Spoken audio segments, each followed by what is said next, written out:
One.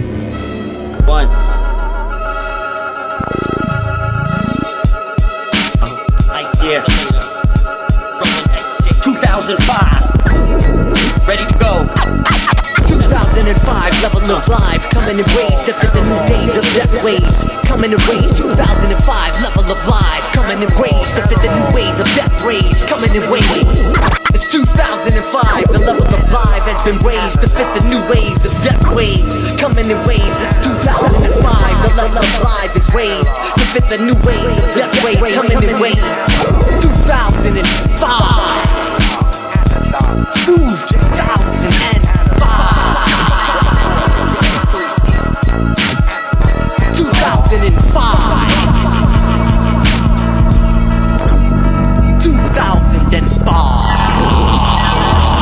Yeah! Episode 211. The top 10 of 2005 is finally here. And who the fuck we got in the house this week? I think we got the Cash Money Carly in the house. Drop Dead Dong Dave in the house. And of course, we got the COVID-19 co-host JP also in the house. And I be the MOOD to the Z representing the true 22 Shots family. What's good, my peeps? Yeah. Dudes. What's up? I am Hello. Fucking happy that this show has arrived. If I had to prep any longer for this 2005 top 10 show, I probably would have hung myself. I'm being serious. Like, this was an awfully dreadful prep period. It felt like it was too long. And just a month before. You complained from the very beginning. Dude, me and Moods hated it from the beginning. Yeah, it was one of those things where I was trying to get myself mentally prepared for it and stuff, and I thought maybe I was making it out to be worse than it was actually going to be. And then I decided about a month and a half ago, because like I said before, I was going to do 105 films for 2005. And I said, fuck this. I'm just going to do 100. I don't think I'm going to do more than 100 for any prep now, because I just completely burnt myself out and just watched way too many shit bombs. It's a bad fucking year. Bad fucking year. Well, I just kept putting it off, and then Jeremy made a bet with me, and I like to beat Jeremy more than I like money, so it didn't even really matter. I just didn't want to lose to him. So right. I made sure to finish that. But yeah, I liked it at first because, and I think Carly will probably agree, like, this is a nostalgic time for us. Probably me a little bit more because I was like 16 around this time. So this was a time that I remembered going to the movies and stuff like that and seeing a lot of these type of movies. So it was very nostalgic for me. But once I got past the nostalgic factor, I started getting a little miserable. There was probably only a select few that were very nostalgic to you anyways, right? So out of like the 75 that you watched and shit, it had to have been mostly ones that weren't, right? Yeah, but even the ones I hadn't seen before had like the era feel, which is nostalgic to me. Okay. Which is bad editing. So well, a lot of that's actually one of the biggest problems I have with 2005. To be honest, it's like that transitional. It is. It's like that transitional period where you were kind of going from like video movies that were even shot on video and stuff like that to like digital. So you got like this DV look and shit like that. You got shit digital too. It's not even. Yeah, there's a lot of bad digital. Well, that's what I'm saying. The look of 2005, for the most part, especially in low budget films, is really shitty. Like, I mean, I would prefer to watch shot on video films back in the day than these ones. Yeah. Like, this kind of digital video era is just an ugly, ugly period. And you're right, the editing is bad in a lot of these movies. They look terrible, and the movies themselves are sometimes real shit too. Yeah, you're right. And the movies themselves just aren't that good. Like, they're just not that good premises. It's just a bad kind of period and stuff. I get the nostalgia factor for the year and stuff like that, but overall as a year, it's a pretty bad year off, like, for myself. There is some good films in here, but as a whole, man, this is a dreadful fucking year, man. What are your guys' thoughts? not a fan, but I got my prep over early. My prep was done a month ago because I was like, I squeezed them all in, and me and you were bitching right off the bat. We're like, oh, fuck. And Carly and JP's a contrarian, so he's going to do it to us no matter what. Always me and you. Right. So he's like, yeah, I like this year. It's a good year. It's great. And then he starts cramming in these fucking movies, and then he's like, this year sucks. I was like, why don't you just listen to us right off the bat? Well, if I was because you guys are mostly wrong whenever you guys tell me something. Bullshit. Oh, bullshit. That's garbage. And if I was a true contrarian, I would never change my mind. Not true. True. That isn't true. I don't know. No, I don't believe that to be true at all. But I don't know if it makes any sense, but I'm just not disagree with you. I'm being contrarian. Carly, what are your thoughts on 2005? Is it as nostalgic for you as it is for the homie JP? Yeah, I mean, it is. Like Dave said, JP and I were kind of like, come on, guys, it's not going to be that bad. And we were excited for it I forget when we even recorded the that Asian last films, too. We show. all thought that the Asian films would save it. Yeah, and even those weren't that, like, JP and I were talking, and those weren't even, like, good Asian films. A lot of them were very low budget looking and bad effects. Oh, well, okay, then. I'm kidding. I don't like them. No. There was some good ones, but... I have to say, man, there was a lot of the Asian films I hadn't seen from this year. I'd seen a lot of movies from 2005, so I mean, my thoughts going into it were kind of already set there, but I hadn't seen a lot of the Asian ones. And I got to say that was probably one of the biggest disappointments for me overall in the year was the lack of great Asian films, considering I think I watched shocked at that. I think I watched 27 or 28 of them, and I want to say 22 or 23. And I just stopped at one point. I was like, I'm just not watching anymore. Well, the thing is, only like a handful of them were actually like, noteworthy. That's a pretty bad ratio, man. And Carly's right, man. There was a lot of really low budget. I was surprised at the quality of some of those films, to be honest. They were pretty low budget, pretty shitty, but the narratives weren't great. They weren't interesting. And, there were some really oddball ones, like Id was really interestingly odd. I thought that was kind of one of the more standout ones. Id was really special. I think if we would have had more time with Id, I think we'd like it even more, to be honest. Right. But yeah, so for me, I was really looking forward to, checking out the Asian films, because overall in the year, there's not a lot of other foreign films for some odd reason. It just seems to be mostly Asian films mixed in with some other odd countries, but it's mostly Asian. This was with the Asian boom, especially with Tartan Asia Extreme. Right. Like that line put out so many alone, you know what I mean? Like so many just from the year 2005, which is crazy. But I was actually kind of underwhelmed by the amount of other foreign films that were, not there for 2005. I thought that was pretty interesting. So, yeah. To be honest, I did have a lot of Asian films in my, I don't want to say my top 25, but you know what I mean? If my like top part of the list, there's a lot of Asian films in the top part. I mean, for the most part, me too. I mean, but I got to say, just overall for watching, close to 30 of them, more than half of them, I wouldn't recommend kind of thing. Right. So that's not very good. That's not very good for Asian cinema. So you guys watched a lot more turds than me, like on purpose. Like I saw some of the stuff you guys were watching. And JP watched some. I was like not even going anywhere near with a fucking. He was like watching Skeeter 6 or something. Yeah. Oh, I forgot to watch Mosquito Man. Damn it. I was forced to watch Day of the Dead 2 Contagion because it was actually a Patreon pick. So who does that to you? Right. Kick them off your Patreon. Right. But I accidentally watched Intercessor, which I probably shouldn't have. You can't accidentally watch that. That's like accidentally cutting off your Dude, I literally was... I tripped, fell, and it fell in my Blu-ray player, and I was like, fuck, I guess I'm watching Intercessor, man. It's fucked up, but yeah, those are beyond shit bombs. So. The Hazel Bub got to you. He made you put it in your fucking DVD player. Right. What's up, bub? Right, I've never seen the sequel. I refuse to watch that. I heard it's the worst movie ever made. It is, man. It's like on a different fucking playing field, dude. It's one of those things you got to see to believe how bad it is. I watched incredible. Half of it. I never went back. I felt sorry for Thor. I'm like, why the fuck are you doing this, dude? Was it a vanity project too? I'm not sure if he was involved in it or not. I think he was actually involved in the movie. So. It sounds like it. Well, what was that shitty song from the first one? We accept the challenge. Oh, dude, I love Thor. Thor is so cheesy, but at least the first movie, Rock and Roll Nightmare, is like it's cheesy in a good way. It's fun. It's it's cheesy in a good way. This one is like cheesy in that 2005 low budget, like no budget realm where nothing works. like everything is bad in it. Even the music sucks, which was kind of a shock considering it's Thor and it should have been cheesy good, but it wasn't. It has the worst effects I've ever seen in my life. Horrible. Just terrible. Like, it's fucking terrible, man. Ugh. I like it. This year was kind of an end of an era when you look back on it, because this is like sort of the like last hurrah of a lot of the big masters. Not necessarily saying that the films that they all made at the end were good, but it was like their last efforts pretty much, you know what I mean? Like, courtesy of Masters of Horror, right? Because we did get a couple in there. We got some Argento, we got some Carpenter. Who else was in those 8 episodes from the first season? Coscarelli was there. Stuart Gordon was in there. So yeah, we did. Yeah, actually, a lot of those guys are passing away now and shit. We also got two Craven films, two Hooper films, and a George Romero.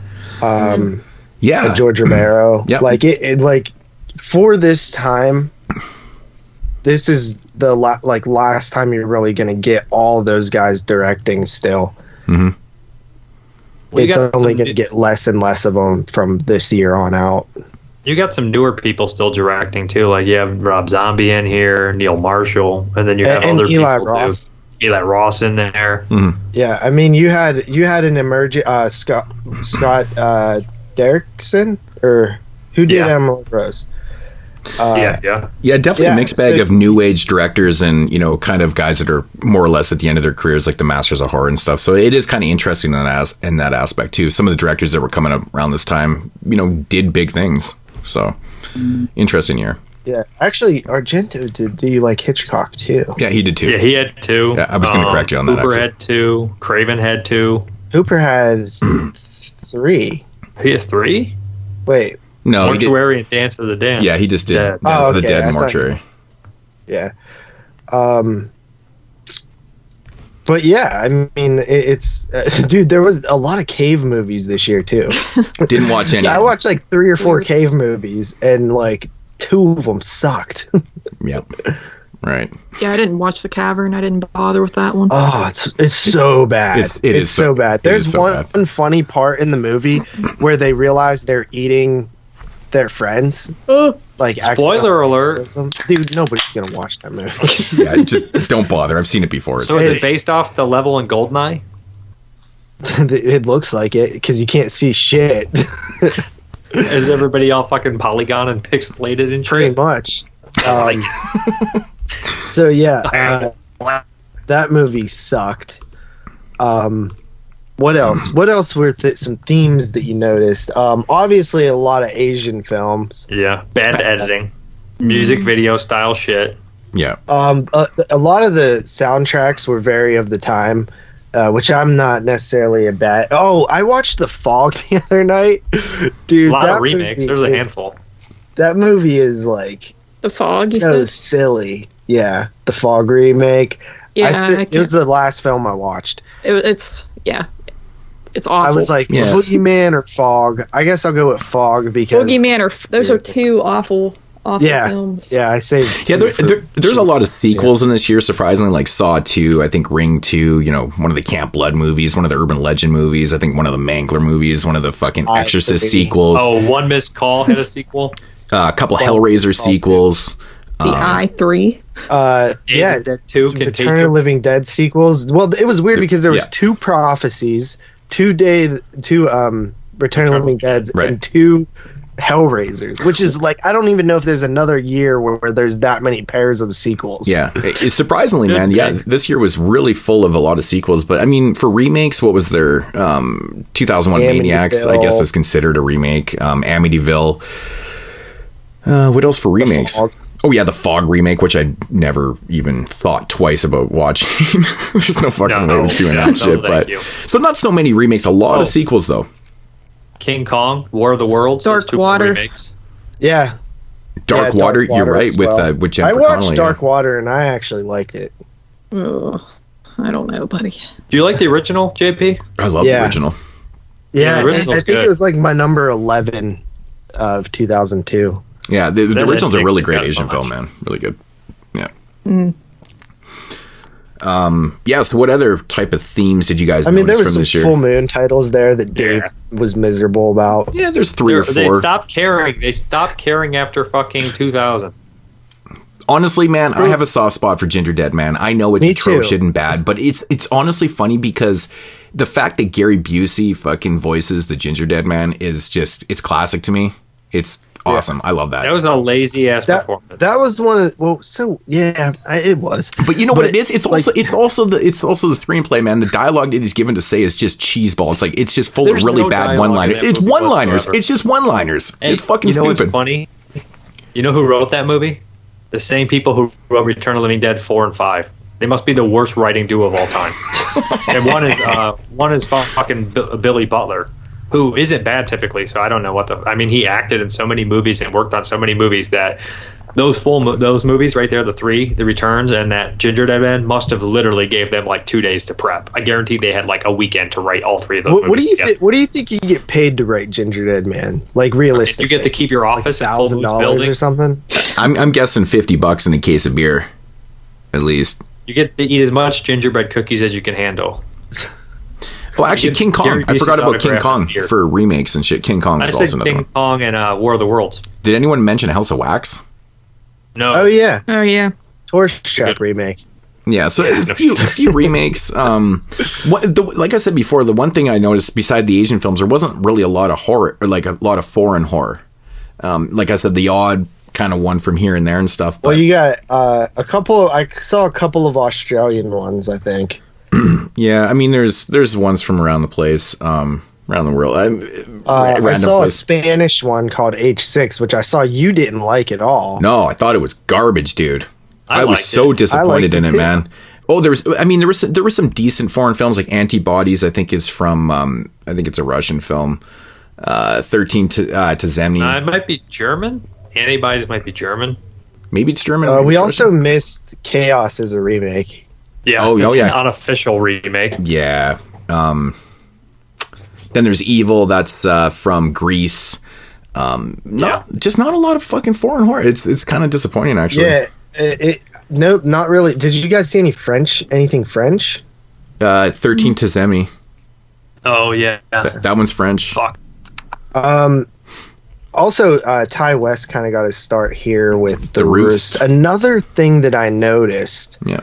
about this sort of era of films is there was a lot of like movies that like the mainstream releases were like this borderline horror thriller thing, like Hide and Seek and White Noise. Like even the horror films like White Noise, which were dealing with ghosts, come across as more thriller. Yeah. It's like you had these two polar opposite spectrums of like The Devil's Rejects and Hostel, and then you had like, you know, this thriller hide and seek type Skeleton Key. It's like the studios were afraid to like go full blown horror. You know, at this point. Well, if you actually For mainstream look releases. back, this is what's interesting. Most of those movies came out earlier in the year, and then the like good stuff came out later in the year, like the more violent stuff. So I think that we were actually seeing sort of a transition, because if you go back into 2004, those like thriller weird type movies like White Noise and stuff exist too. Right. So I think this is us coming out of that and getting into like more hardcore horror. When of course, did because Hostel came out towards 2006, early technically, right? yeah. Yeah, Wolf it Creek was violent in 2008. And It was Wolf Creek festival stuff late in as 5, well. And so was then you got Aja's Hills Have Eyes the Well, next you know year what? and stuff. This is actually the Splat Pack. The start of the Splat Pack. We got the Wolf Creek guy. We got the Devil's Rejects. We have Hostel. We have Eli Roth, Rob Zombie, Alexander Aja. All those guys are emerging. They used to call them the Splat Pack, right? Yeah. yeah. Yeah. So all those guys are coming out too. Very, very hit and miss crew. I mean, Eli Roth Yeah. and Rob Zombie emerging, and well, I mean, Zombie was around a little bit, and Greg McLean is the other guy, right? right. And they put like Adam Green in there too, I think. Well, yeah, there was like a couple generations of the Splat Pack, but yeah, that so you have that, and I think that Neil Marshall, who else was in there? Was he considered part of it? Darren Lynn Bousman with Saw 2. Oh, yeah, Ty Bousman. West had his first film this year too. Yeah, we mentioned at the Roost. Yeah. And then we have Evil Aliens was a British horror film. I guess some British stuff. Isolation was an Irish film. So. Yeah. Oh yeah, Feed and Wolf Creek, I guess, being Australian too. I guess Feed is considered to be Australian. Kind of a co-production type thing, so. Yeah, but there was a weird. I mean, if anything, there was a big array of different types of movies. Even there was 2 stop motion films. Yeah, should mention Black Knight, which did anybody watch that one? Which I can't remember what country it's from. No, Cold Epics put it up. I didn't watch that one actually. Really strange movie. I think you would have actually liked it, Moods. Interesting. And then Michael Haneke had a movie too. He's a bigger director with cachet. Kind of a thriller though. Yeah, it's more of a thriller. We had a video game movie with The Rock. Which I will say, man, cachet is, I mean, from an objective point of view, is a really great movie. I thought it was. It brings up a lot of good questions. It does, but man, I tell you, like, I that was the first time I'd seen the movie, and there's like, in my opinion, there's like a total smoking gun in that, and you just have to kind of catch it and kind of think about it. But I think the movie works overall so well, right to the end. It's really weird because, like, I'm trying to think, but I don't want to spoil anything. I don't want to spoil it either. Sociopath. Right.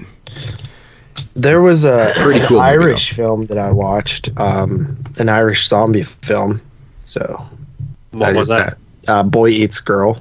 Oh, was that any good? Oh, it actually wasn't. It was fun. I passed. It was like lower budget and like lower quality, but it was actually not bad. Yeah, I mean, I watched a couple. Well, I guess more stop motion and animated. I watched The Batman vs. Dracula, which I enjoyed. It's fucking great. And Corpse Bride before. And Corpse Bride. Corpse Bride's a lot of fun. It is a lot of fun. Did anybody watch Wallace and Gromit? No. Because in my opinion, that is better than Corpse Bride.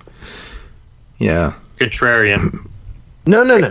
I genuinely think it's better. Like, I think you guys would think it's better too. Yeah, I liked Corpse Bride, but Wallace and Gromit is fucking hilarious. I was kind of taken back by it because I'd seen it before, obviously, and I hadn't seen it in years. And revisiting it, I was like, damn, dude. I actually picked up the Blu-ray for it. I was like, you know what? I might as well just upgrade. I remember liking it, but then watching it in the high def, it was like, holy shit, dude, this thing looks crazy. And it's just it's a fun movie. Too clean. It's almost too clean for stop. It's crazy, right? It is crazy how good it looked. Like, if you watch on your 4K player, I was like, holy fuck, man, this thing's ridiculous, dude. And it's an older Blu-ray. I watched those two back to back, and Wallace and Gromit, you could see like thumbprints like in the clay.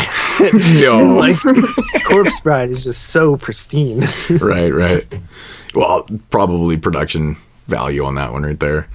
Yeah. Interesting. So how did we make our lists? I want to get into that a little bit because I feel like I feel like I need to I don't feel like I need to explain myself. I never have to explain myself, and most people know how I make my lists anyway. But you're going to answer people's questions. Yes. Yeah, I mean, we might as well. There's a show for it. So you know what I mean? So basically, most people know that I make my lists pretty much always just by my favorites, right?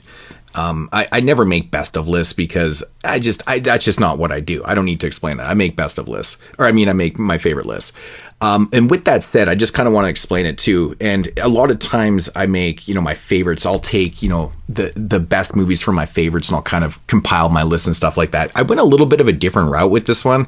I actually left off a couple films that, are like favorites of the year, but I kind of compiled this list based on more of fun and rewatchability and stuff for myself. So it's a little bit different. These are still all my favorite films, but I did leave off 2 or 3 films and I changed my whole list here.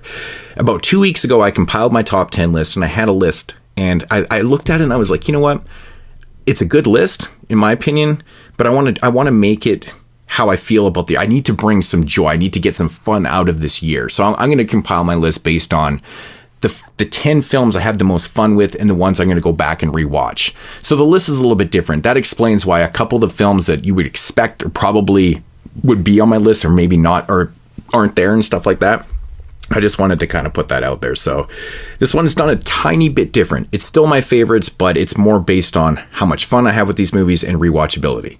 So that's cool. It's kind of a different list. It did knock off 2 or 3 films, like I said. So what you're trying to do is fuck us from getting the most picks right. Right. No, his number 1 is Ginger Dead Man now. I had the most fun with it. It makes me hungry. You know, like when I look at my list, and you know, and when you see it on paper, you're gonna be like, "What the fuck?" Like that's fucking like that. Just it's so bizarre. It's so bizarre, but I feel good about it. And you know, again, this is not a straight up best list. It's not, you know, objective, blah, blah, blah. It is what it is. If you know, I was actually kind of thinking about it a couple nights ago too, and I kept saying like, there's no way I could do a top 25 list. In all honesty, really? In all honesty, actually looking at it, and I actually did compile a top 25 list, and I'm like, you know what? I'm completely cool with that list right there, because I could add in a couple films that I didn't add into the top 10 that I thought were straight thriller. Because I'm kind of like Dave, I don't really put like the straight thrillers in there anyways, even when I compile my list in general. I try not to. So these ones are in that top, you know, that kind of 11 to 25 range. And it actually looks pretty damn good from like 11 to 25. I'm pretty happy with the way it kind of spaces itself out right there. So my top I think I have a solid like, 25. I'm missing one that I want to add. I'm like, I got top 26. Yeah. Right. Okay. So yeah. So I mean, that it just, you know, to answer some questions that might be down the road, that's how I did this list. Just, you know, the same but a little bit different. So how did you guys compile your list? I can go really quick. I try not to put too many thrillers in my list, but there's always a couple that are going to be borderline. But I basically can add like 6. I was like, there's 7 movies that I want on my list no matter what. And I had like 3 other spots here, and I'm looking at them and I'm like, I like all these. I like 6 or 7 movies all about the same that could easily go in the list there. But then I was sitting there and I was thinking, now I'm coming to about, personally, I like them all around the same. So how am I going to do this? Because I can't have all of them. So I kind of started just juggling and was like, well, these are more historically important. Maybe they had a bigger impact. Maybe they hold more weight. So I threw those on over some other ones that I like about the same. And maybe switch it up, make it not put like the same fucking 3 movies on the list. But it was hard. There's like 3 movies that I'm like, I don't know, maybe I should have had those. And there's like 2 thrillers that if I wasn't giving a fuck would be on the list, no doubt. Right. So I made sure I had the 6 or 7 that I had to have, and the other 3 I was like, well, I like these. I think they're important movies, so I'm going to throw them on there. Fair enough. Carly, how'd you make yours? Yeah, I mean, I always just kind of like rate them as I go, and then just make a list like 10, 9, 8, 7, 6 out of 10, and then I look at what I have by the end. And I removed like a few thrillers because I wanted to keep it, you know, as horror as it could get. There's maybe one on here that's debatably a thriller, but I don't care. I like it too much. And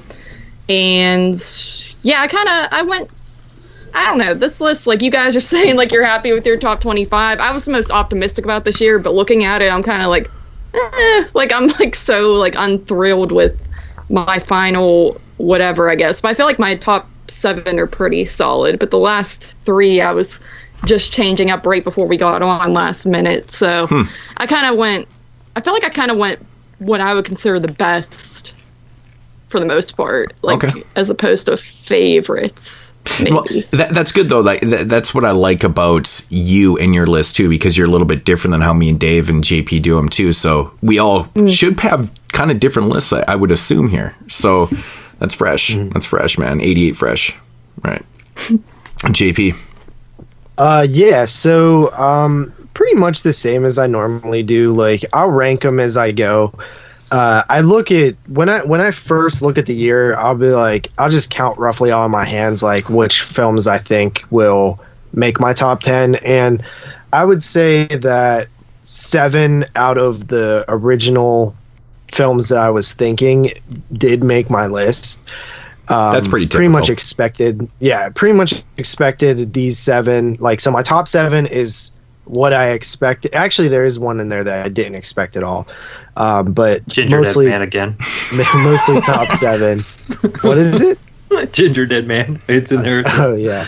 And then like my 8, 9, and 10, I honestly could shuffle out a few and put different ones in because I have about 6 or 7 movies that all could probably fit in those spots, which is actually more than I normally have. Like I think like the last 2 shows we did, I had like maybe the 10 spot was doing that, but this show there's more variety to what I could put in there.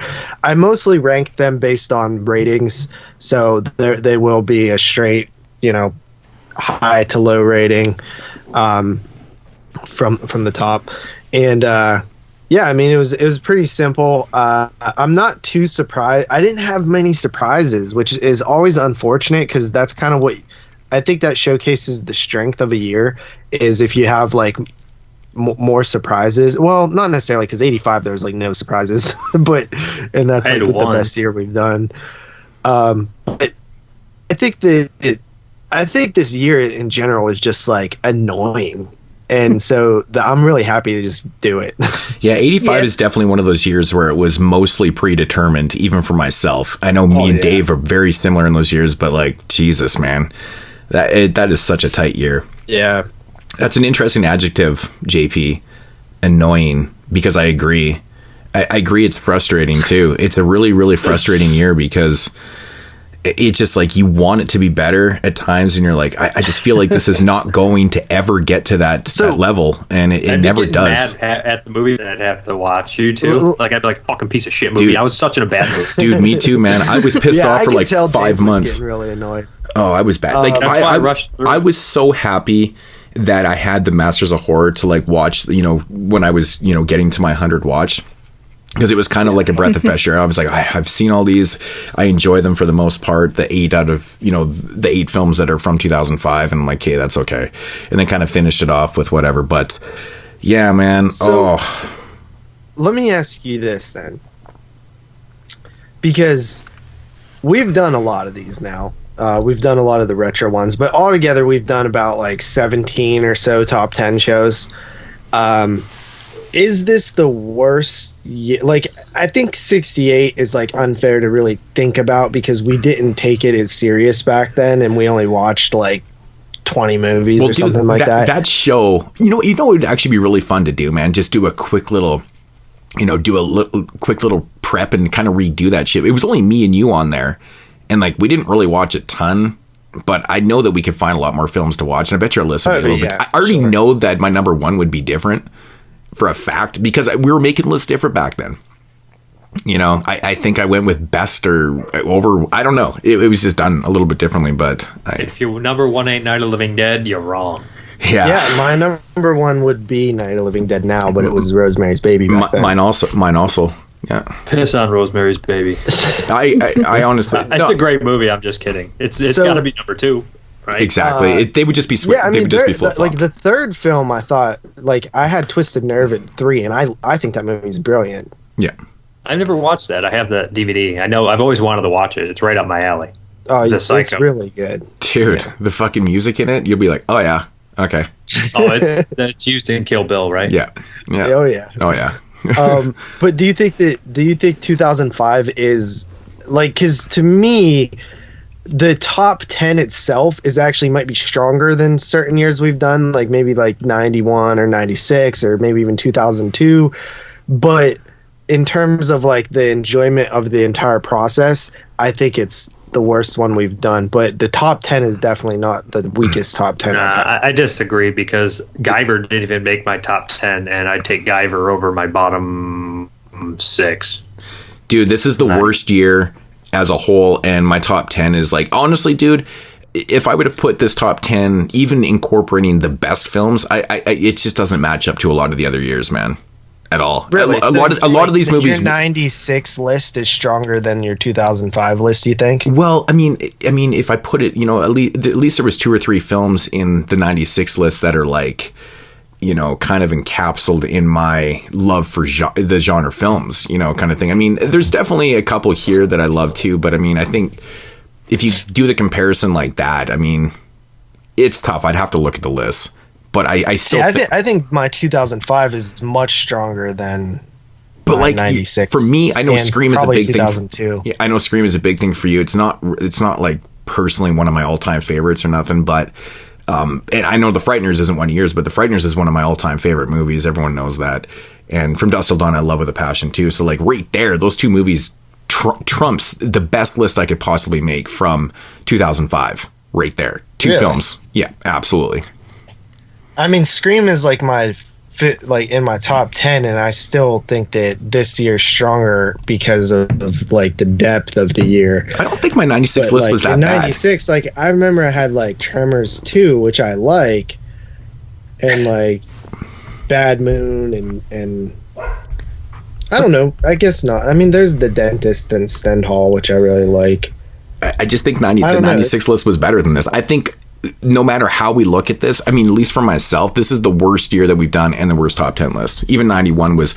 See, I love my top 10 list, though. There's like a couple films in here that are like my all-time favorites. So it's like, for me, I don't hate the top 10 at all. I'm actually extremely happy with my top 10. But that's where 96 I comes got in. 5 or 6 I really, really like a lot. Yeah, I know that there's 2 for JP in 2005 for sure. It's kind of like 96 with me, where there's 2 standouts too. It's like on the same type of level for me, right? With The Frighteners and From Dusk Till Dawn. So I get where you're coming from. And Carly, I want to hear her thoughts, because I know that she loathes 72, which I think is not a great year, but I think it's an okay year. But Well, I was going to say, I feel like I almost had the easiest time prepping for this year out of all the ones that I've been on for the nostalgia factor alone.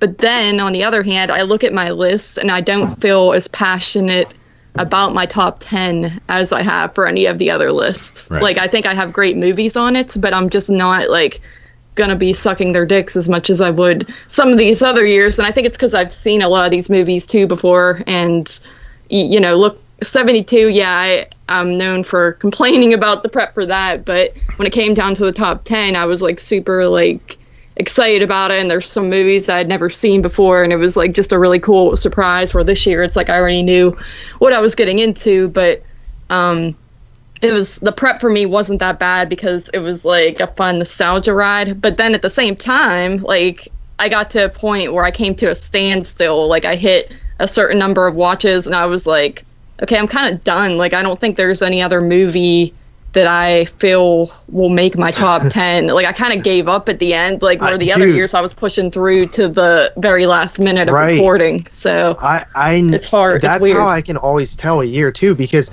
like, in 85 and 91, I watched, like, 12 movies in the last, like, 2 days. Yeah. Right. And I was squeezing in a movie the last.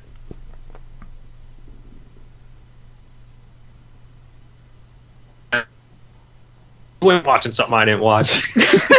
I remember, yeah. This year, I literally had a week off of work and watched 3 movies because I was like, "Fuck, I'm done. I'm just done with this." Yeah, I gave up. And I never would do that with another year. I haven't thus far, but yeah, unless I'm just getting burnt out on this, I don't know.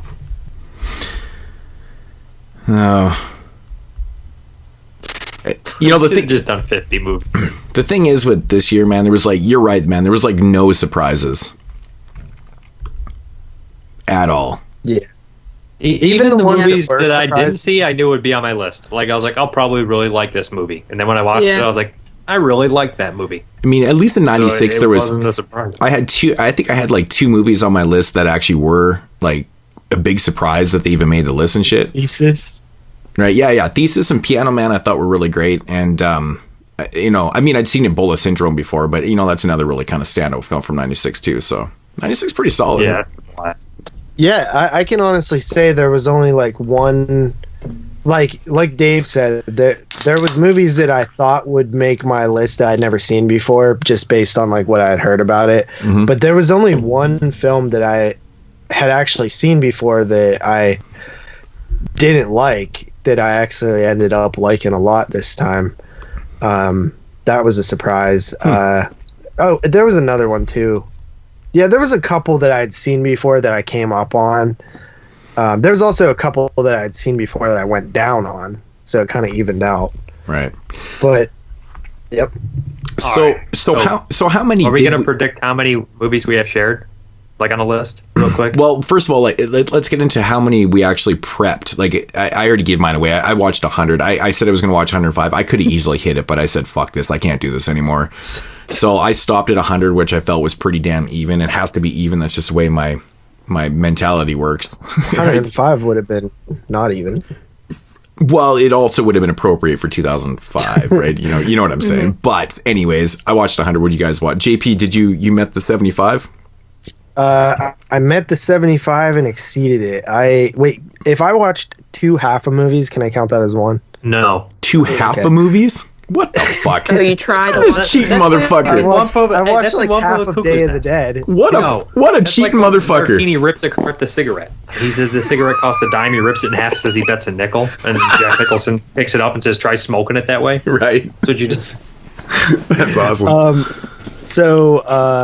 I watched 80. Oh. No, you did. Nice. Yes, I did. Oh.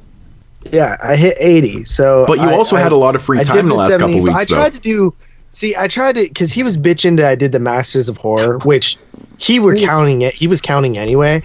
So I tried to go and, even though I watched the Masters of Horror, I wanted to watch enough movies to where I would be ahead. I think I was off by like 1 maybe. But yeah, so I watched 80. I won the bet. F Jeremy. Cool. That's a pretty big output for yourself. What did Jeremy end up watching? Do you know? 50, I said. Oh, you actually watched 50? Crazy. Dave, what'd you end up watching? 76. But I watched every Masters of Horror I could, and I watched all those Kuzamu Yumezi's fucking horror theater or whatever they were. There's like 6 of those. They're like an hour a piece. You're the real cheater here. Carl, what'd you watch? Fuck, I'm glad. Regret nothing.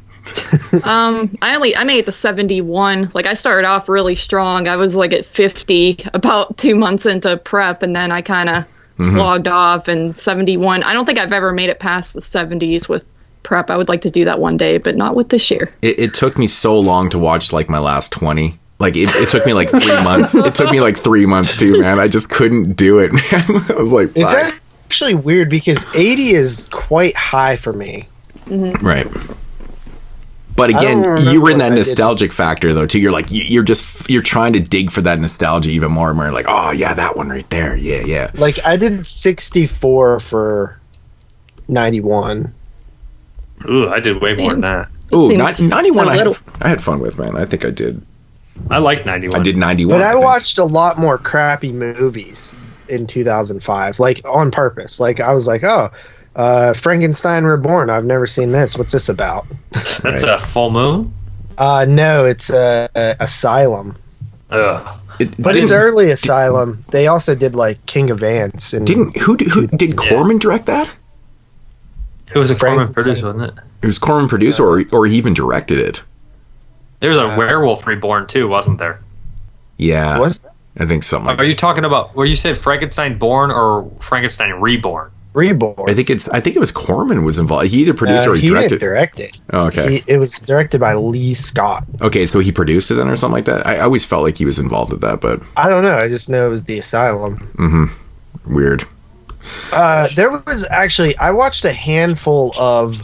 Oh yeah, this guy directed a lot of Asylum type movies, but there was a handful of like Sci-Fi Channel type movies that I watched, like Swarmed and Larva. Yeah, I enjoyed those. Dude, I was looking at your fucking IMDb on that, or not your IMDb, but your Letterboxd page, and I kept thinking, fucking JP thinks he's Matt right now, watching these sci-fi fucking creature features and shit. I'm like, I stayed clear of those, man. I was like, fuck that, I'm not watching that shit. Well, there's an era of those where they actually tried to make movies, and this is where the era ends. Right. It's like Larva is a really fun, gross movie, but it's like the CGI's bad in it, but it's cool. Yeah. And like Mosquito Man, I've seen that before, and like there was a snake one, and Hammer. I think you watched Hammerhead. I like Hammerhead. Hammerhead's okay. Hammerhead's fun. Yeah. Is that the one with William Forsythe? Yeah. And Jeffrey Combs. On TV once. Yeah. Moods. For those shark movies, man, it's definitely probably one of the better ones. There's a few from 05, but I think that's probably the best one. It's got an interesting premise. To clear up that Frankenstein Reborn, there was one made in 2005 by Lee Scott for Asylum, and then there was The Werewolf Reborn, which was directed by Jeff Burr in '98, and The Frankenstein Reborn by David DeCoto, which looked like Full Moon Productions or something in '98 as well. And then they took, looks like they re-released them together, Frankenstein and The Werewolf Reborn, in 2005 together. It looks like they're a hybrid cut together. So, oh my god! And so I was just tripping on the whole Corman thing. Corman was involved in none of this. That's so weird. I don't know. Maybe he was. I feel like they were Corman Productions or Full Moon Productions or something like that. I never actually got to see these movies, but I remember hearing about them. Okay. Yeah. Okay. Oh, you can watch it on Full Moon if you'd like, or one on Tubi. I also watched Jolly Roger, which was a killer pirate movie. That movie sucks. The first review on A Frankenstein Reborn. A time when remakes were good. 9 out of 10. I doubt that. I really doubt that. Too. Dude, that's definitely another one of the themes of 2005, which is probably pretty obvious to people, but the CG is terrible, and of course it does not hold up at all. I mean, even some of the good CG doesn't look that good anymore, man. I mean, the movies are just, they date themselves so bad. This era is terrible. And also edginess, dude. Everybody's trying to be fucking edgy like Constantine. Like, God is just a fucking with people with an ant farm, or what's that stupid fucking line? I've never seen Constantine. I didn't watch it. Oh. It actually had potential. Like, I was actually into the concept. Half good, half cringy, angsty shit. Yeah, it's like, it could be a good... I could see why the people like the source material, basically. I bet the comic's great. The movie is just cringy. Right. I didn't get to watch it. The DVD I bought was had gum or something on it, so I had to throw it away. I bought it at that used place, and I was so I just gave up. Should have took it back. Yeah, well, I think they have a no return policy, so I just threw it in the they're trash. covering everything in fucking gum. This place, I don't like it. They tape the DVD thing shut because I usually check my DVDs before. Yeah, like who's gonna steal a fucking $1.99 DVD? So you can't look at the scratched up disc in there? Fucking motherfuckers. You break, you buy. You open, you buy. Right. So why are you talking like that? Get out. So Dave, you were mentioning, are we going to choose, or what are we doing? Guessing how many movies we'll have on the same list. Like, I think I'll have 5. No, you said 4. Me and you are going to have 4 of the same movies. Me and JP are going to have 5. And me and Carly will have... Holy man, dude. 5 as well. 5. So if me and Carly will have 5, me and JP will have 5, me and Moods will have 4. Me and Moods are going to have 3. Me and Dave are going to have 4. And me and Carly are going to have 6. Oh, and me and Jeremy. Let me do Jeremy. Me and Jeremy will have 5 as well. I think me and Jeremy will have 5. Nope. Maybe 5. So. Oh my god, dude. Dave, I think me and you are going to have 4. Yeah, that's what I guessed. Me and JP, I think, are only going to have... I mean, I'm thinking 1. Carly, maybe 1. Jesus. And Jeremy, oh man, 2. I think it's going to be pretty low. I said 3 for me and Moods. He says 1. That's crazy. You know what? I'm going to change. I'm going to say 3 for me and JP, and I'm going to say 2 for me and Carly. I know me and JP are going to have 5. I'm looking at this list. Yeah, I don't think we're going to have much in common, gonna be man. Surprised. I just don't think you would have all this. Like having 4 the same is still pretty low, but I don't know. I think our lists are going to be quite different. Oddly I liked a lot of these movies the same, so I just put the better movie on there. That's what I did. All right. Okay, man. Okay. I feel that me and Moods would probably have 2, like he said. Me and JP will probably maybe have 5. Dave and I would say 4. And then Jeremy, I feel usually I'm on par with him, but JP said he has some weird shit on there, so I'm going to say probably I actually think 4 for him as well. Moods and Jeremy might have the most in common. They definitely both have pervert on their list then. What did I say for Jeremy? Did I say... I don't think you did. You said 2, I think. Actually, now I'm gonna look at the. I'm gonna say 3 for Jeremy. I'm gonna definitely say 3 because now that I look at my list, yeah. Well, I'm not gonna guess for Jeremy because I know how many we have in common. Mm-hmm. Shut up. Goddamn cramp. Getting old. I think that's probably about it. Oh, we have predetermined by randomizer the order of attack here. And the randomizer said that Dave is going first. Carly is going second. Sorry. I'm going third. Are we going to do the... Sorry. And then JP's fourth, who's going to be reading off Jeremy's list. So yeah, and you'll be able to hear Jeremy's thoughts at the end, but we're gonna release his list as we go because we want to hear what was on his list. Right, and we don't really need an explanation. It's funny because we never actually ripped on Jeremy the entire intro here for him not being on the show. Mm-hmm. That was kind of disappointing, but anyways, let you guys know Jeremy's not on the show. Yeah. Well, they might not have noticed. Also, guys, Mike Merriman's not on the show either. I didn't know. No, Mike Merriman is on the show. No, Mike is on the show. Mike, you want to speak up? What he said. Pretty much everything Mood said. I mean, look, guys. You see, I was just thinking. Oh, Mike's the best to make fun of because I know he doesn't give a shit. What he said. Oh my god, so funny.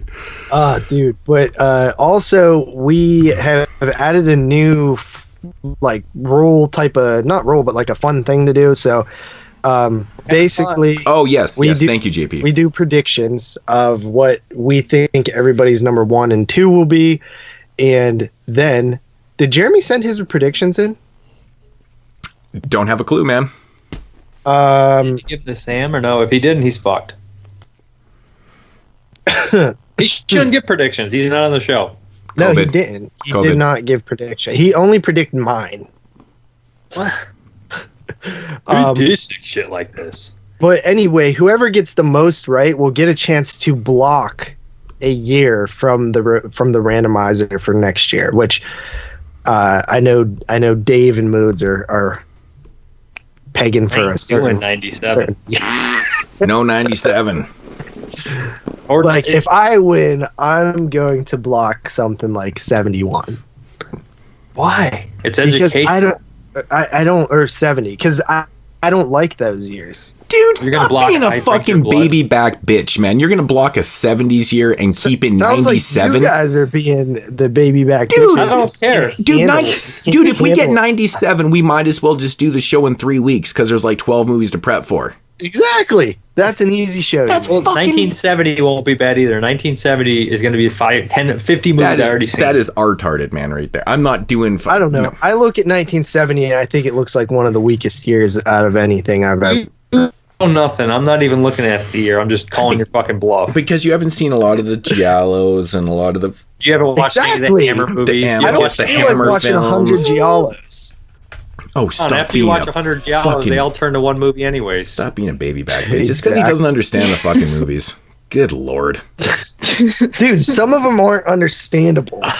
He's right about that. So, no, I'm not. Like, In the Folds of the Flesh from 1969 makes no sense. That movie makes no sense. Dude, In the Folds of Flesh is amazing. I love that movie. But it makes no sense. It is. It makes no sense. You're probably 100% correct on that. It makes no sense. It doesn't Dude, that's make like sense. when Joe Bob had Eli Roth on and he was like grilling him about all this shit that didn't make sense in House by the Cemetery, and Eli Roth is basically just like, it's Italian.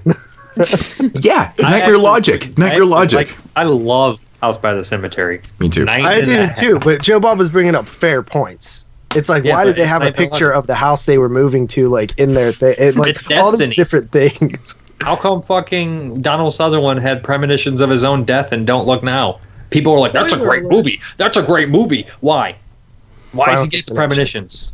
Why? Just because the painting is there. It's fate that he sees that painting. It's just destiny that he goes to that house and dies. It's their There's fate. always just like an easy explanation, man. Yep. I mean, basically, it makes no logical sense, but it makes horror sense. Right. Just like Don't Look Now makes a lot of horror sense. Yep. And those are okay. Well, you should have been on there to explain it. Nightmare Logic. I would have. like, of course, it makes no logical sense. I'm not just saying that was the only thing he said. I mean, there was other fair points. No, there's a lot of fair points about that movie, but that painting thing to me has always been one of the best parts. It's super. That's actually a good example, though. I mean, I didn't really think of that, but I'll agree with you. Right. It's supernatural, man. Sometimes this shit, like The Beyond too. Like, I don't know. I'm a Fulci fanatic. So the problem is with horror films and stuff that people, I mean, analysts, kind of overlook is that everything doesn't have to be explained. That's kind of the fun of it too, man. But when you can chalk shit up to nightmare logic and stuff like that, I mean, when you why people have dreams, right? Why do we fucking have these weird ass dreams? Why not just throw that into, the practicality of the narrative and stuff like that? It doesn't have to make perfect sense. It's a horror fucking movie, man. It's a fine line. Your dreams don't make sense. You got to be fine with it. You know what I mean? It's nightmare logic. Nightmare logic, man. Nightmare logic. And I see this all the time from everybody, especially Sam. Is like people love Italian horror so much that they excuse so much more that they don't in other films. But it's also because it's the way they're made, though. It's also because that's how they're made and stuff, right? And it's what we like, I mean, there's a lot of other things that make it up, right? You'll forgive video. Yeah, but there's real good examples of things that just people don't care to even think, criticize, look into it all. What we did for The Killer Must Kill Again, not The Killer, the Telly I'm not saying us. We tore into that in general. Mm-hmm.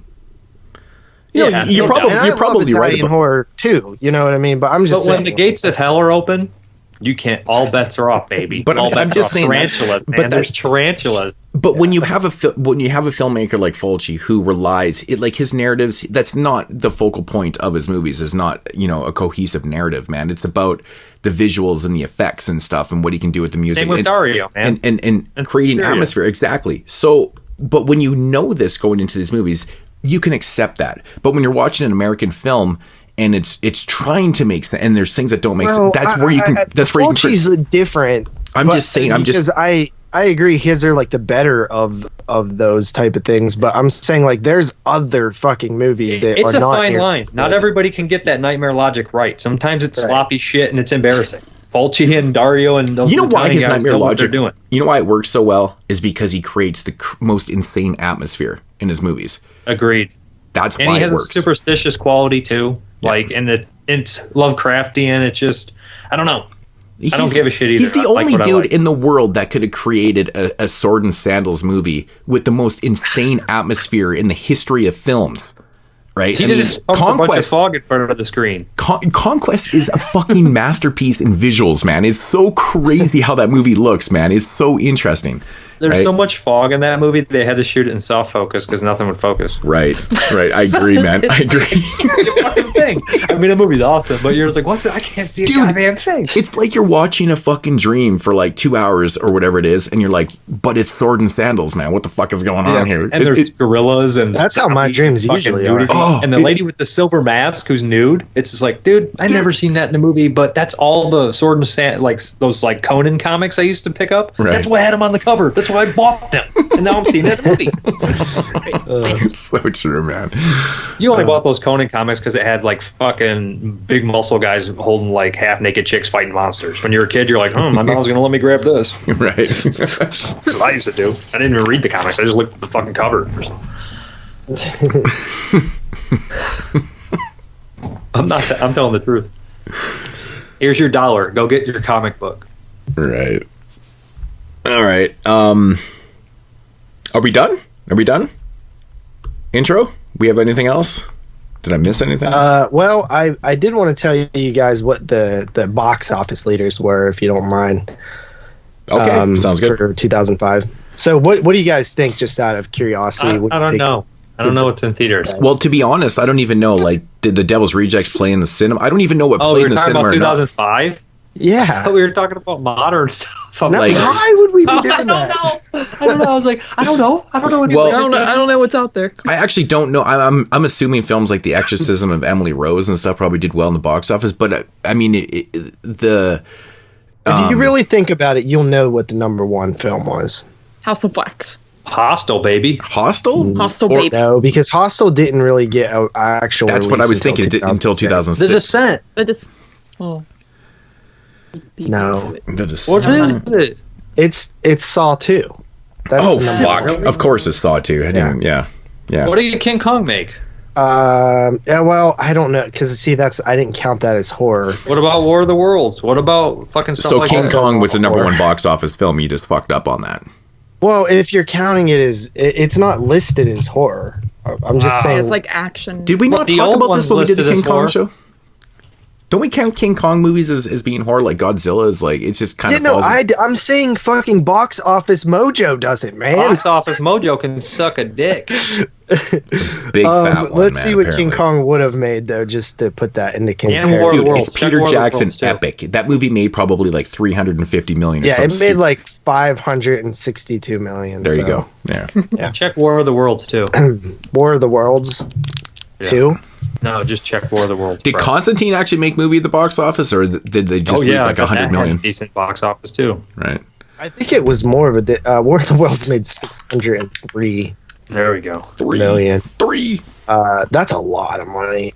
Because there was a War of the Worlds 2 that came out that year too. Yeah, but nobody watched that. That's fucking the devil. It's like The Asylum. So here's the top 15 we'll go with.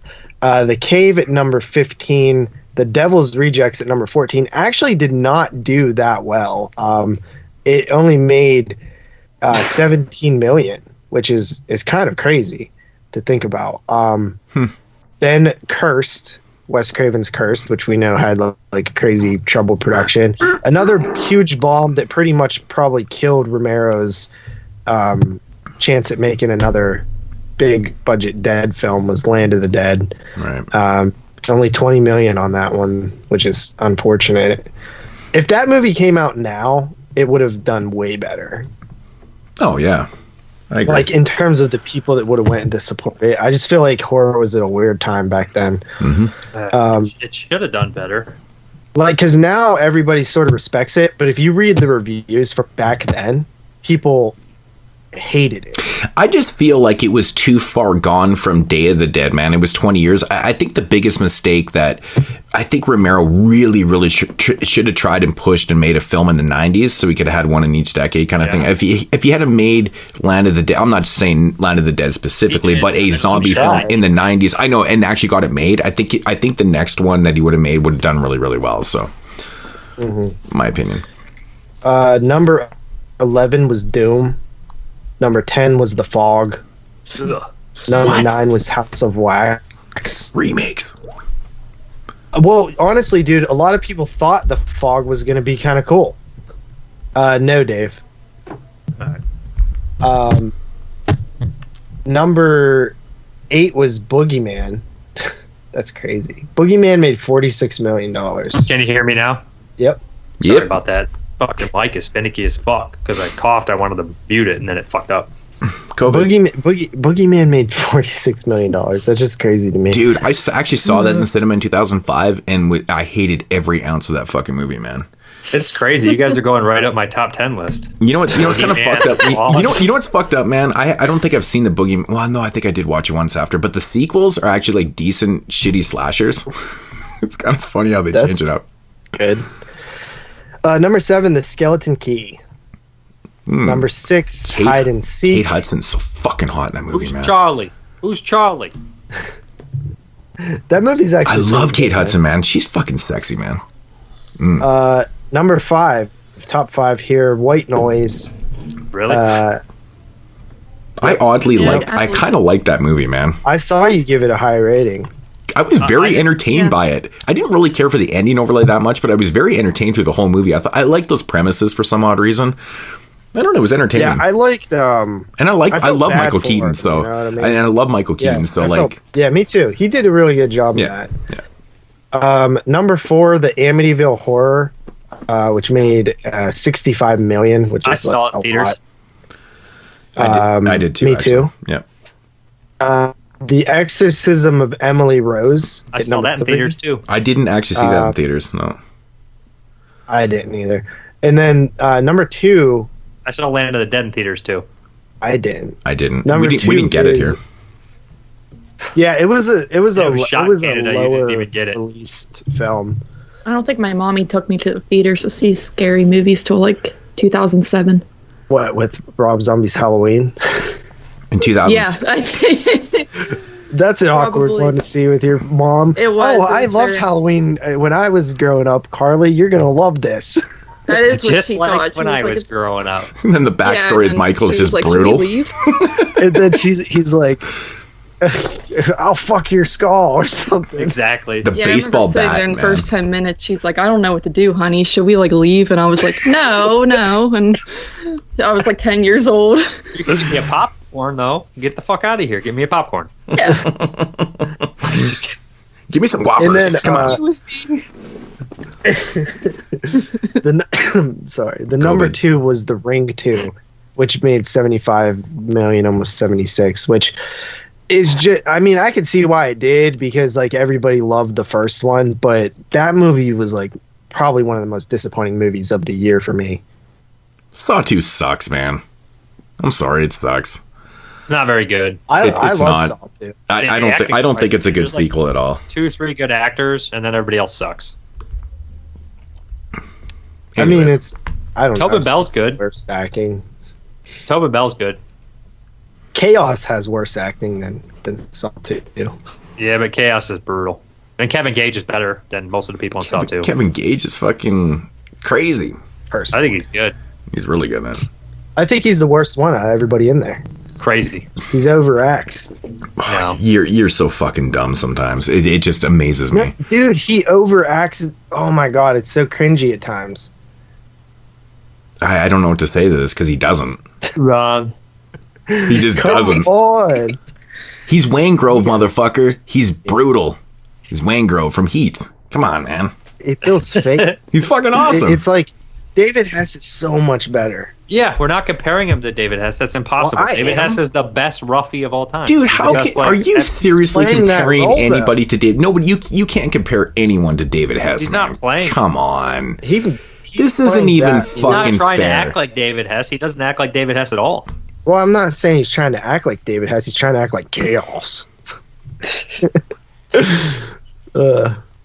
But that's the box office. Well, at least his name wasn't fucking Spider. Oh, Come on. actually, Chaos was number 28. Chaos is a dumb name for a character, though. I mean, it makes sense for the movie, but it's also kind of dumb for a serious movie. Yeah. I like COVID. that movie a lot. I just thought he I like him. good. I thought he's a good character actor. He's fantastic in Con Air. Yeah, man. I agree. I like And I him love a lot. Wayne Grove sucks, but I love Wayne Grove because he He's sucks. such a piece of shit. He's such a piece of shit, man. He's a racist piece of shit too. He's garbage. He's fucking Nazi piece I don't of shit. blame what Robert De Niro did in that. No, man. Fuck that guy. I would, Right. Oh, but there's also another movie called Chaos that came out in 2005. Yeah, where with every Jason- time, Oh, with you, Jason every time you Statham. look up this Chaos, that one comes up. It's so true, man. Yeah, it's I did annoying. So annoying. I did that earlier, actually. And I was like, Jason Statham, what the fuck is this? Yeah, Ryan Phillippe, Wesley Snipes. I'm like, is this the same movie? Jesus. All right. What was number one? What was the number one again? Saw 2. Oh, that was number one. Okay, fuck. No, you were. I was talking about Ring 2 when you were talking about Saw 2. Ring 2 is fucking number 2. I saw that in the cinema. It sucks. It sucks. Yeah. I agree. didn't even watch it for this. I didn't rewatch it either, man. I was like, Not really worth it. I like honestly- the original Ring. I like the remake. I like the sequels to the Ring. So I was like, I heard this one sucks. I avoided it. I kind of stayed away from sequels in general. I didn't really watch much. I don't even know if I watched any sequels. I actually had the Hellraiser COVID. I had fucking like the Hellraiser ones on deck to watch, and I was like, I stopped. Like I Yeah, said, the I was, poop deck. yeah, right on the fucking toilet seat, and they fell in. So just like the rest of the sequels from this year. So didn't even bother. Fuck them. All right, so that's it. We're done. Intro. We got a Yeah, predetermined that's it, order. man. We're gonna get into this top time. I did it again. Top time 10. What the fuck is wrong with me sometimes? Okay, top 10 of 2005 here. We'll be back in a minute. Yeah.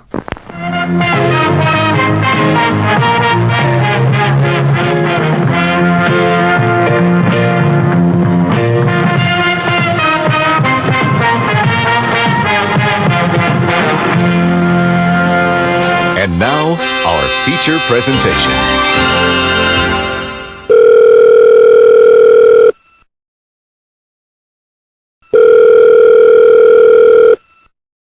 Yo, who this? Yo, Modes, it's your boy, the ill-mannered Funky Child, calling you to remind you that the featured reviews on this episode contain spoilers. Aw, yeah, man, that's right, brother. Thanks for the heads up, playa.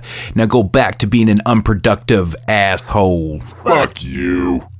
Now tell your listeners to stop being so dumb, silly, sensitive. Yeah. 1, 2, 3, 4, 2005. 6, 7, 8, 9.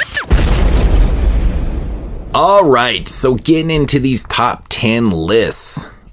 Let's do this. Dave, what do you got at number 10? It's kind of funny that this one's my number 10 after JP was just talking all that mad shit. It's Chaos. I like it. Okay. There's movies way better on it that I have on this list, but I genuinely like this movie. I know it got a lot of slack and hate, but it follows the spirit more of a Last House on the Left than it was supposed to. Originally, this movie was supposed to be a remake of Last House on the Left, and it was abandoned after Vincent Gallo dropped out. Sage Sloan couldn't get out. David Hess was out of the movie. I think he was going to produce or do something like that. He was going to play the cop, actually. So they went ahead and made the movie anyways. And the real remake of Last House on the Left, it's such a wuss out. Like, it doesn't update. It's not true to the original. It's just terrible. It's a terrible remake. It's not an updated version of that film. I think this is more true to the updated version of the movie. It's brutal. It's kind of amateurish at times, but I think somewhat that helps a little bit. Some of the acting is patchy, I will admit, but I do like Kevin Gage quite a bit. I think he's brutal. And the ending steals my soul. It makes me feel awful, and I think that's kind of the intent. Because in the original Last House on the Left, it leaves you like, oh my God, those people lost their kids, and they also lost their humanity by doing what they did. This movie doesn't even let them lose their humanity. It makes them something much worse than that. So I'll just leave it at that. 7.5 out of 10. Okay, cool, man. Cool. Carly. I am sad because I did not get to see Chaos, as JP did not let me have it. So Fucking JP. I don't know why you didn't ask me for it. I asked you multiple times, please bring it to me so I can watch it. You did But you not. gotta do it. remind me before I leave the house, or else I'm never gonna remember. Dude, you're one of those people that needs reminded of stuff like every 3 seconds, or else. Hey, you won't JP, remember. you told me to remind you to breathe. Right. Don't forget. COVID. Okay, Yeah, so chaos. What? I was just saying chaos. That's funny. Okay. My number 10 is Tamara. Wow. Yes. Ow. And I liked it too. I did like it. It's one. I'll be honest. It's one I watched early on. Probably one of the first ones I checked out because it's one I'd wanted to watch for a while. So I don't remember it a whole lot, but I remember it was about a socially awkward girl who gets screwed over, and then she seeks revenge, and that's all I need to know. That's the type of films that I am into, and I had a really good time with it. And yeah, I would watch it again. So I gave that a 7.5 out of 10 at my number 10 spot. See, I knew you would like that one. I didn't because watch of, it. like, There's one I never thought in a million years would be on anyone's list. Weird. I didn't watch There it. you go. Am I going to have to watch it? I don't know I if don't you'll know. like it. It's kind of a little bit like of the time. Is it And- revengey, though? Because I like revenge. Yeah, it's a Yeah. revenge. It's like a supernatural Basically, revenge film. there's I this feel like girls would like it more. there's this girl that is like brutally bullied, and like they trick her into confessing her love for a teacher because they make her think the teacher likes her, and she really likes the teacher, and then they trick her even further, and she ends up dying. Sounds like And- Enigma. And then she comes back to they hide her body and stuff, but then she's at school the next day, and it's like you don't know if she like survived or she came back to life or what.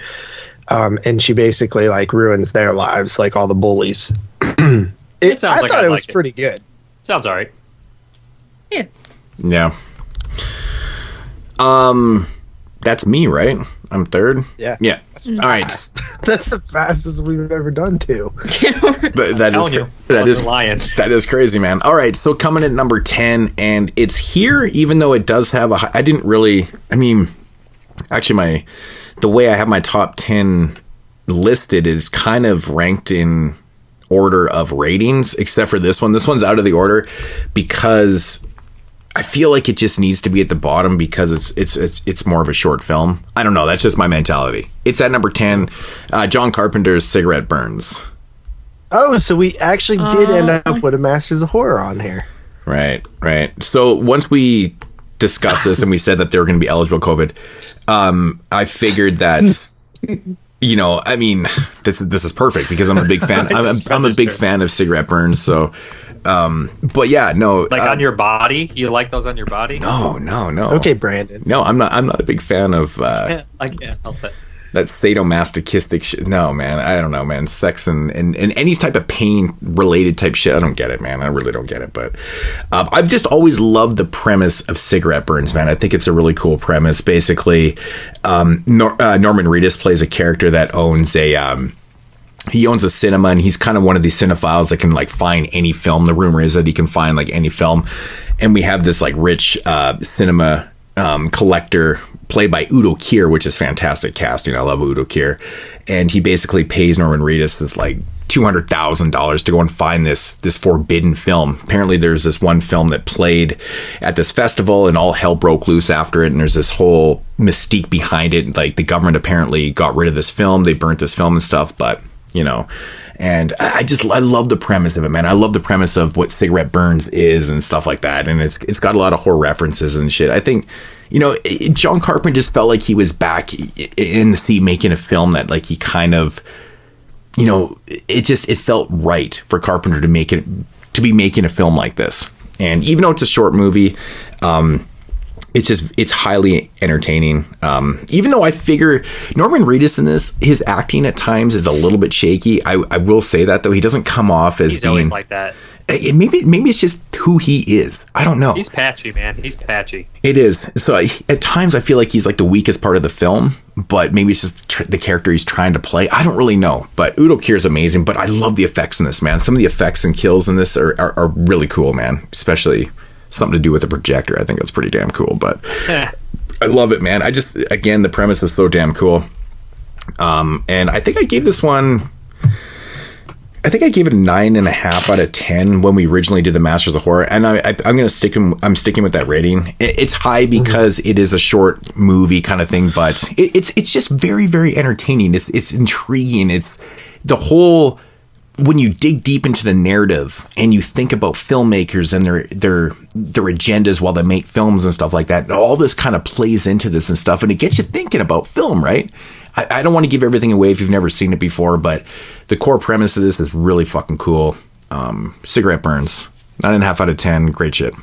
I was wondering if anybody was going to include those or not. Yeah, I love that Moods did. Yeah, me too, because I was a little nervous too, and I was like, I don't know. Because although I do have a couple of them rated really high, and actually, I watched 81 movies because I just realized I forgot one of those. Here we go. But okay, so my number 10 here. Oh, did everybody rate theirs just for the ratings page? Yep. Yeah. Okay. My number 10 is a film that I'm not sure will appear on any other list. I know there's one of you people that like it, and it's Moods, I believe. But I don't think he likes it as much to put on a list.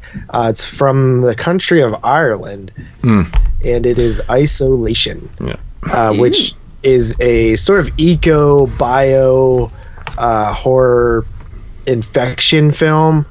Man, dude, like we had covered this back on our Irish horror special that we did, and I liked it. But watching it at this time again, it just has like great atmosphere. It's creepy. Everything's done on this little farm, and it starts off just so unsettling where you're like, what is going on here? I think the less you know about it, the better. So unfortunately, if you listen to me, I kind of told you what it's about, but it's like this experiment of like faster growing cattle, and just the whole opening where this cow is like kind of screwed up in its pregnancy, and they have to sort of extract the calf out of the cow and stuff like that. It just all gets under my skin, and It's gross, and it's kind of like The Thing, but a lighter version. I just think it's a super neat, small scaled film that really goes above and beyond what it should have been capable of, and it really impressed me. I know, Dave, you weren't like the biggest fan of it. I gave it a 7. I thought it was a good movie. It just was a little. I don't want to be. It's a good movie. It's just a little dull. Yeah, I agree. I like it though, man. I agree. And I mean, I understand where people would say it's a little bit dull and stuff. It's because of the look of it. Also, I'd like to see this movie in a high def version. I mean, to be honest, Isolation is shot in like Ireland, and it's fucking, it's rainy and dismal there. It's always shitty weather, right? From what I understand and shit. So it has that fucking like just natural kind of look. Like the atmosphere that it creates is like natural. It's like a natural atmosphere that's created, but you could fucking drown in the mud. Really, like everything is wet and just it seems like it's really cold and stuff. But I do like the premise of like, that whole kind of playing God thing and fucking with genes and accelerating growth and things like that. It's a classic horror trope. Yeah. See, 3-word review. It's kind of like babies having babies, right? right. And I'm always a big fan that's of like creepy when you first find that out, though, right? It's like, dude, that's wait, fucked. This calf is pregnant? Oh, that's fucking weird. Something's definitely off with that. Yeah, I like the whole mad science. It's not really even mad scientist. It's taken a little bit more serious, but I like the whole scientific angle of it and stuff. I like that stuff. It's cool. Yeah, it gets you thinking. It really gets you thinking, because if you fuck around with the natural progression of life and stuff like that, you're gonna have babies having babies, and that shit ain't cool, man. I kind of like that, man. Like, the idea of walking around and stepping on those bones and shit, man. There's some really unnerving parts in the movie for sure. Yeah, and I dig it, man. The body horror in there and stuff. I like that stuff. And like whenever they first they pull a newborn calf, and they do an autopsy on it and find out that it's pregnant. Not only is it pregnant, but it has 6 fetuses, which, first of all, cows don't have litters, okay? So that's weird enough, but the fact that it's a baby and it's pregnant is just fucking crazy. And I remember just feeling like really unnerved by that whole concept. And I do think one of the reasons that it looks a little bland is, like Mood said, all that, but also if you pay attention to the camera work, it's done in that weird style where it's like off in weird angles and behind things to sort of blur some of the visuals to like help with the effects and stuff like that. There's a lot of that going on in the film that I remember seeing. So that could also be a reason why it's a little bit bland. But I love small cast, like small isolation type horror films. So yeah, I gave it an 8 out of 10. I thought it was pretty damn good. Oh, there's one poster of this that is like literally so atrocious. It looks like it's horrible. It's like an eye on there. Sci-Fi Channel, like behind like a wooden door with a lock on it. It looks so crappy. Awesome. Okay, so what's Jeremy's number 10? So Jeremy's number 10, I didn't see this. I think Carly might have. It's called The Dark Hours. I can't believe you liked that so much. You know what? It was good, but like... I don't even know what it is. I found it on YouTube. That's the only way I found it. So what is it, Carly? Just so we know what the hell it is. It's basically about this woman. I think it might be Canadian, actually, the film. Ugh. But yeah, I know, right? This woman, you guys are so like fucked. A doctor. Masters of Horror is all Canadian, by the way. So fucking shut up. What? Yeah. I gotta change my list. It is. Yeah. But she's a psychiatrist, and then she like has a brain tumor. She finds out, well, she knew she had it, but she finds out it's growing. So she goes on this trip with her husband and sister out to their cabin for the weekend, and she's like gonna tell them what's going on. But then there's some weird stuff going on with the sister and husband, of course. And then some old psychopath like patient from her past comes and like starts terrorizing them a little bit. I mean, it is good, but like, sounds sexy. Yeah, I don't know if it was like that good, but that's cool that he liked it. He only watched 10 movies. He lied. All 10 movies are on the list. Well, fuck you guys. I liked it. I watched all these movies, and after the movies, I liked them all. That's totally him. Yeah. I gave it like a 6.5, I think, myself. So what was Jeremy's rating on it? He gave it a coming in at number 10 with a 7.5 out of 10. I knew you were gonna do it. $7.5. I thought you were gonna do that to start, and I was like, shit, he didn't do it. 7. I actually thought about doing it and I forgot. 7 out of 10. Somebody had to remind you. Crazy. I see. All right, so getting back to the top, Dave, what's your number 9? All right. I know I had some problems with this movie, but it doesn't change that it's a very enjoyable watch. It's the movie that I saw in theaters that had the most nudity, and one of the goriest I saw, to be honest. It's coming in. Number 9, Eli Roth's Hostel. I had to have it. I know the first act is a little dated to me, but I actually enjoy the second and third act. I like the idea, and like they set up some really cool shit. I love the kids that they throw like all the dimes and shit. And when the bad guys are chasing them at the end, it just plays in perfect. There is some conveniences, but the conveniences are so satisfying to get the revenge that I did enjoy it. The only weird thing about it is, like, when people use, like, gay slurs in movies, I don't give a shit. I mean, if they're bad guys, it makes more sense, right? Like, if the bad guys, like, in Mod Squad, you're like, well, those are the bullies. Yeah, they should talk like assholes. It makes sense. But when the main characters do it, it's just weird to have those be the main characters, like the college bros. It was rare to see main characters like that, and it's just like, I don't really want to follow these people around the whole time, but by the end of it, I actually like Paxton, and I do like the whole. That's intentional too, though. Yeah. Oh yeah, no doubt, it's intentional, and his best friend is clearly like a closet case, like, right, and that's why it makes it more awkward that his friends keep saying that shit around him, which makes it even worse for him. But I think it's a good movie. Even by the end, I still can't stand Paxton, man. I don't know what it is about the characters in this movie. Like, he's just a douche. He comes across as like what everyone always talks about Eli Roth. I feel like it's like a reflection of Eli Roth too. And even though I don't hate Eli Roth at all, but I feel like it's kind of like a reflection of who he is. He just comes off as that, that fucking stereotypical college douche that talks like that. And just, he's better than everybody. He comes across as being better, and he just has that kind of attitude and stuff. I get the whole closet thing and stuff, but, even with, I can't remember what his name is, but he's just a pussy in general. He just sucks. His character's weak in the movie, man. The only one I really do like is Ollie, the Dutch fucking dude, because he's kind of fun. And he's like 40. And the shitty thing about Ollie is that he exits the film so damn early, and then you have to deal with these other two douches, and you're like, oh, for fuck's sakes, really? This is hard to be with them, right? It is, because the dialogue is cringeworthy. I feel bad for her, dude. It's Paxton does redeem himself. Dude, I find the dialogue. Redeem himself.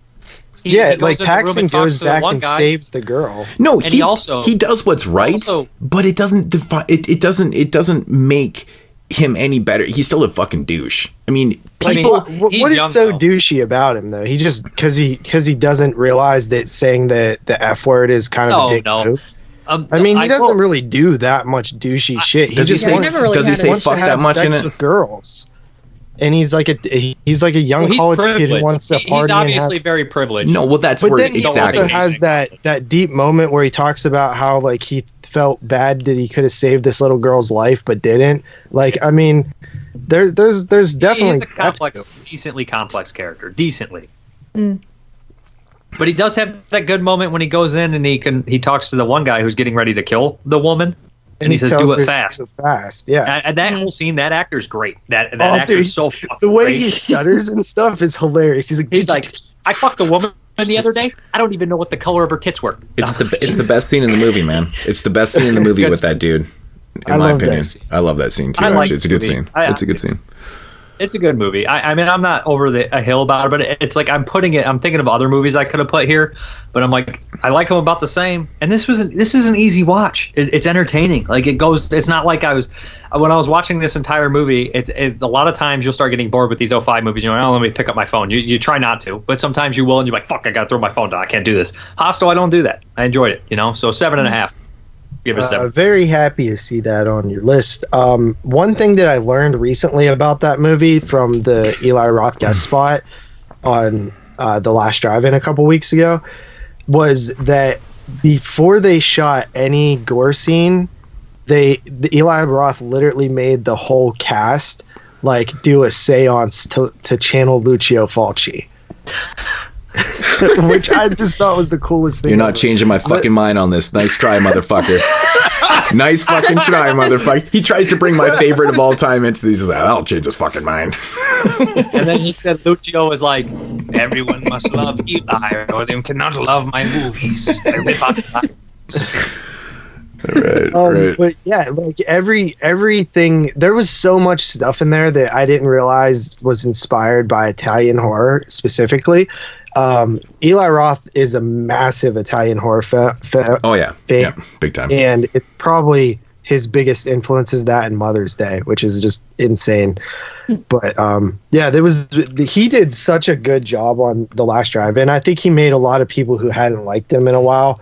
Didn't he do a commentary for Nightmare City, or he talked about Nightmare City? Like, he loves fucking Lindsay, right? Like, he's like a massive fucking fan of that shit. And did like the intro or something. If you don't like Nightmare City, I don't want to be your friend. Well, you're apparently not friends with JP because he always says it's fucking not good and shit. And I'm like, I love that fucking... Nightmare City is a fucking blast, dude. The nightmare becomes a reality. Yeah. It becomes the city, I thought. See? When I talked to Jay Wolfel, he quoted the ending credits of that movie. Nightmare becomes a reality. He knew it. That's you know me, man. I can't stand when fucking things turn out to be like our dreams or nightmares and shit like that. But it's just kind of done properly there, man. Let's go. It's so ridiculous of a movie that you're just like, okay, let's go with it. Dude, it has one of the best dummy deaths ever at the end there when the dude falls from the fucking whatever they're climbing up on. That's the only thing I remember about it. It ends at an amusement park, dude. How badass is that? And all the zombies and creatures, whatever they are, they're not zombies. They're fucking walking meatballs. They all rip off all the women's shirts. It looks like it's a bunch of 50, 60-year-old grandpas playing the monsters, and they're like, Grandpa, no, you can't rip off the shirt. How can you not remember the soundtrack to it, though, man? It's so good. I would have loved to seen the remake. It would have made a lot of money. Jeremy's not here to be like, it's not gonna make any fucking money. That is one time that Jeremy is completely right. It all depends on how they market it. That's exactly what I said 100 times. I said it's all depending on how it's marketed. If you pump enough marketing money into something, anything will make money. Yeah, nobody would ever listen. It's not going to make money because it's a Nightmare City remake, is what we're saying. No, the remake has no name, but the name's good. But I'm just saying, but most people going to see these movies anyways don't know that half the shit that they're watching is remakes anyways. How many people went to see House of or fucking The Wax, whatever the fuck it is? Sleep. You know, they didn't know in 2005 was a fucking remake. Probably most of them, honestly. I remember not a lot of people knew. Like, I was there. I mean, we've talked about the this, target man. audience of that. I mean, we talked about this. No one knew what the fuck House of Wax was that went and seen it when they were kids. That's what I'm saying. Yeah, man. no, I agree. They didn't. Doctor Sleep, man. How many people didn't even know that Doctor Sleep was a sequel to The Shining? How many people didn't know? Basically, you're saying if they put Paris Hilton, or who's big right now, Logan Paul. How many people in 2005? If you put Logan Paul at Nightmare City and say, see Logan Paul die this September, I guess you're right. We make a lot of money with Dude, Nightmare you know City for a Logan fact, Paul. half the people watching the Fog remake in the cinema didn't know it was a fucking remake of Carpenter's. No, that one I think more people did know. The House of Wax, you're right, but I remember people knowing about the Fog because the Fog wasn't that old at the time. Dude, I told the story. I've told the story on here a million times, man. Well, maybe not a million times. I'm over exaggerating. I got to spruce it up a little bit. But anyways, you know what I'm saying? It's like you go to see fucking the It remake. There was people in there that didn't know it was a fucking remake, dude. Yeah, there was people, but a lot of them didn't. I got you beat here. I was in high school, 16 years old, 2004. The Dawn of the Dead remake came out. Good thing you said 16 and not like 22. That would have been fucking hilarious, man. I was in high school and I was 22. And so I'm like, I was 47 in high school. I was trying to pick up some chicks, but this guy, I was like, I'm gonna go check out the Dawn of the Dead movie. That's another something one. like that. I was like, have you seen the original? They're like, what? I was like, you don't know what the original. I was like, okay. I actually probably said something way more lamer than that because I was 16. I told him he didn't deserve to see the remake if he didn't see the original because I was 16. No, that's what like now. If I'm talking to someone, half the horror fans act like that now. They're like, you don't deserve to see it because you haven't seen the original Cat People and you understand that Val Newton used shadows better than anyone else. Right. No one gives a. My favorite is when people think Bates Motel, like they have no idea what Psycho is. I've had so many. I've so you many were at people work, have said right? that. You said, Yeah. You're like, have you guys seen the original or the original series or any of them? Or no, there was I shouldn't say this, but there was like we saw a name basically that was Norman Bates, and the girl turned around, she was like, Norman Bates, and I was like, I know, and she was like, it's like from that TV show, and I didn't even say anything. Oh my God. Did that song play in your heart? And it's like, too late to apologize, or some shit like that. Like, what's the one what they played in that OC when people got shot? It was like, what you say? And people were like dying in slow motion. Yeah, that's what happened to you. Your like heart sank. Yeah, black and white. But there's a lot of cases like that where, and I'm always telling people like, oh, well, that's actually a remake of a film that's like from the 50s, and that one different. But Dave's right though, man. In like what 1982 when the Cat People remake came out, was it 82? A lot of people were like, they didn't know there was an original film for sure. Yeah, that's because like that's a huge gap of time though.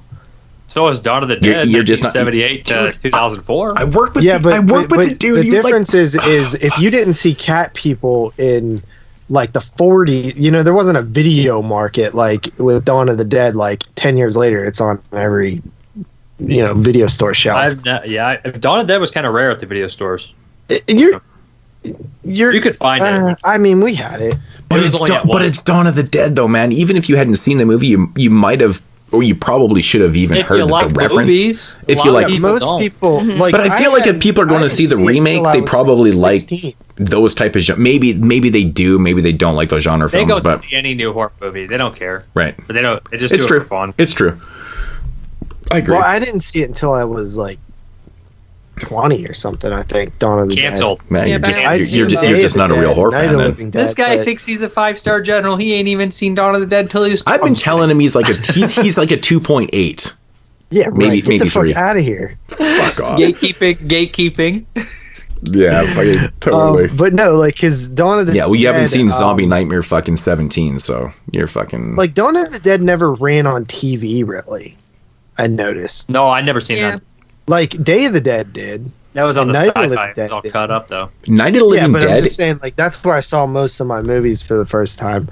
Dawn was probably the too long. remake, Probably dude. hard to cut in a spot. Do you guys remember? Well, actually, you don't remember because 2 of us weren't even born when the remake came out. But Dave, do you remember when the remake came out, man? Like it was fucking man. That shit was always on the Night of the Living Dead. When Night of the Living Dead came out. Oh yeah. It was always on the movie channel. It was always on. 2 of us weren't even born. Dude, I love that VHS cover, the white cover with all the zombies on it. Dude, Yeah. I love that movie. Dude, I'm a actually big fan of 1990. Dude, I love it. It was such a fun. I watched the movie like 100 times, man. I'd seen the original one even before that, but like when the remake came out, it was always fucking on, man. It was crazy. It was so. I just always remember watching it. Yeah. You bunch of yo-yos. You know what? I watched that last year and I loved it. I'd seen it before a couple times, but I liked it a lot more this time watching it. So that would be that kind of makes me want to get like 90. 90's a good year, I'm telling you. Yeah, 90's a fun year. Some good movies. 90's a fun year, man. But I'm so excited for this drawing that we should probably move this along. What number? Where are we in the show? Are we talking about Romero remakes? We're talking about Dawn of the Dead. Oh, I just did Hostel. Did anybody go after me? No. I have made a life rule though, man. If someone tells me that that Dawn of the Dead only exists in 2004, I cannot be friends. I can't talk to you. Nothing. That's just it. It's like you were a Scientologist and you left the religion. You're dead to me. Pretty much. You're fucking dead to me. Absolutely. All right, so yeah, I think that was Dave. Hostel at number 9. Carly, what do you got for number 9? All right, so number 9 for me is Santa's Sleigh. Oh shit! Yeah, nice. Yeah, I think it is a fun Christmas movie, and I'm surprised because I just watched it recently, probably like a year ago or something for the first time. And when it first started, I was like, this is going to be too goofy for me and I'm not going to like this. But it's really grown on me, and it's one that I would like to watch probably every Christmas along with like Silent Night, Deadly Night. It's kind of up there for me now. And I just think it's a blast of a movie. I think it's funny, and also has a few scary parts in it. Great Christmas atmosphere. I love Christmas horror. So Santa's Sleigh, number 9, 7.5 out of 10. Me too, man. And it really does have one of the most classic and hilarious opening scenes of all time, man. I mean, the fact that everybody in that opening scene is a Jew is utterly the fucking funniest thing I've ever fucking seen in my life. The opening is fantastic. A lot of people don't even catch that everyone's a Jew in there. It's so fucking funny, though. And Santa's killing Jews. Most of the cast is Jewish. It's so funny, dude. Most of the production's Jewish. It's so much more funny than people think it is in that aspect, man. But I think it's... And Bill Goldberg kills it, man. He's really fucking good in the movie, man. I will say. Sal Rubinek is the best in that movie, in the deli, when he argues with that old lady. Oh, dude, so good, man. Even Dave Thomas in the movie. Wait, Crazy. is it Emily DeRaven? Dave Thomas plays the pastor. Fuck, man. He's Canadian royalty, isn't he? Bill and Doug, man. Bill and Doug. And Emily DeRaven's actually Australian and has an Australian accent in real life, which is funny. Rebecca Gayheart. Oof. Damn. Yep, good choice. Good choice. That's a good movie, man. It's definitely a highlight of the year. You know, there's not a lot of holiday horror from this year. Not really. Yeah. Not really. No. But cool, man. Cool. All right. So coming in number 9 for myself, we are going to go a little bit foreign here. We're going to go to Greece. I think I briefly actually even mentioned this. I don't even know, man. With a film called Tukeko, also known as Evil. I never even heard of this. Also known as Evil. No one's seen it? No one's seen Evil? Oh, yeah, I've seen it. Yeah, it's fun. I've seen that a couple times. It's from Danger After Dark released the DVD, I think around 2005 or whatever. You know, they released fucking Gutterballs and a whole bunch like Meatball Machine. A lot of movies from 2005 were released on this line. What? Strange Circus as well. Strange Circus. Meatball Machine sucks. Meatball Machine does not suck. You're stupid, JP. Dude, Meatball Machine is a fucking blast. It's bizarre. And and that's what's so good about it. It's just ridiculous. It looks so fake. Everything looks fake. How can you like Tetsuo and not like Meatball Machine? Like, how can you like Tetsuo and not like me? It's like almost, it's not the same, but it's similar in its bizarreness. Tetsuo is like scary. Yeah, all right. You guys ever collect Muscle Men when you were a kid? Not like Muscle Men, like the little plastic toys. Nope. Okay, well, they were hardened like little miniature toys. They were cool. They were monsters and wrestlers and shit. So like Tetsuo is the hard brand. It's like the actual original brand. And then Meatball Machine is like the shitty off-brand that you get out of the quarter machine that's rubbery. Yeah. But it's still great. It's a good example. It's not that's great. Exactly Those quarter machine things suck. I think the worst thing about Meatball Machine is just the pacing. The pacing's a little bit off in the movie. It kind of brings it down a little bit. But anyways, Evil is a Greek zombie film. I mean, if I had to classify it as something, kind of give you a general idea, it's kind of like, I don't know, man. It's kind of like a 28 Days Later meets Evil Dead 2. Maybe Evil Dead 2. Maybe like a. It has a comedic touch to it, but it does. It's not super funny, but it's weird. But the interesting thing about this movie is like it's more of a supernatural zombie film. I mean, if you want to call it that. I mean, it's not the dead rising. It's more of, it's like an evil force that is taking over people and transforming them into zombies and stuff like that. It's basically like demons. It kind of is like demons, but it's more John Carpenter's Ghost of Mars. It is kind of like demons. Yeah, it is kind of like those exactly. But these ones kind of act like zombies. They don't act like demons. They're just killing. But these are acting like zombies. But they're fast moving zombies and shit like that. And the thing I like about this movie, man, is the way it's shot. It's so much fun, but the dialogue is fucking hilarious. The characters are super fun characters. And I think the comedy works so well in the situation because it's like situational comedy, right? I feel like they're not trying to go out of their way to be like, hysterically funny and stuff. It's more in the situations and things like that. The effects are really cool. The music is really fun in the film too. And another thing I like about the movie, The effects are great, but it's also the fact that the way the characters die, they kind of die in an order where you don't really expect them to, too. I love that about these movies. It's got a great ending. I actually did recently pick up the sequel to this. I have never seen the sequel. I didn't even know there was a sequel. So get this. I reviewed this movie a few years back on my channel, or maybe I talked about, I don't know, but I think I recently did it for the 31 Days of Horror again. And I always thought, I was like, man, the way this movie ends, I'm like, it would be surprising if it would be good to have a sequel, because the way this one ends, it just seems like it should have a sequel. Well, I fucking Googled this shit and I'm like, there is a sequel. Fuck. It was made like a couple years later. I had no idea. I had no idea there was a sequel. So I picked it up and I still have yet to watch it. Where'd you get it from? Just on Amazon. I'm not sure who released it. Was it actually American release or North American release? It was. Yeah. Weird.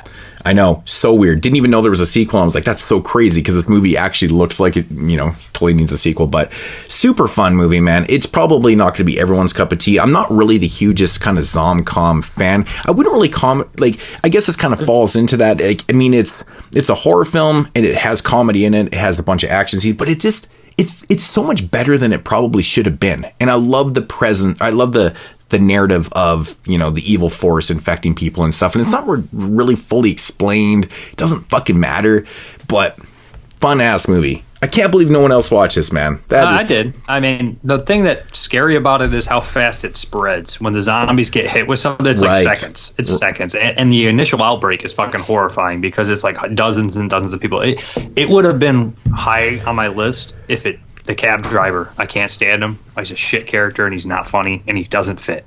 He just is out of place to me. It's like putting if you took Nick Frost and threw him in the original Dawn of the Dead. It just is like, why is this guy? I get it. I get it with the cab driver and stuff, but I think most of the characters are really fun, man. But I think besides him, I like everyone. I like all the characters except him. I think the comedy works for them. Like I said, they're not overdoing it. It's not super physical. Like it's situational comedy that really does work. And I like that about it, man. And a lot of times these foreign films, when they try to be funny and stuff, it doesn't really translate as well to like the Western audience and stuff.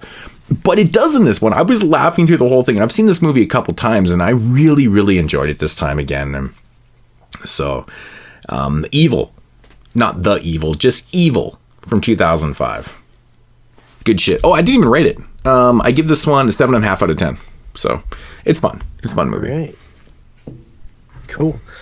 My number 9.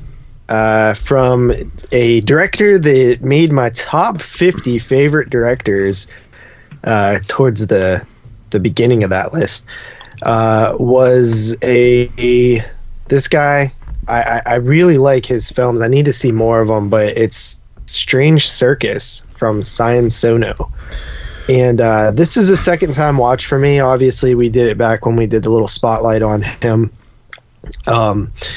with Strange Circus, Suicide Club, and Coldfish, the masterpiece. Mm-hmm. Strange Circus, though, man, I liked it more this time watching it. I guess, because when around how the ending is going to go, even though I kind of forgot a little bit of it, you kind of know how to watch it a little bit closer. And yeah, it's just a weirdo story, dude. This guy is having sex with his daughter and the mother, and then you flash out of that story and you're what you think is present day, and you're like, okay, well, wait, was that story even real? Like, did that happen? Like, clearly you're the daughter that was part of that story, right? Like, don't call me the fucking daughter.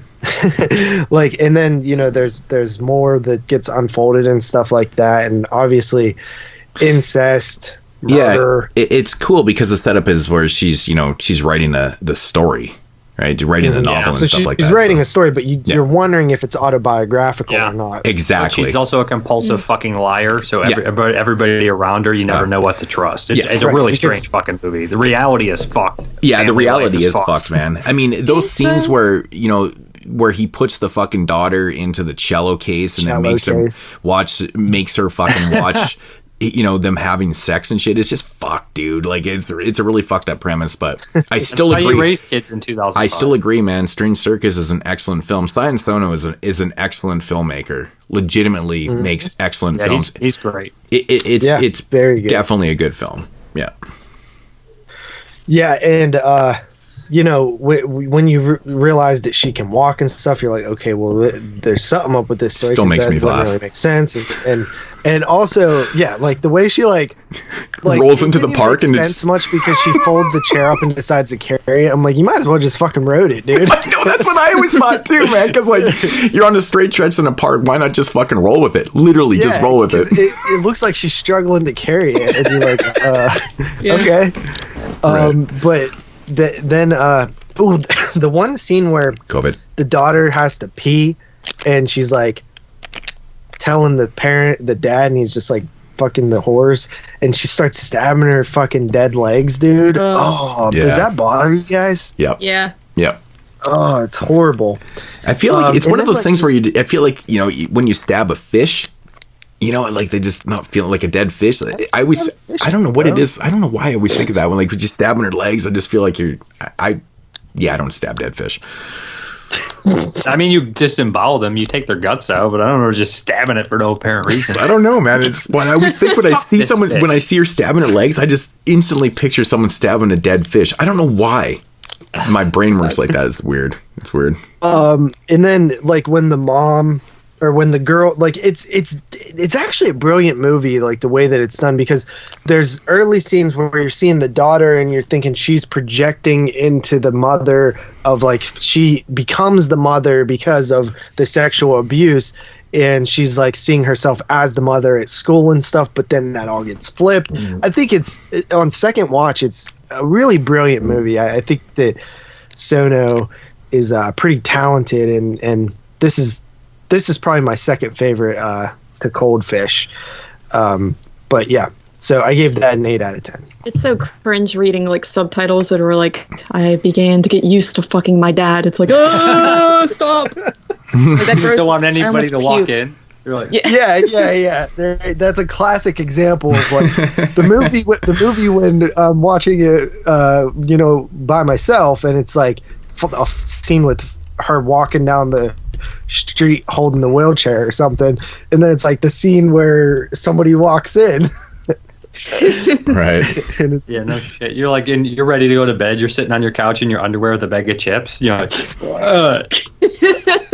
And then somebody's always like, "What are you watching?" And you're like, "It's not like this the whole time." I swear. You have to kind of explain it, and you like it, but then you're embarrassed at the same time. Yeah, you have to explain the whole thing because so you look less psychotic. I just started doing that wave off, like you kind of just flick your wrist to like move, like go away. Still want to talk about it? Go. Hey, shoot. But okay, so that's mine. Jeremy's. What was the rating? 8 out of 10 on mine. And then Jeremy's number 9, coming in at a 7.5 out of 10, is 2001 Maniacs. Damn. Weird. Somebody just laugh. I kind of laugh. I like the movie. It's fun. It's just strange. He's so weird. I liked it. I can't fucking stand it. It's a fun movie. I can't fucking stand it. I hate it. I hate it, man. Is it because Eli Roth has a cameo? No. I like Eli Roth. I like Eli Roth more than his movies.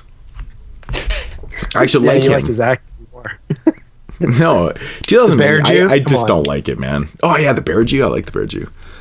2001 Maniacs is not like a movie where somebody's like, "You don't like that? Oh my god, I wonder why." I mean, it's just like, yeah, I got it.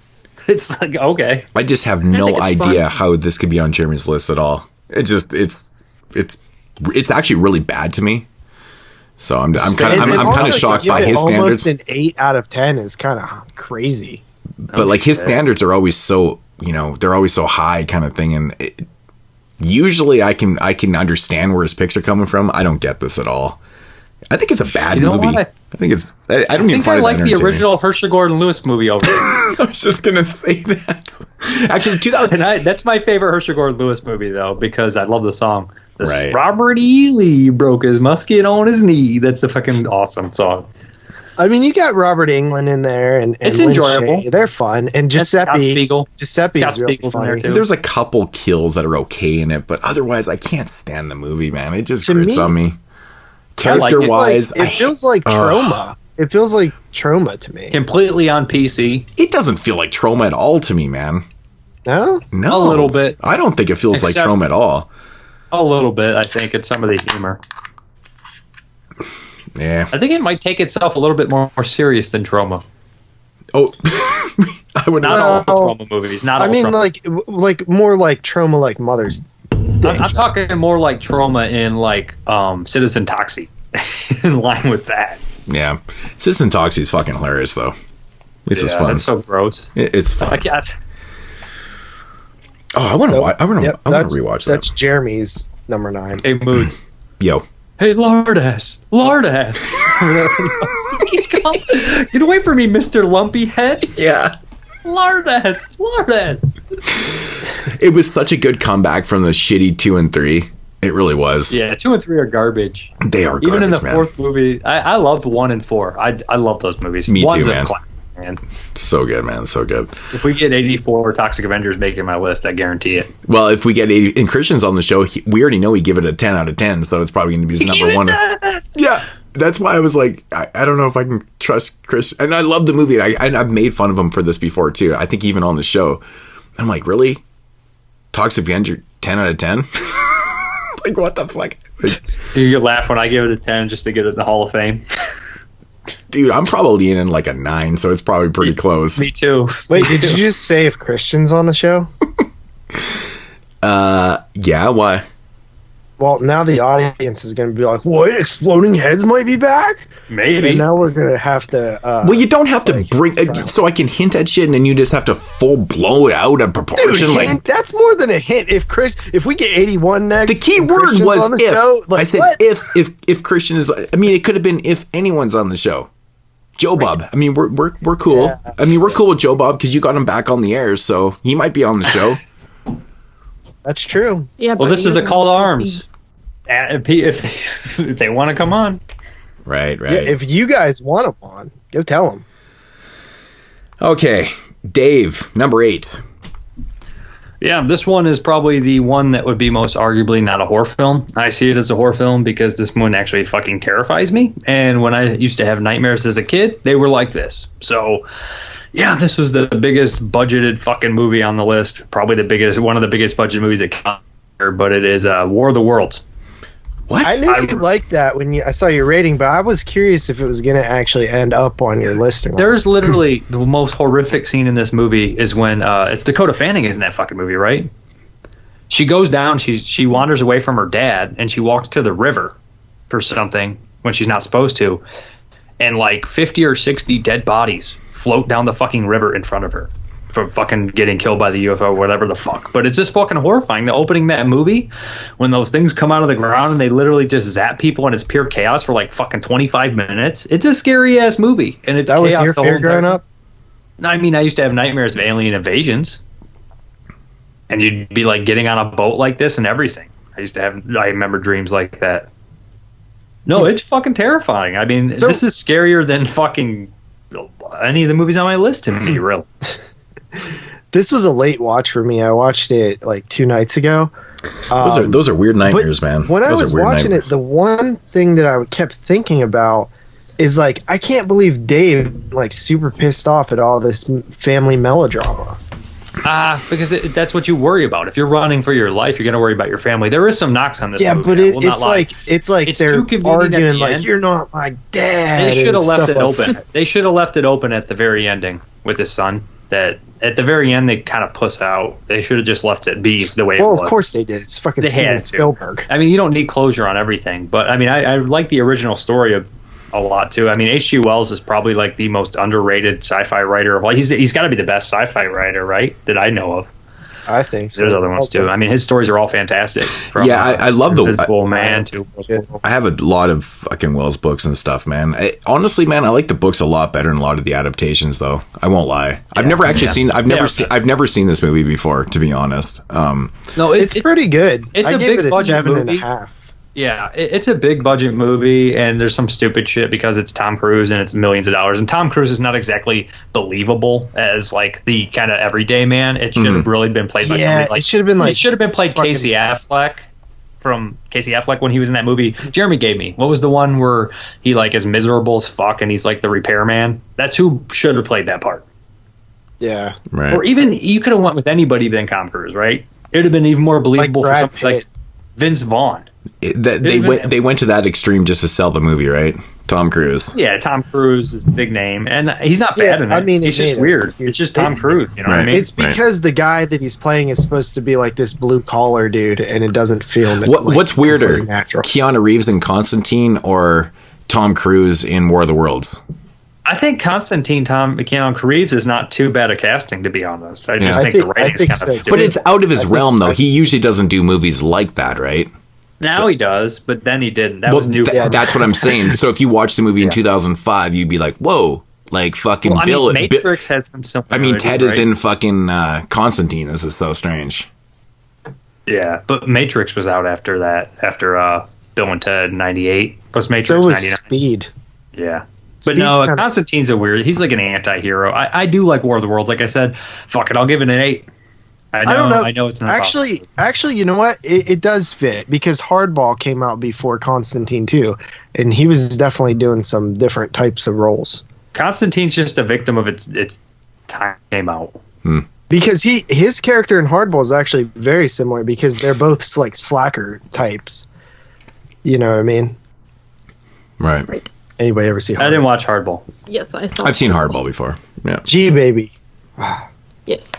Point Break. So yeah, War of the Point Worlds. Break. That's an interesting one. I wasn't sure if it was going to make your list, but I did.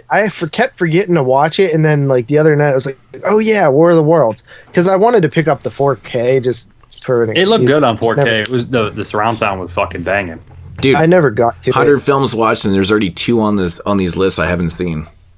There's one that I didn't. Actually, both these films I've never seen before, so that's crazy.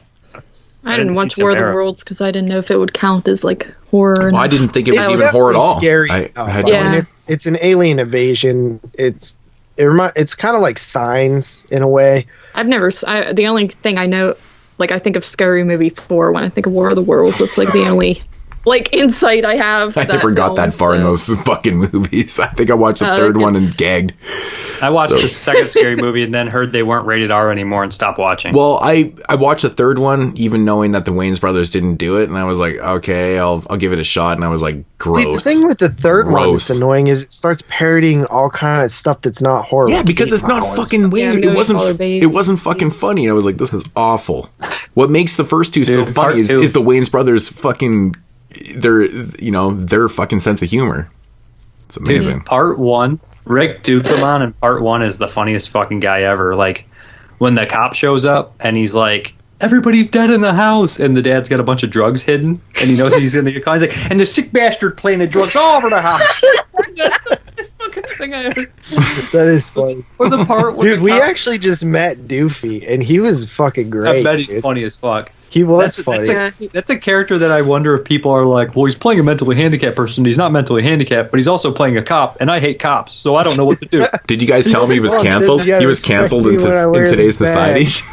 He's totally canceled like, in you know today's what- society. Because he's like making fun of a group of people that a lot of people hate, but then he's also doing it as somebody that fucking like he- people are sympathetic towards, so they're probably just confused, like, I don't know what to do.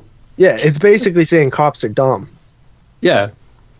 But then they're like, But people agree that cops are dumb, and they hate cops, so it's kind of like okay. exactly. The person that would get mad at it also hates cops, so they're like, Well, it's a Yeah. catch-22 because he's Like, kind of like handicapped and shit though too. He's kind of making fun Yeah. of that too. So yeah, Right. so it's fucked. It's a weird double standard thing. It is that kind of I don't double- even know if double standard is the proper term, but you guys know what I mean. It's funny. absolutely, To me. 100%. Just because Yeah. people are confused by it, and it makes me laugh.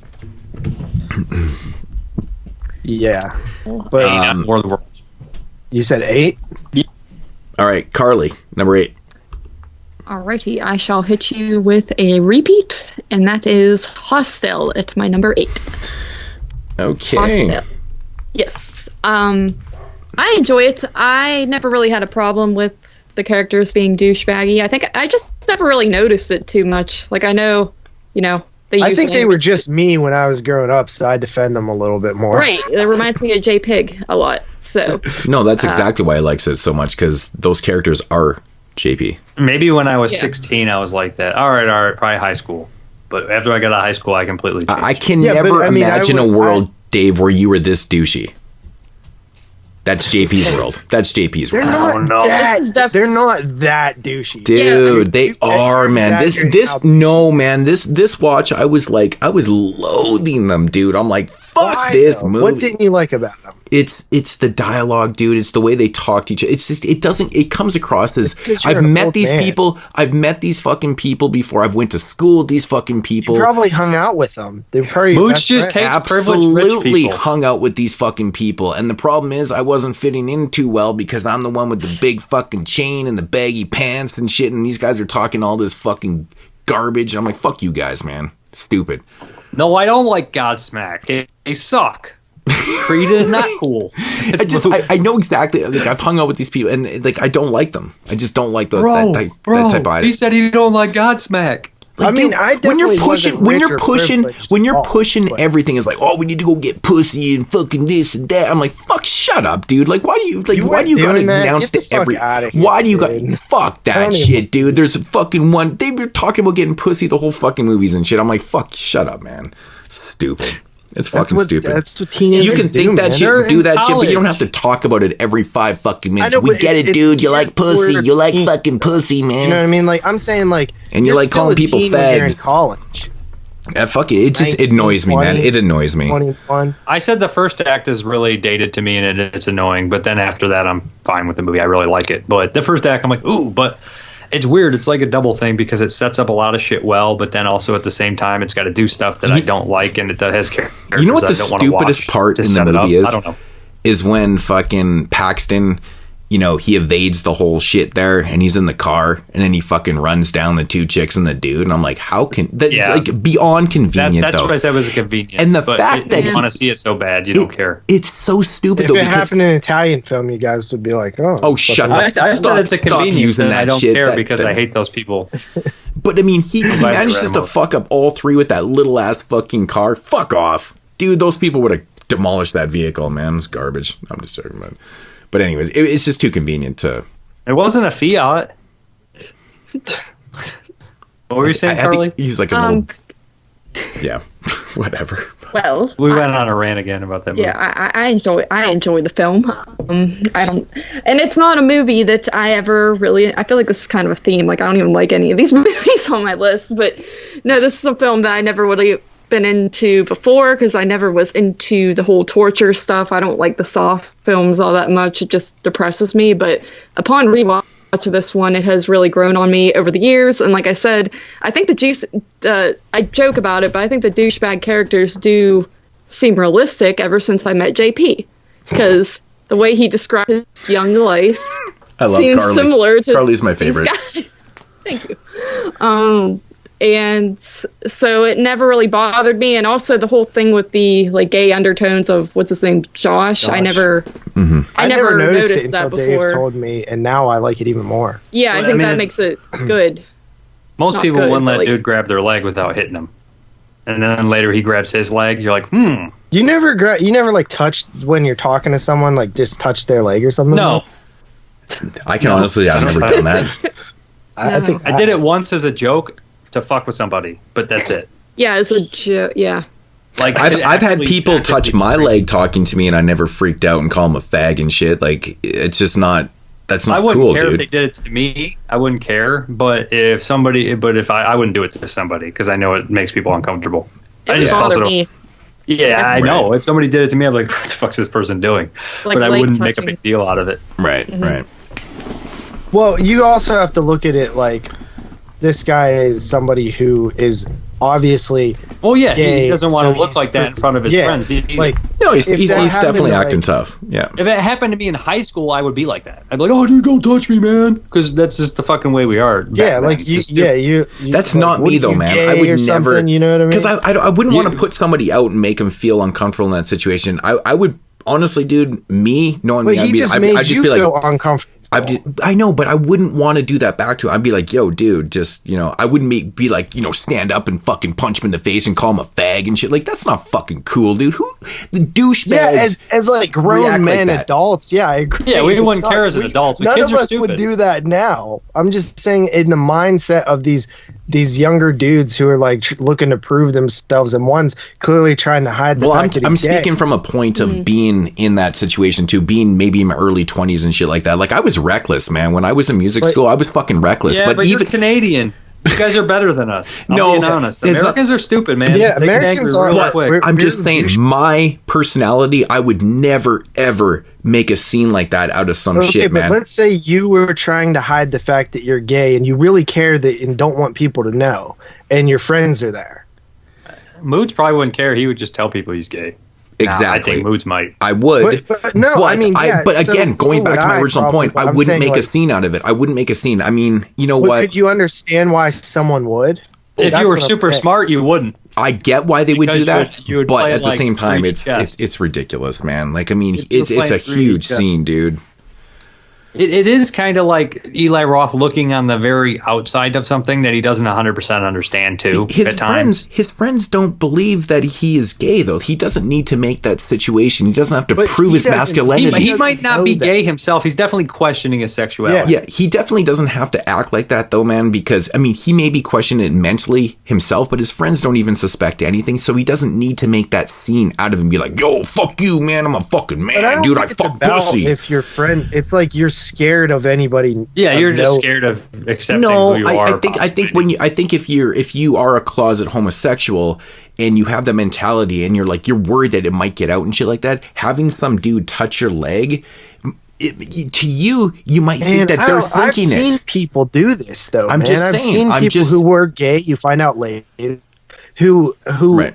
Were like the meanest people to gay people. Yeah, it happens. It happens for sure. And because I'm saying these guys are a little old for that. Like I could see being in high school, and I know that's making a big difference. But that time you go to college, you change a lot. Like I can't.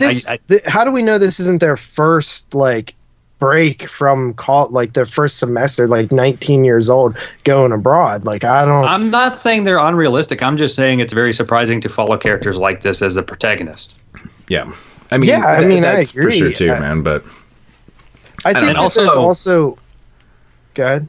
Paxton got 100% lucky. He passed out. He drank something, and then he was going to be drugged and passed out and die. But he fell asleep in a locker in a closet or something. So he really wasn't that smart. He got lucky. No, I don't think he was that smart at all. Yeah, that's the Carly for somehow winning the fucking screen. No, as soon as she told me that, I was arguing with her, and I love Paxton and the movie, but I was like, dude, even there's so many instances where he just gets super fucking lucky in that whole situation, well, what about the whole scene where he's being dragged, or he's on the elevator in the death cart, the body parts cart and shit like that? Like nobody noticed. Like he's to survive that situation in general, you'd have to be lucky, though, right? Really lucky. The part with the tattoo on his arm, like the guy's like, "Come on, we all have one," and then something interrupts them right then. Yeah. Again, it's a matter of convenience, though, too. Like when you compile all the convenience elements of the film and stuff. Oh, come on. But there is a point where you gotta have convenience to relieve the suspense sometimes. Mm-hmm. Right, you got to build the suspense. You have to have some sort of thing distracted. I mean, I think it's a very. This movie is not filled with plot breaking convenience. The only one that is when he sees him in the road and he runs him over. That part is. But that was more for revenge. It wasn't necessary. But no matter how you look at it, JP, it's still a very convenient moment. Like, what are the chances he comes upon all three of them sitting together in the road while he's in a car? He's got a weapon because it doesn't matter because it doesn't. If it didn't happen, it's the least of my problems with the movie. I just think it's not. The thing is, Eli Roth was definitely doing something where he was like, I literally want to do something that never is done. So I'm just going to have them all there and die because I want to kill them, and I know the audience wants to see them die. So I'm going to go against the rules. He's a little bit like that. Again, rewatching it, man. I was kind of shocked at really the lack of the whole torture angle of it and stuff like that. Like everyone's like, oh, torture porn, blah blah blah. Like there's not really a whole lot of it in the film. There really isn't. I've been saying all that stuff with Josh really fucks with me. I think the acting was pretty brilliant in the actual torture scenes and the sad. It's sad, dude. It makes the ending of the movie is super convenient too, man. It's perfect. It's perfectly convenient and. I don't know, man. I mean, again, going back to the whole character great things. Commentary in there too about like how Americans are obnoxious and people want to kill them the most. Right. They cost the most to You get. know the thing I take away from the movie, man. I'll never forget it. I've told the story on the podcast before about my wife when she was in Europe, when she was living in fucking Romania teaching over there and stuff. And they used to travel around and shit. And we were watching Hostel a lot of years back. And she's like, holy fuck, I've been there. That's in Bratislava. She was at that fucking train station where they get off. She's actually been there. And she's like, and I was like, that's fucking crazy. She's like, I know that shit. 100%. Kind of cool. That's cool. It is very cool. You know, to be watching, and she had no idea that it was shot over there and stuff. And she's like, what the fuck? I've been there. And she's like, is that in Bratislava? I'm like, yep. See, I think that like the fact that there's so much to dissect and talk about this movie, like I think that's a credit to the movie too. I would agree. We don't talk about movies. You know what? I 100% agree with that. It doesn't mean I have to like the movie either. Right. It's good you don't. But I will forever remember that you gave it a 9 out of 10. So fuck off. Well, I mean, that's the beauty of, and going back to what I always say, ratings are for dummies. And ratings will JP change. gave Cannibal Apocalypse a 7. And ratings always will change upon watches and the times in your life and things like that. Ratings are a moment thing. They're a momentary thing. They're not they're not written in stone, man. This isn't the Ten Commandments. At one time you were smart. And then at one time you weren't. I get what you're saying. But my mentality then was probably going off of the fact that this in 2005 created a whole movement. It was a bombshell. It did a lot for the genre and things like that. So, I'll give it props in certain aspects. And again, when we review films, it's coming from an objective point of view though too. It doesn't really matter what I personally think, like if I like this or not. I mean, I'm putting that into it too. Personally, it's just not one of my favorite movies, right? And, that's fine. Yeah. So, Carly, anything else on your 8 out of 10. Good move. Sorry. Okay, so coming in at number 8 from the glorious year of 2005. We're going to go to a bona fide 100% master of horror. Without question. I mean, if you question this, you're a fucking idiot. Although, you're allowed to question it because opinions are whatever. Who cares? Land of the Dead. I didn't think that was going to make your list. It was not on make his list. It wasn't on my list for the longest time, and then I rearranged my list, and I'm like, you know what? I'm doing this how I want to do it. I have a lot of fun. I don't think Land of the Dead is a great movie. It's not a great movie. I think it's a very entertaining entry into the Dead series, but I do have a lot of fun with it, and it's a film I can watch over and over again for some odd reason. I like what he did with the movie. I like the casting in the movie.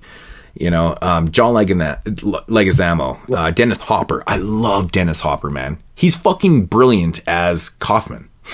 When did he die? Didn't he die shortly after this? This guy went like 2008, 9? 8 or 9, yeah, something like that, yeah. I'll check. I can't I think it is like 2008, to be honest.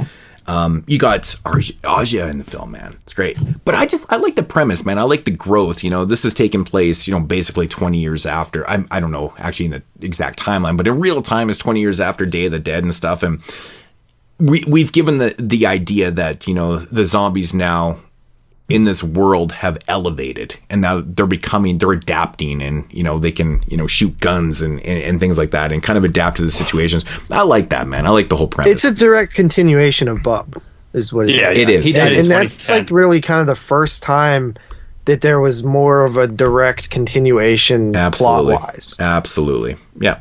And I like that, man. I mean, it took the Bub premise and it really just kind of put it into, 20 years later, this is what they're doing now. And the zombies have changed throughout the movies. They've grown all of the time. Yeah. So this is a big jump, though, from Day of the Dead to this. Like they almost have like personalities and stuff, and they're more of a weapon. They're more of a threat. Well, now you got more than one Bub. You got about 5 or 6. Yeah, Eugene Clark is Big Daddy, man. Like he's like the elevated Bub. Well, what's super interesting about the Dead series is he always, after Night of the Living Dead, was like he found that formula of the two leads being an African American male and a white female. And then he did that in Dawn of the Dead, and then Day of the Dead, and then Land of the Dead. It got so far that it changed up, and his African American lead was a zombie. Yep. So it changed over to the zombies being more sympathetic in the film too. So yeah, I'm a big fan too. So. Which I don't think it has to be sympathetic, but coming from that realm, I think it does work in that aspect. Though I completely understand where you're coming from. Yeah.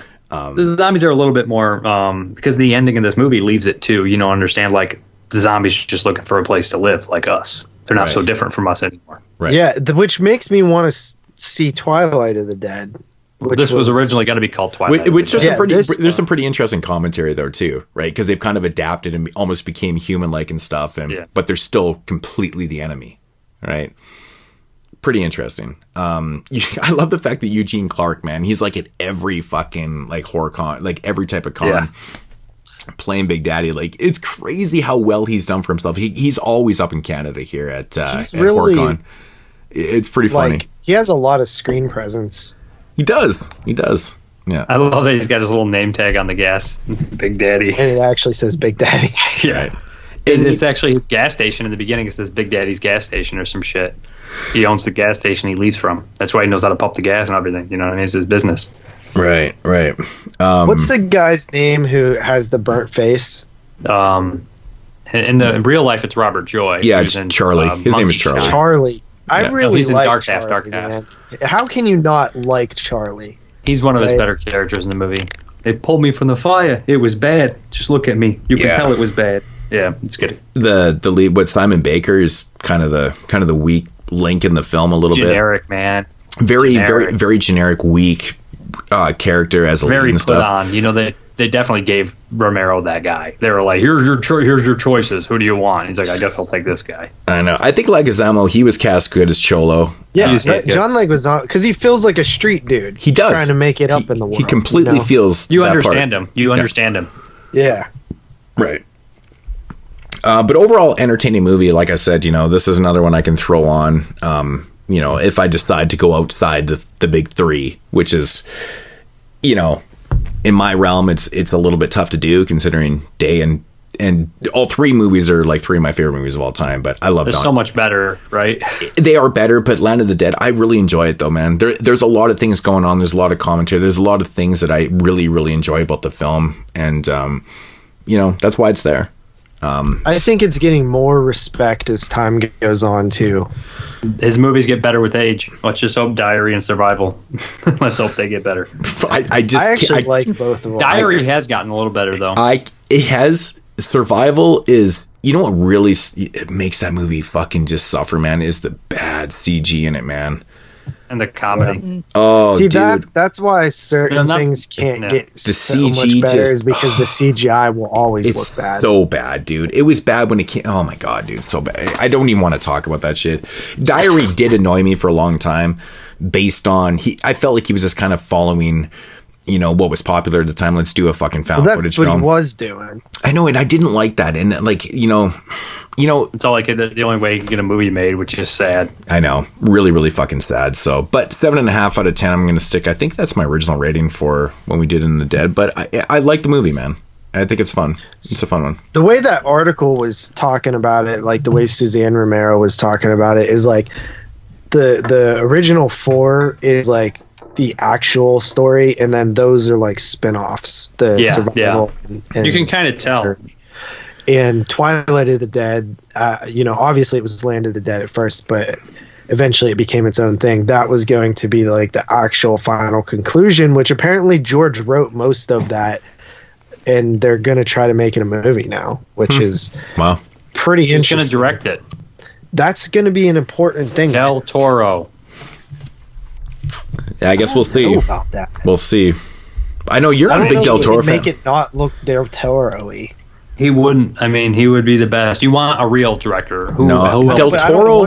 But Del Toro is a huge Romero fan, and I think he understands. I think he understands. You want a filmmaker who knows the filmmaker personally. But you got to remember, JP, all the other guys that know him are 107 and can't fucking walk. He's not going into this project thinking I need to make a Del Toro film. He's going to make a film representative of Romero's films.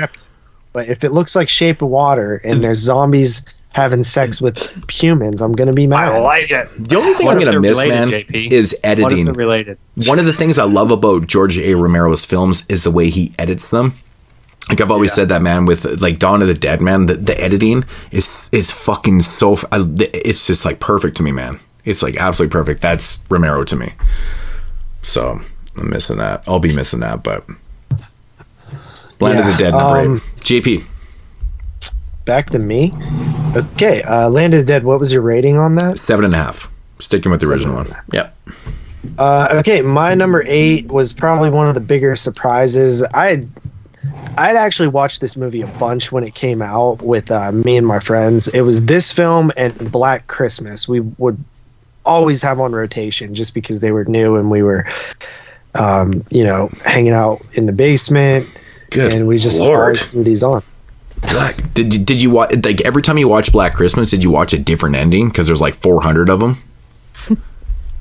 Is there? There's like five. There's like 5 or 6 different endings to Black Christmas. Is there really? So it's like The Descent then. There's only 2 for The Descent. Yeah, no, there's more. I thought there was 3. Dude, there's like 3 or 4. Do you have the DVD that literally has like 5 or 6 different? I think it's 5 different endings on the remake. I can't man, remember. It's crazy how many different ones there is, and like they did that a lot at this time. Half the endings That didn't was even make very fucking popular. sense, man. They're so stupid. Fucking dumb. They did that a ton during the early, like, especially when DVDs were kind of still like fresh and new and special features. It was like normally you would never even know about those endings that they shot. 28 Days Later didn't even. They had like not even completed endings on their DVD. They're like, this is what we thought we'd do, and there's like It's just a like, storyboard. It's just a storyboard. Yeah, literally they put a storyboard with like commentary over it. I was like, come on now. Yeah. But this film is House of Wax. Now going into because I hadn't seen this since probably that era, and even back then I thought it was like teenaged crap. But like watching it now, it's a really fun slasher type movie that actually, like, even though it's a little ridiculous, like even at the end where everything's on fire and melting, you're like, okay, none of this would work. That's the like best this. part of the movie. It's a house made of wax. Well, it was developed as a what movie? What's the story behind it? It was developed as something a Tourist Trap remake. Tourist Trap remake. That's right. And like you completely see it in it now. Like we learned that on the show, and I'm like, fuck, man, that's totally true, man. Totally Tourist Trap remake, it literally man. is Tourist Trap. Right? It literally is Tourist Trap, which is fucking. I love that movie, by the way. Just to get it out there. Tourist Trap. Love it. So good. Better every time you watch it. Oh my God. I love Tourist Trap. It's so good. That's one that I just had always heard people mention and never seen until Joe Bob showed it that night, and I was like, wow, this is actually pretty It's fucking good. fucking great, dude. Creepy and good. Yeah. That's 79, right? Yeah. 79, yep. Yeah, that's another reason why 79 would be a fun year to get. Oh, I got that recent Blu-ray, and I was knocked out. I was like, holy shit, this movie looks amazing. I didn't pick it up. I didn't watch it yet. Yeah, I grabbed that big box VHS version of it. It's kind of cool. It comes with a fucking figure in it, too. It comes with, what's the guy's name? Chuck Connor's name in it. Chuck Connors. Davey and what? Which I learned that he played like professional football and baseball. He was a stud. He's a fucking man, dude. That's crazy, dude. I had no idea. Actually, shout out to Zach on that one. He actually told me that one night on Skype, and I was like, you got to be fucking kidding me. This guy is my favorite person of all time. Crazy.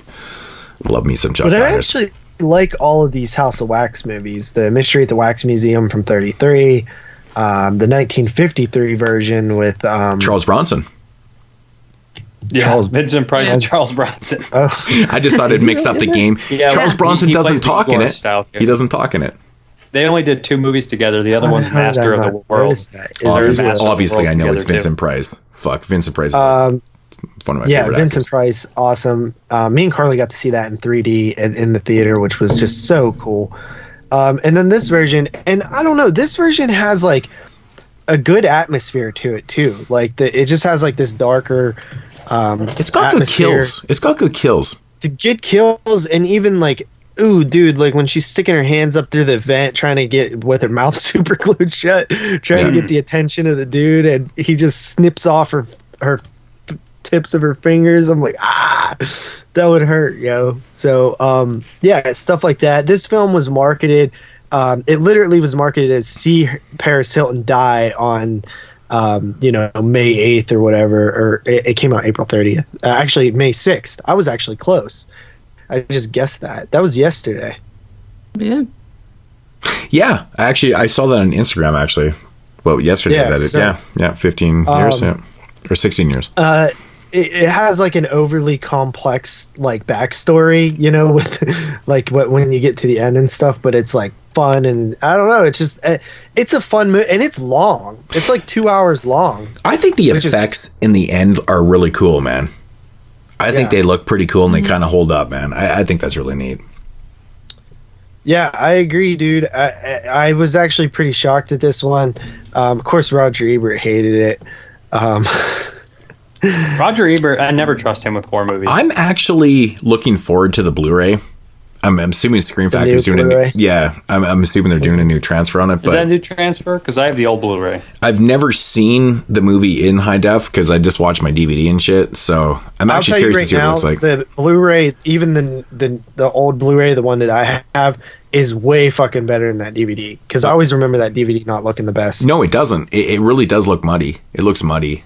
Yeah, it's a poor transfer for sure. This film actually won Paris Hilton won worst supporting actress for a Golden Raspberry. You know what? She didn't even do nothing. You know what? Isn't it just like for somebody that doesn't even care about Paris Hilton? I don't give a fuck about Paris Hilton at all. But I don't think she's that bad in the movie at all. Like, she got that award because she was super popular at the time, and I think that actually kind of helped this movie, gain some fucking notoriety, years after it came out, is the fact that people were over the whole Paris Hilton thing, because I think this is one of the reasons why people hated on this shit in the first place, was like, Paris Hilton's in this movie? Fuck her. She sucks. I hate the movie. Move on. Do you remember that, though? When everybody was young. People are petty. They do that. A music star in it. They can't be in a movie. People are petty. People are petty. They automatically hate it, but I'm thinking time has allowed people to forget the whole Paris Hilton thing, and maybe they went into it not even, thinking that she's in the shit again. Paris Hilton is over fucking hated anyway because well, she played a character. You have to realize she wasn't as dumb as people thought she was, because she played. Dude, she was actually really smart. That's what I'm saying. Talks about it. That's what I'm saying. She played a character like Jeremy does on the show, and she was not as stupid as fucking that he claims that he plays. He's actually Jeremy. That's how he actually is. But anyways, but yeah, no, so he doesn't get fired. I can't get fucking fired. Fuck that shit. But anyways, you understand what I'm saying, though, man. Like, she was totally playing it up for the media and shit like that. Why not? It's attention. Bad publicity and shit like that's good for people, man. That's what she was doing. I mean, it was a reality show, too. I mean, they got to set up some bullshit. Reality shows garbage. Dude, reality shows what got us in this fucking shitty nobody place wants to see some smart goody chick fucking, sitting around doing some shit. Like, that's not what... They want to see people they can laugh at. They want drama. People are weird. They want bullshit. I just worked for 8 hours today. I'm going to go home and watch some other guy work and make fun of him and his because Paris Hilton has ever worked 8 hours in her fucking life. Reality TV show is killing your brain cells. This is 2005 again. I reverted back to 2005 complaining about reality television. Yeah, but those years in reality television was really bad. I love some reality TV. Horrible. But that shit was bad. It's not all horrible. It's horrible. Jesus, I don't want to talk about reality TV. 1 out of 10. Moods, what do you rate it? What, reality TV? Moods watches Big Brother, which is that's like the only show that I watch. Basic reality. I watch Murder in Small Town X. I watch one reality show and that's it, man. Big Brother. That's it. I don't even watch a Canadian one because that shit is garbage. And Canadian challenge. Big Brother is garbage. Fucking stupid. So out to lunch. It's fucking totally out to lunch. Out to lunch. Hey.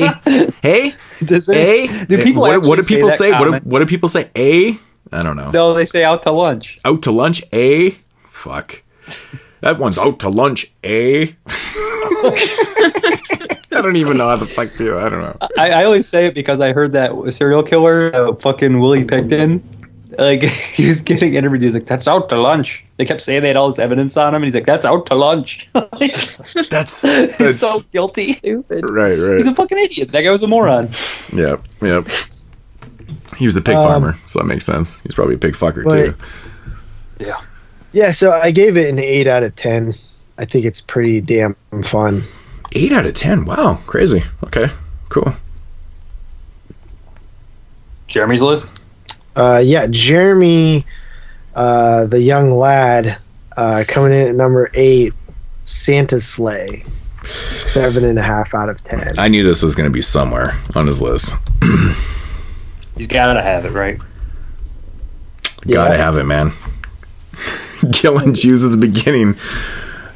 He enjoyed it. So far, if you look at Jeremy's list, it's been like weird, right? Like, because he's usually pretentious, but it's like 2001 Maniac Santa's Sleigh. He couldn't find any pretentious films to put on his list from 2005, so he's like, well, fuck, I guess I gotta go this way. He should have watched The Black Knight. He should have watched Black Knight. And fucking Antibodies. So I'm up. Yep, back to you, Dave. All right. Number 7. It's on this list because the cinematography is that fucking good, and I like wide shots. What can I say? I wasn't always a huge fan of this movie. I saw it originally when it came out, and I was like, meh. But I had a real bad experience watching it. Like, the fucking DVD player was fucking up, and I was just being a baby. So I rewatched it, and I actually realized it's a very good movie. It's a movie where the character does everything they're supposed to do, and they still fucking die. So that's cool. Like I said, I love how it's shot, and I love John Jarrett. It's Wolf Creek. It's going to make my list. Yeah, figured so. I mean, and this isn't even one that I ever had a fondness for. It's kind of crazy it's even on the list, but there's stuff that I think I don't know if I like it better. Probably about the same, but I think this is a better movie. You want to hear something fucking probably blasphemy? I know to JP and maybe to you. I don't know about Carly and shit, but I don't have much ownership. You know what I mean? Like, I'm not super defensive of this movie. I do think it's a good film, though. I like part 2 more than it's the more first fun, one. Right? I've never seen. It's ridiculous fun, dude. That movie is a fucking blast of a fun. It's more Mick. Oh, yeah. Dude, it's ridiculous. I love it. It's so much fun. But that CGI kangaroo shit, man, that's bad. It is okay. It's not perfect. I never said it was perfect. Yeah, that's some really bad CG kangaroo shit, man. But you got to admit, though, it's kind of funny how it goes down. I just like how they he's just shouldn't straight just up fucking wake and frighted at him. You mad, you bastard, dude. Right? Oh no, but fucking the air sucks out of the fucking room when that dude makes that dumb fucking comment about the knife. Like, it's one of my favorite scenes of this entire year. Because it's like you can just feel, oh my god! And then when she goes up and asks him, she's trying to rush him because they want to leave, and she's like, "Yeah, we're trying to get out of here as soon as possible." And he's like, "Not a problem." And then she it's just awkward because she says something. So if you could do it whenever, let us know. It's so awkward, man. Well, they're assholes too. Like, you see how they talk to the don't they stop and talk to a mechanic and they treat him like shit? Yeah, they treat him like dog shit, and you're just like, these people are like privileged. Like, I see so much of that. Like, people just will go to and they'll just talk to people that they think they're better than. And it's, so why are you talking to them like that? You're not better than this fucking person. You're just a person. Who gives a shit? The world ends, you're gonna die just like them. So fucking stop acting like a dickhead. And they treat those people like they're lowly, but then they go to the other place, and then they're kind of like the bar, and they have that big thing too, and you can kind of see that danger, that exploitation danger. But also, I remember the guy treats the the gas jockey. I don't know why I'm fucking some 40s term or something, but the gas pump guy, the guy who ran the gas station, he treats him like shit, doesn't he? Yeah. Yeah. So, I mean, you can kind of see that, and Mick obviously was picking up on that they thought they were better than Mick. Yeah. Oh, yeah, for sure. Yeah, it's a good movie, man. I'm going to give it an 8. It's fucking an 8. It's an 8. All right, Carly. All right. My number 7 is a movie I am not sure if other people like or not, but I do, and that is Hide and Seek with old Robert De Niro and Dakota Fanning. Dave, you've never seen the fucking movie. Shut up. I didn't watch it, but I saw. I saw Hide and Seek when it came out in 05 or maybe 06, whenever it fucking made its premiere on DVD. But I haven't seen it since, man. I remember liking, but I didn't think it was horror, so I didn't rewatch it. So it gets there at the end, honestly, because I didn't think it was gonna be. I'd never seen it before, and I just thought it was gonna be another thriller, and I would consider it more thriller, but I definitely think it's horror enough to play on the list. I watched it for the first time, and I actually thought it was really good. Yeah, I watched this when it came out, too, and I remember as a kid being kind of bored by it, and then the ending really spooking me with like the sort of twist that goes down, not to give it away. And then watching it this time, it still held up for me. I thought it was really creepy. I thought De Niro's performance is good, and Dakota Fanning. I've never been a big fan of her, but I think she's good in this movie as the daughter. And it's like a psychological type of film, and I dig those. So I've always enjoyed this one. I was happy to get to revisit it for this show, so I give it an 8 out of 10. Who's Charlie? Shut up. You gotta watch to find out. Yeah. He's Charlie. I haven't seen the movie, but he's Charlie. How about the trailer? I told right away. That's why I didn't watch it. In 2005. That's why you I was like, he's Charlie. And my friend was like, oh, he saw it already? And he made a weird face like I was right. And I was like, I'm not going to watch that. If that's that predictable. Listen, it's still good. It doesn't matter. You might not be Charlie. Who's Charlie? Am I Charlie? Who's... Let's move along. All right, so coming in at number I'm just 8. kidding, I'll watch it. Coming in at number 8 is a Spanish film called number 8. A Christmas Tale. Okay. Directed by Paco Plaza. Does anybody know who Paco Plaza is? Because JP should. That guy. Yeah, he Right? did the Wreck films. Yeah. So, yeah, man. This is actually one I forgot to get to. I started it. Like this, I started it back in like December and never finished it. And loved it. I don't know. Dave said it sucked.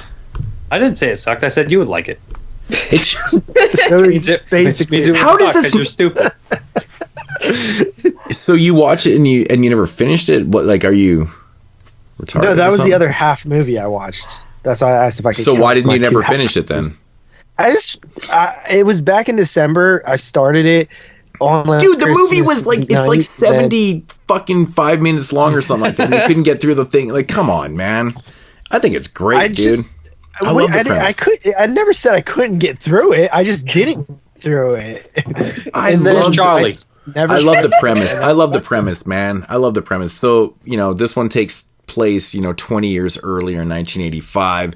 But a bunch of kids that basically come across this this bank thief. She's like down in this hole and shit like that, and they learn that she's potentially stole like a bunch of money and stuff like that. So they kind of take it upon themselves to like not really help her, but because they want the money and shit like that. So I think it's a really cool premise for a film dealing with kids and stuff, but it kind of goes into like that movie in the movies type of thing with, this whole zombie thing that's playing on. And then, of course she eventually kind of escapes the hole and shit, and shit kind of goes down from there and stuff, but it's a fun fucking movie, dude. I love the dialogue in it for the kids and stuff. I honestly, like, Dave, what were your issues with the movie? To be honest, like, I think it's I didn't really have that many issues. It was fine. I didn't love it. I didn't hate it. I thought it was entertaining enough. I didn't really have issues. I gave it like a 6.5 or something out of 10. 6.5, yeah. I didn't love it. I mean, I only watched it the one time. Did anybody else see this movie? Carly, did you watch Christmas Tale? No. Jesus. JP, this is right up JP's alley too, isn't it? Well, I like I said, I started watching it back in it was like December 25th. I'm real weird with watching seasonal movies out of season. You guys but know dude, that. we're prepping for a fucking show though. It shouldn't even matter at this point. But I never didn't watch it because of that. I'm just saying, like, it wasn't right after Christmas. I was like, I'll wait a while to watch it, and then I just kind of forgot about it by the time we got to. I just forgot to go back to it. Yeah. But I did want to see it because I had actually known about this movie for like a decade, because back in like 2013, which I guess would be less than a decade, when we were on the Fright Tube, like our first ever Christmas, Danny reviewed this. Mm-hmm. I remember. Yeah. Good old friend Danny. And he made it sound really cool. It was part of that like 6 films to keep you awake pack. That shout out to DJ Boy 1975, aka Danny. Yes. Shout out to Danny.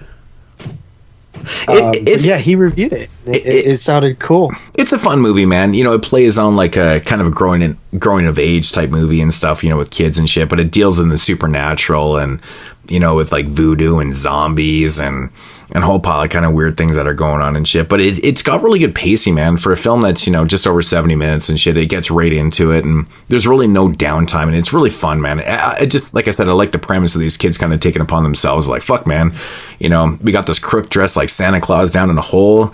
She potentially has like millions of dollars. Let's get it, you know, and shit. It's what kids would do. Like, you're not gonna fucking turn that shit in, you know, kind of thing. So I think it's fun, man. One kid pissed me off, man. That one kid was pissing me off. I don't know. You could just tell it just. He punched him in the face though, so it was okay. Right. Yeah, I know what you're talking about. Yeah. I just feel like it's, you know, Plaza. It kind of showed his love for horror films. You know, making this. I was so mad.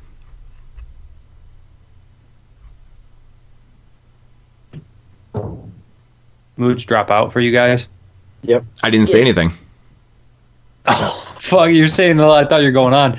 Yeah, I like the little zombie movie they're fucking watching is really fun. And then it fucking basically the one kid watches it and he reenacts it, right? I mean, like, I watched this one so early. I remember like rating it decently, but then I didn't like stick with me. And then the ending has a nice set piece in the carnival, right? And on a roller coaster track, right? Mm-hmm.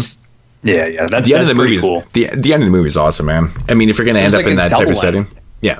Oh yeah, it's definitely got a couple different. It ends like a good Tales from the Crypt episode, right? It ends like a good Tales from the Crypt, just desserts kind of deal too. That's exactly what I was gonna say, man. Yeah, it's completely Tales from the Crypt kind of thing. It's fun, man. It's got a pretty cool fucking Christmas vibe to it and shit like that. Done differently, but hella fun, man. Hella fun film. So I recommend Christmas Tale. I'll be getting back to that one. It was actually a first time watch for me back in in December and shit like that. So. Great shit though, man. 9 out of 10. Really enjoyed it. 9. Wow, nice. Yeah, it's good. That was the one film that I like. There was 2 films that I really meant to see that didn't, but that was one of them. My turn. Yeah, just skip you. Go to Jeremy. It is you.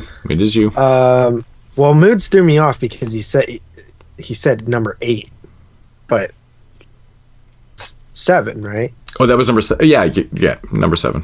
Yeah. Did I say okay? My number 7 is. I bet this film probably shows up on every list. Every year we have a couple of those that you could pretty much guarantee are going to be on every list. This year I think we have less of those, but I'm pretty sure that the only person that might not have had it was me. But I did put it on. Because I do think it's a great movie. I just don't love it like everybody else does. And that is The Descent, the Neil Marshall film. Then why is it on the list, man? Come on. It doesn't have to be.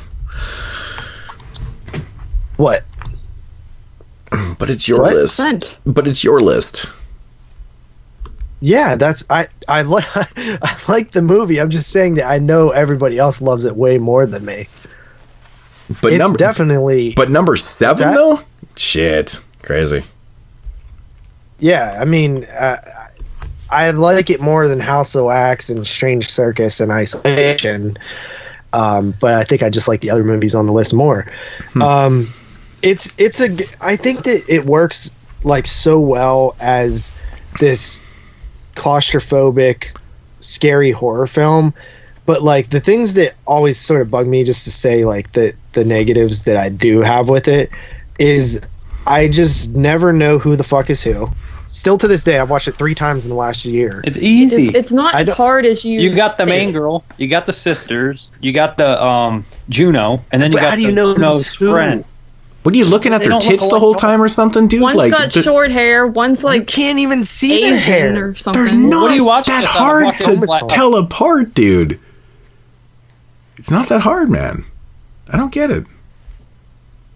Also, I feel like I haven't watched the movie since 2005. I pop in the Blu-ray player. I'm like, all right, I know who everybody is after 3.5 minutes. Right. I used to agree with. I used to have that problem too. They all have the same voice.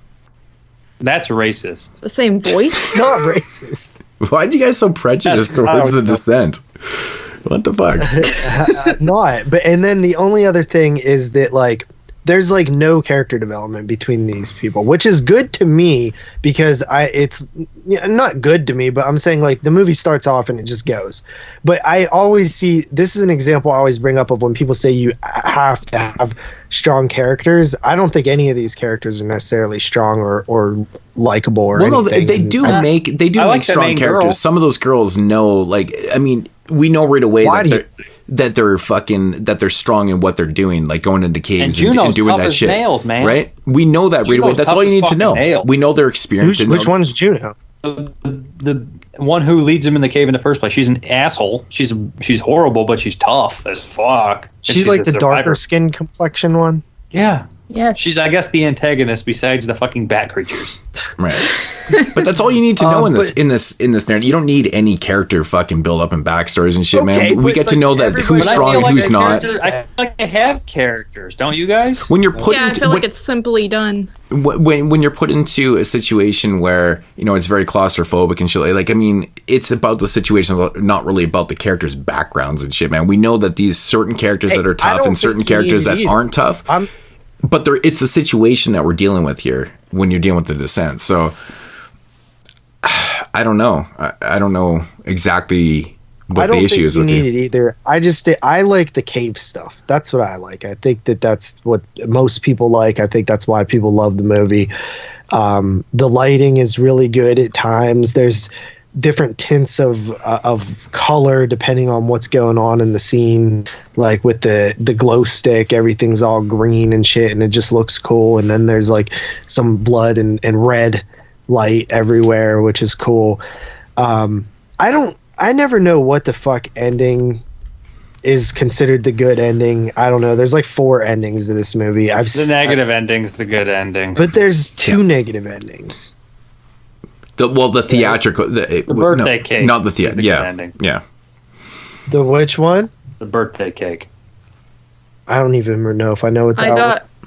I got that one for the first time because I had to buy this movie on DVD. My Blu-ray didn't work, and it was the first time I saw the birthday cake ending. The one I used to always see was when she just gets in the car and there's like that jump scare, and that's like the end. Farts. So that's the ending that I got this time watching it. Where'd you watch it? Tubi. Why you watch farting stuff like that? Watch what? Farting stuff. I call it farting stuff. Farting stuff? Dude, I just watched the fucking Blu-ray. The fucking Blu-ray, man. I don't have the Blu-ray. Who the fuck's watching shit on Tubi? Fucking one of the most easily accessible $4.99 Blu-ray. You're watching shit on Tubi. It's $4.99. Man, so many of the aspect ratios on Tubi are fucked, man. Like totally fucked. Tubi's for like last minute. Like you're like, oh, I gotta watch The Glass Trap on Tubi. Like, not fucking The Descent. Dude, don't be dissing Tubi. Tubi's like for cheap movies. Tubi is for like. But the problem is the aspect ratios are so off. You ever click on a Masters of Horror episode on there? They're all blown up. They're all blown up. You couldn't tell who anyone was, and it's fucking Tubi. No shit. Everybody probably sounded like Jello. They're like, blah, blah, blah. I have no idea what ending I watched because it was so blown up. I couldn't fucking see it. They're not blown up. It looked fine. I'm just saying some of the transfers on there are some of the.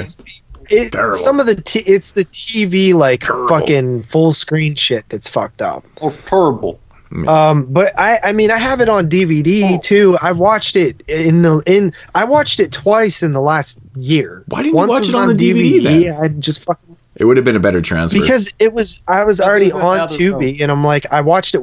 This is the only one I watched twice for this, so I was like I'm just gonna watch it on Tubi. Moods, if you know there's a Blu-ray and it's like $8, aren't you gonna order the Blu-ray before you watch it? Right. Dude. I did that with so many movies. I did, and some of them weren't $8; they were $20. Nah, The Descent was like $8. I ordered it to watch on Blu-ray. Well, I had a copy. Dude, I did that with but for some reason, movies that came out at that time in Doom. that Lionsgate. Dude, I got Doom for like sometimes $5. They don't work. I got Doom for like $5. Me too. It was ridiculous, man. I was like, I'd never seen Doom before. I'd never seen it because I was like, I'm not watching a fucking shitty ass video game adaptation. It's gonna be horrible, and thoroughly enjoyed the shit out of it. Me too. It was like Aliens and Predator. Dude, The Rock.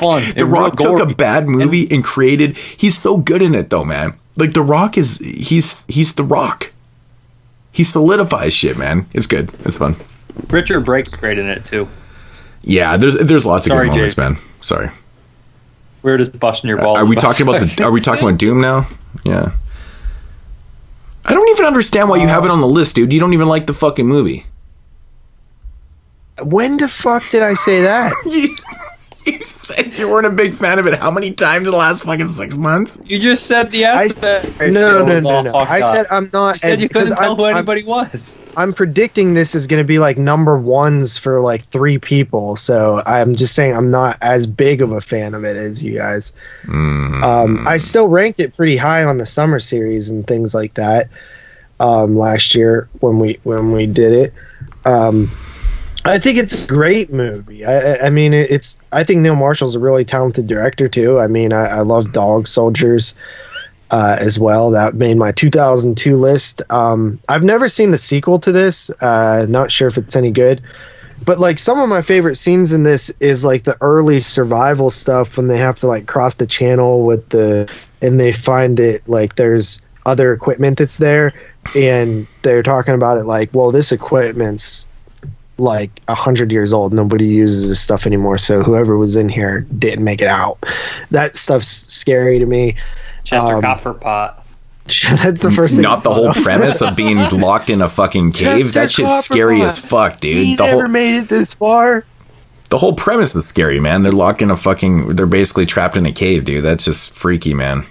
This movie doesn't need monsters, but it gives you monsters anyways. That's why it's fucking exactly. It's like double scary. It's like double. Could you imagine being locked in a cave? Or I keep saying locked. Who the fuck gets locked in a cave? You get trapped in a cave. Shut up. Victims get locked in caves. You get trapped in a cave, and then you got it's double scary. Leonardo from the Edgar Allan Poe story. He gets trapped in the cost of Amontillado. Yeah. He doesn't get locked in the cave. He gets fucking bricked in. That's locked, bro. That's not a lock. That's kind of a lock if you're getting bricked in. I mean, yeah. I mean, I guess. Yeah, but a lock has a key. If the lock not doesn't all have a locks. key, is it a lock? True story. There's padlocks. That's numbers. Kind of a lock. Yeah, you're right. Yeah. All right. But I think that the so you hate The Descent, and it's on your list. Fuck. You watched this on Tubi? And the shitty transfer? I can't believe you. I'm gonna stop because I'm gonna get happened to me next. Dude, it's supposed to be a fucking party. Come on, Carly, get in on the ripping. Come on, get on the ripping. JP sucks. There it is. Hey JP. There was something I wanted to say about it, and you killed my vibe. What? JP, who's Charlie? I don't fucking know, bro. Charlie Band. Who's Charlie Band? He owes me $20. Charlie's face is about as fucked up as JP's thought process right now. Christ. But the endings, right? Because there's the one where it's a negative one and a positive one. It really annoys me that like for the American release they gave it the more positive. That was the studio. Generic. That was the studio. It's just so generic, right? Like it's even stupid. Well, not only if she would have just escaped or whatever, okay, that's fine. But like the ghost vision jump boo scare in the car, like how many times have you seen that type of stuff? It's a garbage thing. It's stupid. It honestly is stupid. Yeah. Yeah. If you just saw that, I feel like you might even be like a half point to a point lower on the movie. I would agree. Right. But because I'd seen both endings before, I didn't hold it against watching the birthday cake one doesn't. I think that jump scare still happens, and then it like wakes her up from the dream. Unless I'm remembering that wrong. No, I just remember her hallucinating.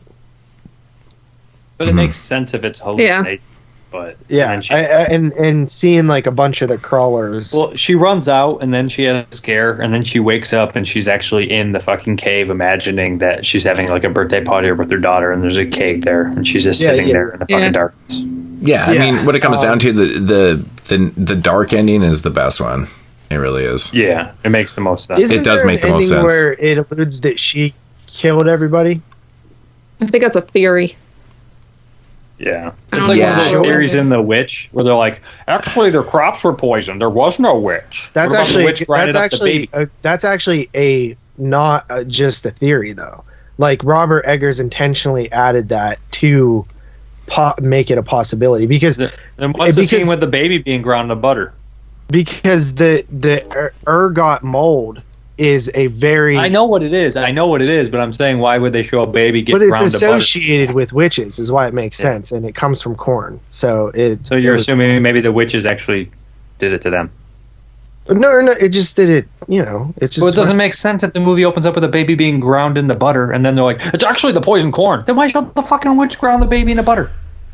Because that's what people... What do you mean? There's no way they were poisoned if they didn't start hallucinating. How do you know it was how do you know it wasn't the fucking girl that was grounding the baby in the butter and she just saw it as a witch? Who saw it as a witch? The girl. Whose hands were in her head. Right. See, this is the kind of thing that's getting absurd. Sounds like a politician, like talking backwards, like, well, actually, but isn't that how the "it was all in your head" ending works? Is like they see it as something else. I don't really buy it in the witch like that. No, and it's not supposed. I don't think it's supposed to be the ending. It's just something cool that Robert Eggers was aware of because he did all. Yeah, he's aware of it because that's probably happened to dozens and dozens of people. But I'm just saying, there's so many theories, these fan theories that are taken further so far, but they're just fan theories. They're fun to talk about, but then people start like putting them actually in the fucking movie. Right. Well, this fan theory, I thought it was one of the endings, like in my head, but I could be wrong. Maybe you're right. I don't know. She does it kill alludes Juno. To the fact that, or maybe it's something in the special features or something. I thought I remembered that like it might have been all in her head and she killed everybody in the cave. You're right. Who's Charlie? That's what's going on here. Yeah. So yeah, I give The Descent an 8.5 out of 10. It's a good rating. It's pretty fucking high rating for a movie you don't even like. All right, Jeremy's number 7. Jeremy's number 7 is Xmas Tale. Really? Oh, yeah. Fucking moods over here. Wow, I like it, man. With an 8 out of 10. Yeah.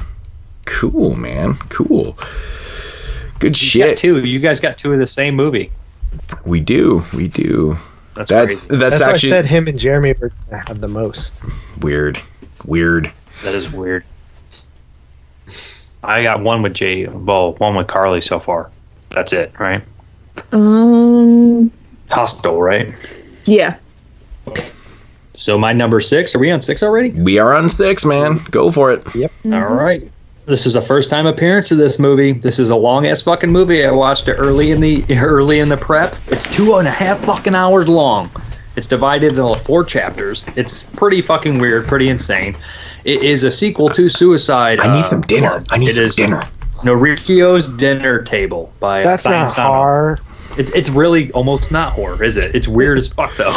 This one and War of the Worlds is more horror than this. This is the one that I would say is probably less horror, but it's listed as horror. This is a strange fucking movie. It's directly tied in with Suicide Club, and it actually made me understand that movie better. But I really it's like darkly comedic too, and just a fucked up family drama like all his movies. And it's interesting in the fact that the idea that these people are literally being like taken away from their homes from the internet, and then they join like this cult and they have to act like other people's family members for a price. But it becomes a strange mystery where the father basically loses his entire family and goes down this fucking rabbit hole and like trying to track back his daughters and everything like that. It gets super crazy. And at the one point he like completely like snaps, and at one point he's talking to the lady who's running the whole thing, and she tells him they always say, I want to start over.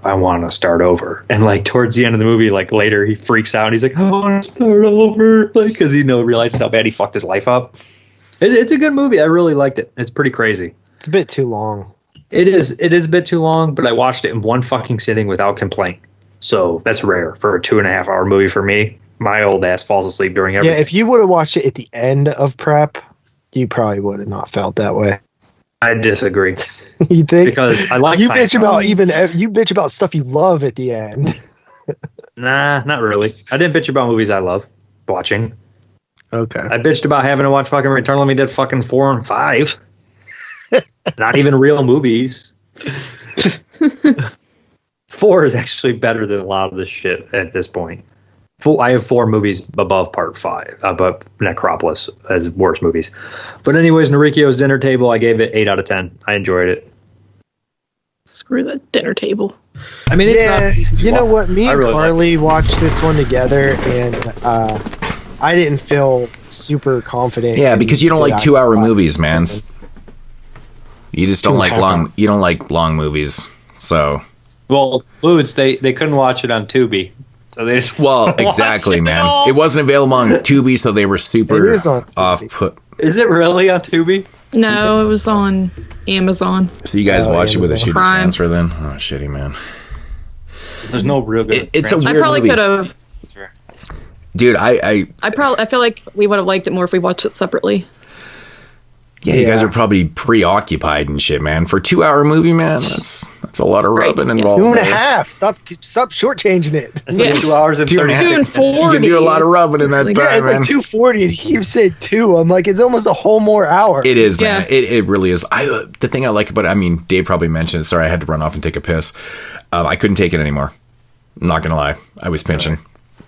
But is the fact that it connects to Suicide Club and like what it does with that? That is really it makes cool, it man. easier to understand Suicide Club. It does, man. It's actually really interesting. I think that's one of the coolest things about the movie. But it is long. I think it is a little bit too long for what it is. But that's my opinion. It's still a great movie. I think it's really good. Yeah, sometimes sometimes with the Japanese filmmakers, like, they don't really consider length a lot of times. Like, I don't think they ever factor that in to their artistic visions. No, I think they do. I think they just feel like there's a lot more story than there is sometimes. Than there is. But the girl. I'm just saying, so like, I feel like in other countries they make a conscious effort to keep the runtime like down for audience consumption. They just want to make it commercial. I wonder, and I know in like China they like the movies long, but some countries don't. Right. Especially if they're going to play on television, they're like, "Yeah, I'll cut that shit down." Mm-hmm. Yeah, I don't think that's playing on television. Maybe somewhere. Maybe. Ow. All right, Carly, number 6. All right. My number 6 is The Skeleton Key. Wow. Another movie that is nostalgic for me. I watched this quite a bit when I was a kid, and I just really dig it. I love that whole New Orleans bayou. Me too. I setting. actually did. I never seen it before, and I didn't expect to like it at all. But I actually really liked it, and I thought the atmosphere and setting was really good. 2 words. Hot Hudson. I love her. She's very good so in this. good. She's so hot in this movie, man. I don't know what she looks like now. in this too? No, she doesn't show her titties. PG-13. I don't know what. No, there's definitely nudity in this movie. She doesn't show her tits in this. I watched it. PG-13. No, that doesn't matter. She You can doesn't. have I don't nudity. think she's ever shown her you tits in the can't. movie. To be honest, I could be wrong, but I don't think she's ever shown her titties. When but- she's upstairs in the shower, dude. I'm telling you. do they show her Maybe titties? right. I don't know. Maybe I don't remember. Maybe. Yeah, I don't remember. I should remember that. Check it if it's PG-13. I think it is. It is PG-13, I think.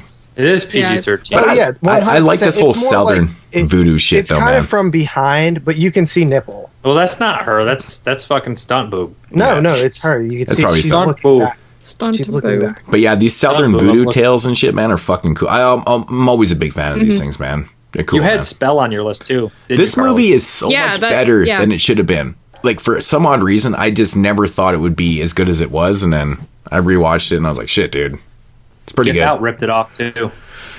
Right? Wait, so you liked it too, Mitz? I do. I really like Skeleton Key. Yeah, I Yeah, thought it was. I I thought was it's a good movie. I thought it's a good movie. Yeah.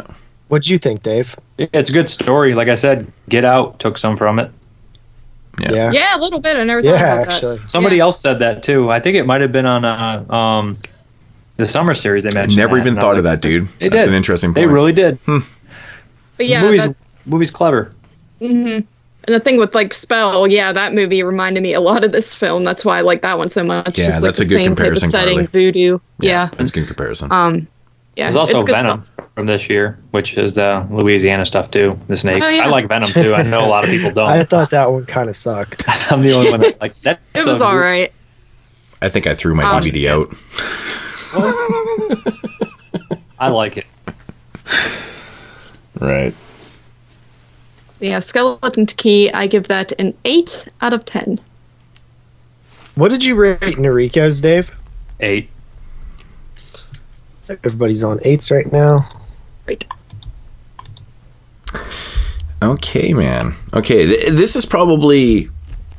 Well, this is definitely the first, and most likely the last this will ever happen on any top 10 list that we probably ever do. This is never going to happen again. I'm telling you. It's simply never going to happen again. Guaranteed. Mark my fucking words. This will never happen again. And this could probably only happen in 2005. Because 2005 is an awkward year. So, coming in number 6 is Santa's Sleigh. And what I meant by this is never going to happen again. I have back-to-back Christmas holiday horror films in my top 10 list. Could ever happen again? How fucked up is that? Yeah, never would. So did Jeremy, though, which is even weirder. It's never. Oh, are we in the same fucking? Oh my god, that's so weird. I didn't even think. Oh my god, that's crazy. Okay, so Santa's Sleigh, man. I mean, it has one of the best opening sequences. I mean, we talked. Everyone knows about the opening sequence, man. It's fantastic. But I just think the whole movie is fun as shit, dude. There's so many great one-liners. There's so many fun characters. So many fun scenes, dude. Like. Bill Goldberg, I never would have thought in a million years could pull this shit off, man, but he does it in such a, almost like an elegantly hilarious way to put it. It's such a fun movie, man. I mean, we've talked about Santa's Sleigh on the podcast before a couple times, I think, I'm sure, multiple times, but it's hilarious, man. We definitely just did it this past Christmas, too. We did, man, we did. And I mean, if you guys want to hear more, an extensive review on it, check that out. I mean, we've talked about it, man, but it's Santa's Sleigh. It's just, it's holiday cheer, man. And like, I mean, if you're like me, and when come Christmas time, I absolutely love watching Christmas movies. They don't always. Of course you do. Everybody does, except for freaking Scrooges like Dave. But they don't actually have to be. I got shit to do. Horror films, right? You know, they don't necessarily. I mean, I'll watch all types of Christmas movies, but this has become a staple, and I love this movie. Is so much fucking fun, dude. It's hilarious. Santa's Sleigh, man, still at a 9 out of 10. I'm sticking with my rating. It is such a blast. Yeah. JP. Yeah, I like it a lot too. I think it's a really fun movie. I would love to see a Blu-ray so I don't have to watch it on Tubi. There's a foreign Blu-ray. How was the transfer on there? Was it all blown up and shitty again? I don't know. I have DVD. You couldn't tell Bill Goldberg from Steve Austin. It was confusing. Why does Bill Goldberg look like bald. King Kong Bundy? I don't get it. They got caught. They're bald with a goatee. Who's who? Why does he look like one of the Fat Boys? Or one of the fucking... Is that James Caan or Scott Caan? All right, JP, number 6. He thought my Tom Lister number was one of the Fat Boys. My number 6 here is a film that actually completely surprised me because I hated this movie when I first seen it. I thought it was so boring. Me and my friends rented it probably in 2005, and I was just like, this is horrible. But watching it now, I loved it, and that is The Exorcism of Emily Rose. Oh, yeah, man. So, yeah, I always thought this movie was boring when I was a kid, probably because it was mostly a courtroom drama, but as I turned to an adult, I kind of like courtroom dramas a lot. Of course, seen 12 Angry Men since then, which is a great one. And I know, Dave, you said you kind of had a problem with its like preachiness. I just think it's religious propaganda. It also feels like a Lifetime movie. I mean, I get that, but that. like, because I see performance on the lead though. She did great. I see people like I saw people criticizing online that like how like, you know, it's pushing religion and stuff like that, and I'm like, well, but the religion is real in this movie. Like even if you don't believe in religion, in this movie it's real, and she's aware of that, and so she martyrs. It's a real case where somebody died and they're trying to push the religion through it. It just rubs me the wrong way. I'm sorry. Died. She did die. Who? The girl who played in real life. How nobody cares. That's a true story. Never even heard of that. Her. Yeah, it's based on a true story. What do you mean you've never heard of it? It's based on her. Honestly, dude. I mean, don't you like Henry, dude? Yeah, but Henry's not even people real. Died in that. No, they didn't. Yeah, Henry's a farce, man. I mean, the real life Henry. He didn't kill anybody except for fake. 2 people. He definitely killed some people. 2 people. Killed 2 people, his mother and Becky. 2 people. 2 people. But there's still people. There's still people. But there's still real people. But Henry's not pushing a message. Henry isn't changing anyone's mind. Henry isn't trying to save souls. Henry isn't exploiting fucking the. I'm sorry, that's how I feel, even if it's not true. It's just corny as fuck. It's all wishy-washy, and then it's fucking like this. Like, let me finish. I'm the hardened lawyer. I wasn't even going to get into it, but you asked. I'm the hardened fucking lawyer, and I don't believe in God. And then I have this case, and all of a sudden, I do believe in God. Sweet Jesus. But if you've seen this evidence, wouldn't you be like? I wouldn't see that. I agree with that. I agree with that agenda. It's propaganda. I agree with it. But I don't hate the priest. I don't hate the priest for what he's doing. He's just doing his job. But if we know as an audience that it's real, like she is possessed, we were 100% aware. But it's a movie. In the movie, yeah, it's true, but it's also a true story. So it's weird to me. Okay, I don't like that movie. Story thing. I don't really ever factor that stuff in for me personally. So, but I understand that you do, so I could get that. The Exorcist was based on a true story, but it changed a lot of the facts around. And I like The Exorcist because not only is there lots of great acting, do that? But doesn't this change? It was like Night of the Living Dead. Around? It was based on a true story, but they just kind of changed facts. But isn't Exorcism of Emily Rose? Isn't all the facts changed? Doesn't Exorcism of Emily Rose at the end of the movie use real pictures of her? I don't fucking know, dude. I think they do. I think maybe. Fuck that movie. I don't know, man. All I know is that, like, I think that Jennifer Carpenter, like, absolutely kills it. I think that the priest, you actually, like, care that he actually cares about the conviction and the faith so much, and the girl, and it's just, I don't know, it was like magical to me. I thought it was a very touching story. And I'm not religious at all. I don't go to church or anything, but I'm not one of those people that hate religion. And I'm not saying you are, Dave. I don't hate religious people, especially truly pious people. Truly religious, good people that actually give you the shit off their back are great people. I'm just saying it. I just don't like the idea of that. I just feel like it is propaganda. Yeah, I live in that world, and man. Maybe I live in that world, but I just don't care. I guess I don't know. It doesn't affect me. I guess I don't know. I don't know. It doesn't affect me either. I don't believe in any of it. I like this movie. Like I never liked this movie when it came out. But it's like in this story, I don't believe in Pumpkinhead either. But in the story of Pumpkinhead, I believe in it. I believe in what he did, though. I can understand why he did it. I can understand why he sold his soul to get revenge. But can't you understand all the stuff that's happening in this movie? That she's being a martyr for her faith? So corny, so fucking dumb. I hate it. I don't like it at all. Yeah, but you gotta remember in religion, though, dude. But you gotta remember when people believe enough in religion, man, they do shit like this. They honestly, really do, dude. Like I honestly live in this world a little bit, man. My father-in-law is a pastor, and I'm kind of on the opposite end of the spectrum because I don't believe in God. So it's like this.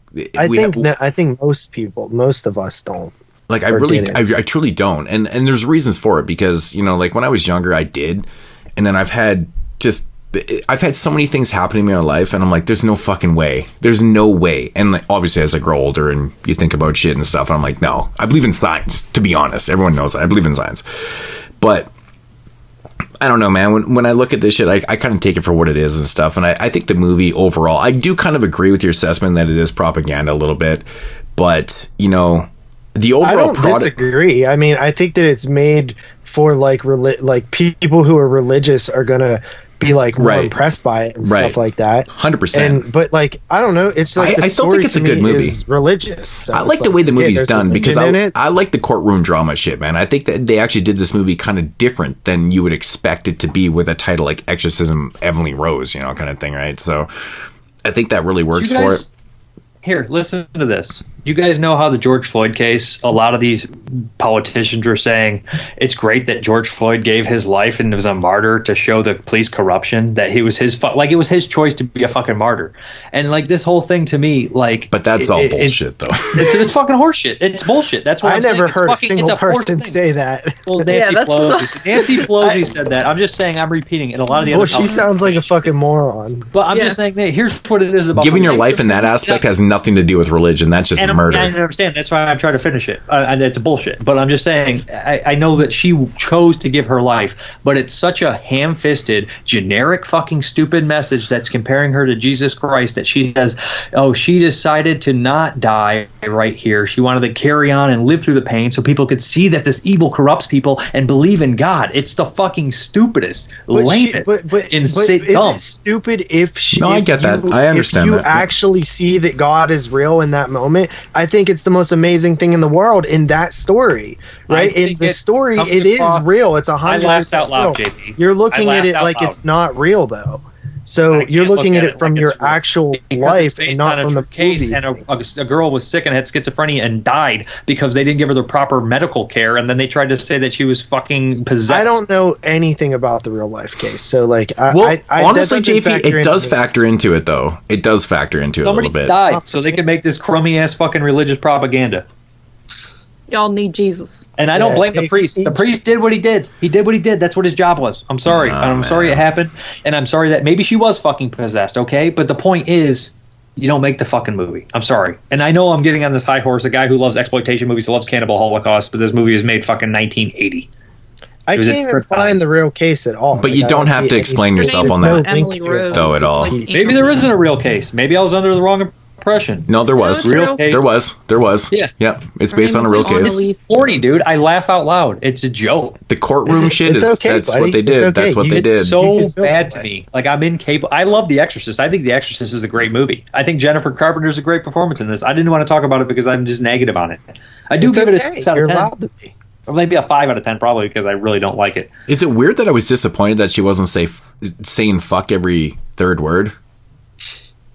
Like she does in Dexter, because she fucking speaks a lot of that's coming back, by the way. And I don't mind like religious figures in movies. Like, what was the movie with like, have you ever seen the 10 Commandments?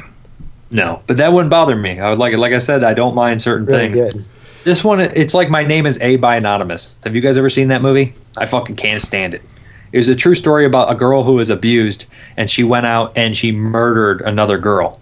And this happened like a few years, and then they made this fucking movie where they made the girl who murdered the girl sympathetic. So people who fucking lost their loved one had to see this fucking portrayal of she was just misunderstood. Maybe she was, but you know what? It's not your fucking place to make a fucking shitty exploitation movie. That's not art. That's not art. That is bullshit. Dude, no, I'm saying that's freedom of speech. That's like freedom art. of speech, and you do know what? Whatever you want. But it also gives us. I'm not saying it shouldn't be made, and I'm just telling you, yes, it is freedom to make that, and it's my freedom to say that guy's a cocksucker. Exactly, it's our freedom of speech to say that's fucking bullshit, man. Just like fucking it is bullshit. Just like the religious propaganda is fucking bullshit too.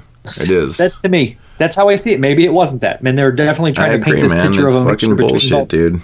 I don't know, man. It's just that stuff doesn't bother me. I don't see The Exorcist as religious propaganda, although it untimely became that. Dude, I never strike down on people that believe in God and all this shit, man. But like, I mean, even its marketing was super religious propaganda. They literally marketed. But there's more than that to the movie. Actually, fucking. There's a great genuine. There's a lot in The Exorcist that I can understand.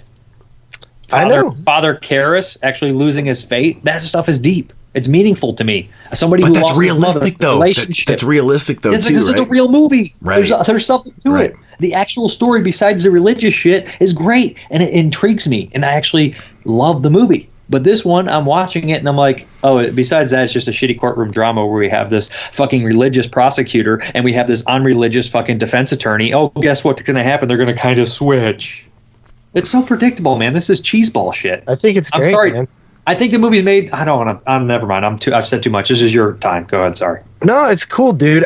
Please say more. Please say more. Amazing. I want to say it. I'm just going to alienate and insult people, and I don't want to do that. So I'm just going to be shut up because I'm the guy. 22 shots, man. We've alienated people with the title. Yeah. So don't worry I think about it's made for the lowest common Just denominator. because you think That's all what I think. religious people suck really I bad. don't. and I you never think said they that. I just die said in this. hell This kind doesn't of mean Dude, that- I want to hear it, man, because I don't believe in God let either. me- So I want to this hear what the movie fuck you said want to say. It's for the lowest common denominator. It's elevator music. That's how I see it. I'm I sorry. loved it, dude. I thought it was great. This real girl underwent 67 Catholic exorcisms. Just saying. It's also well that acted. goes to prove that, you know, that shit's all bullshit, man. 67? Their shit works? No, it doesn't, because it's not fucking real. You can't fucking fix something that doesn't exist, man. Fucking bullshit.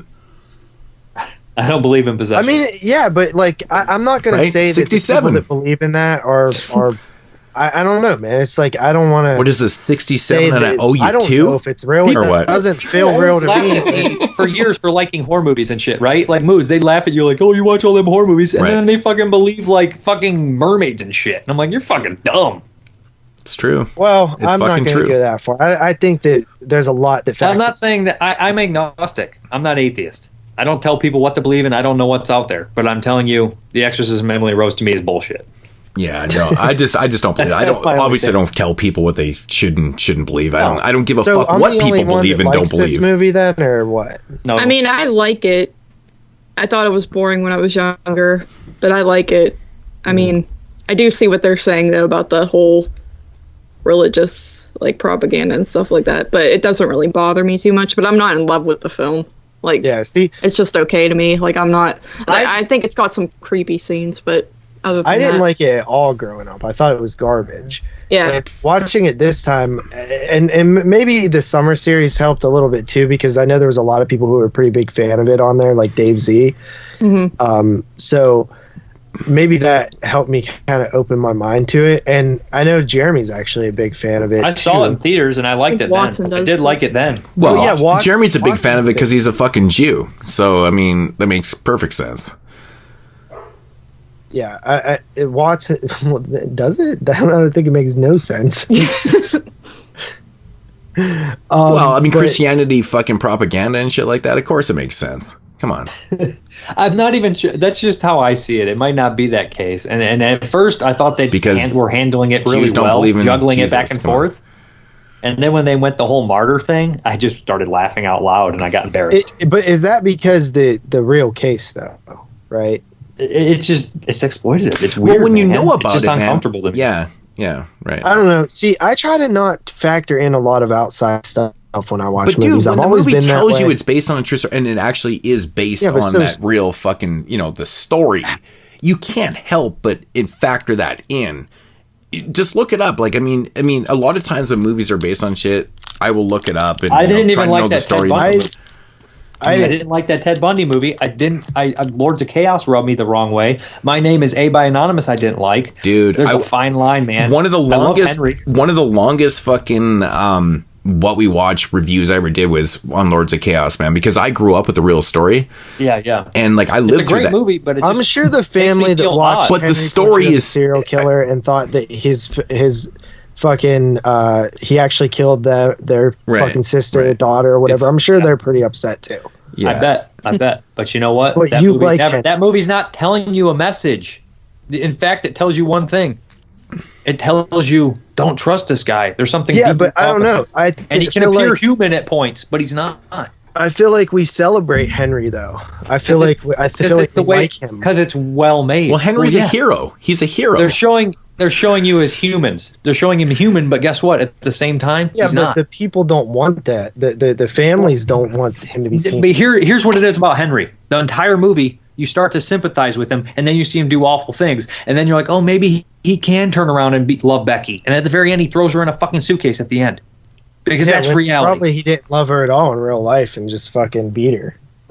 No, because that's reality. No, if Because you know he was a anything piece of about shit. Henry, Because have you Because he was watched- always watched the shitty, piece of dude. shit. He was always shitty, Watch the man. documentary. Henry Lee Lucas was the saddest sap of dumb shit you'd ever see. He only agreed to all the murders to get attention because he wanted to be the right, but he king was of also a piece of shit. He was definitely a piece of shit, but at the same time, his mother probably had it coming. She was an abusive piece of shit. Yeah, I beat mean, his a entire lot life. of cases, a lot of the Becky killers was Yeah, unfortunate. he did some shit because he needed to, man. He was an attention whore. Why wouldn't Do you guys like fucking- Monster? But we're talking about the movie here. yeah. I didn't watch Monster. We're talking about the movie in general, and that the Henry was made before the details of the case came out. Mm-hmm. It was dark. It was to show you it was as a horror movie. You're supposed to be scared of serial killers. It wasn't necessarily glorifying. That's why Henry works so well, because it depicts it so well. I'm just saying that you brought up the point that the family of the thing. I understand. But none of the people were actually portrayed as real people that were killed in the movie. That's not true at all, actually. Orange Socks was. Yeah, Orange Socks. I was going to bring that up. But okay, and actually, he wasn't. Later, they didn't commit him the crime of Orange Socks. George W. There's probably Bush Sr. actually pardoned him, but. The idea of that movie is to make you feel guilty of watching it at the same time, because when you're watching the movie, you see them watching the video and you realize you're watching the video and you're like complacent in their murder. Man Bites Dog does the same thing. Yeah, but don't they be sympathetic to even if you're supposed to feel that way, Henry you're is still making Henry sort of a sympathetic or likable character. Yes, but don't they make fucking Eileen Warno? That's not what I'm getting at here. Henry doesn't have a message. Henry isn't trying to convince you of anything. Exorcism Emily Rose is. I don't feel like it tried to convince me of anything. In this story, Jesus is real, so they portray it as if he's real. It's a true story, and it's telling you Jesus is real in real life. Which is fine if you want to believe that sort of thing. Dude, but JP, it's also somebody died. Dave is right, man. That's what they're trying to tell you. Dave is right about what? About trying to convince you about God is real. And Jesus, that's all. Come on, man. I don't understand why you're not seeing this. Hold on, but wait a minute. I'm not saying that it didn't do. I never said that it didn't do that. When did I say that it didn't do that? Didn't you just say that? Henry's also a great movie on top of that. I'm just making comparisons to the fact that Henry is doing something similar that you don't like, but you like Henry. No, I'm not. I'm not doing it. Here's the thing is, this movie is doing a religious angle about it too. They're saying this person died for a different reason than they fucking died for. They're saying they died to fucking be a martyr. I guess to you, but to other people it might. No, JP, that's exactly what they're trying to say in the film, though. I explained it 75 fucking times. 75 fucking times. Stop getting so mad, bro. Calm down. Do you want me to speak in Spanish? But I understand why he's getting so mad, because he's literally saying... I'll get a translator. But I'm not disagreeing with him, though. That's where you guys are coming at me twisted. I never disagree. You're saying that Henry exploits fucking... So what's the dialogue argument, then? And I was really focusing on the fact that time you said about the girl's family and stuff like that, and I was just making a comparison and bringing it back. But if you watch My Name is A by Anonymous, you would understand the difference between that and Henry. Trust me. I do understand the difference, and I do agree that there is a difference. I'm just saying that it's not as wide of a difference. Have you seen that movie? What is it? My Name is A by Anonymous. Uh-uh. Watch that. It's not like Henry. It's not the same kind of deal. But yeah, I mean, I'm just making conversation, dude. Like I'm just trying to. I feel like I said the same thing 6 times, and then you asked the same question. I feel like we covered a lot of different things there. I don't think it was the same thing. I'm just saying, like, it's just Henry is not telling you, trying to prove a point. It's showing you lots of darkened things and weird shit in a documentary style way to scare you. It's a story about depicting the life of a serial killer. That's really what it is. It's pretty fucking simple, man. This dude is bad, and this is what bad dudes do. They kill people. I think the point is humanizing a monster. But then at the end, they don't humanize him. That's the point, JP. They don't humanize. Yeah, they don't humanize him. At the very end, they show you that after all that, he still kills you. Mm-hmm. I know, but the snake is a snake. Michael Rooker is likable as Henry. I've always yes, he's a great actor, and Tom Tolles is very comedic as Doofus Otis. After you watch it 35 fucking times, but you know what? At the end of the day, Otis still deserves to get his head chopped off. I agree, but.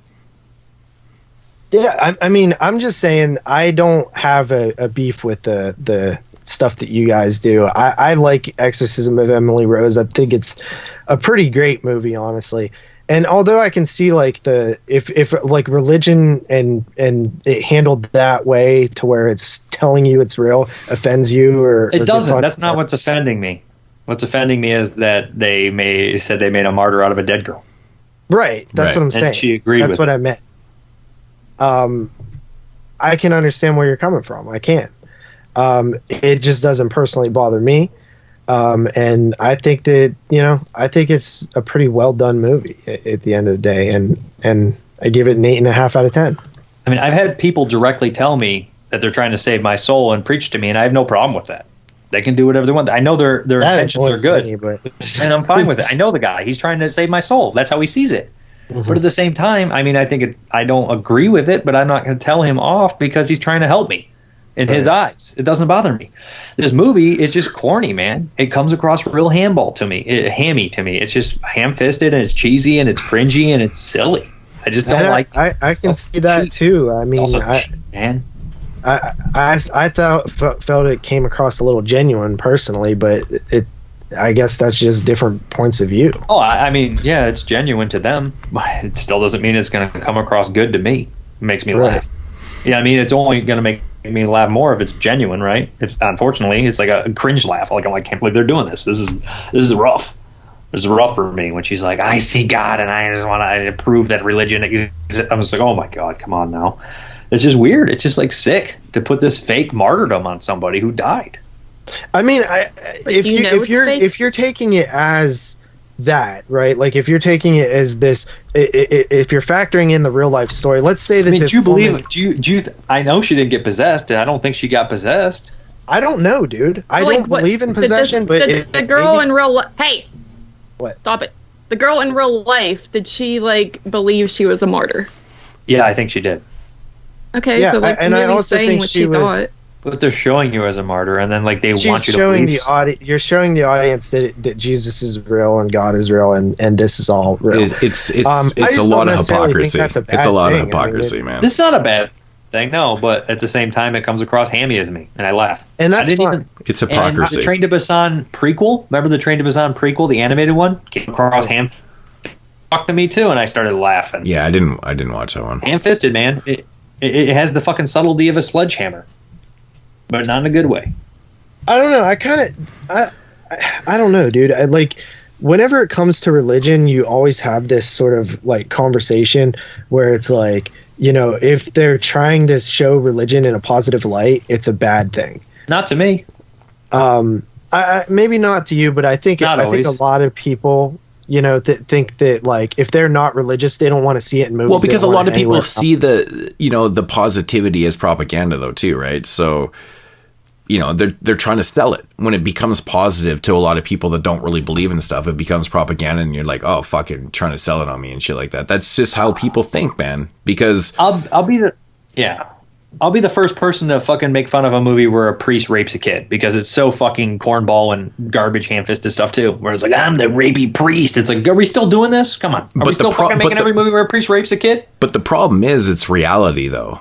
Every story that we hear, it's so easy. It's low-hanging fruit. It's just like, yes, of course it is. Of course it is. But the problem is, reality is low-hanging fruit, though, too. And it just keeps happening every single fucking day. It's ridiculous. At this point, it's ridiculous. Dissing religion in movies is the low-hanging fruit. Yeah, I wouldn't disagree with that. But at the same time, Exorcism and Emily Rose, I don't like possession movies on top of that.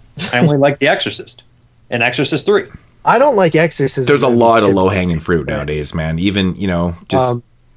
from 2005, man. We can go on and on and on and on and on and on about the shit that is spoken, the dialogue in 2005 films that is not acceptable in 2021.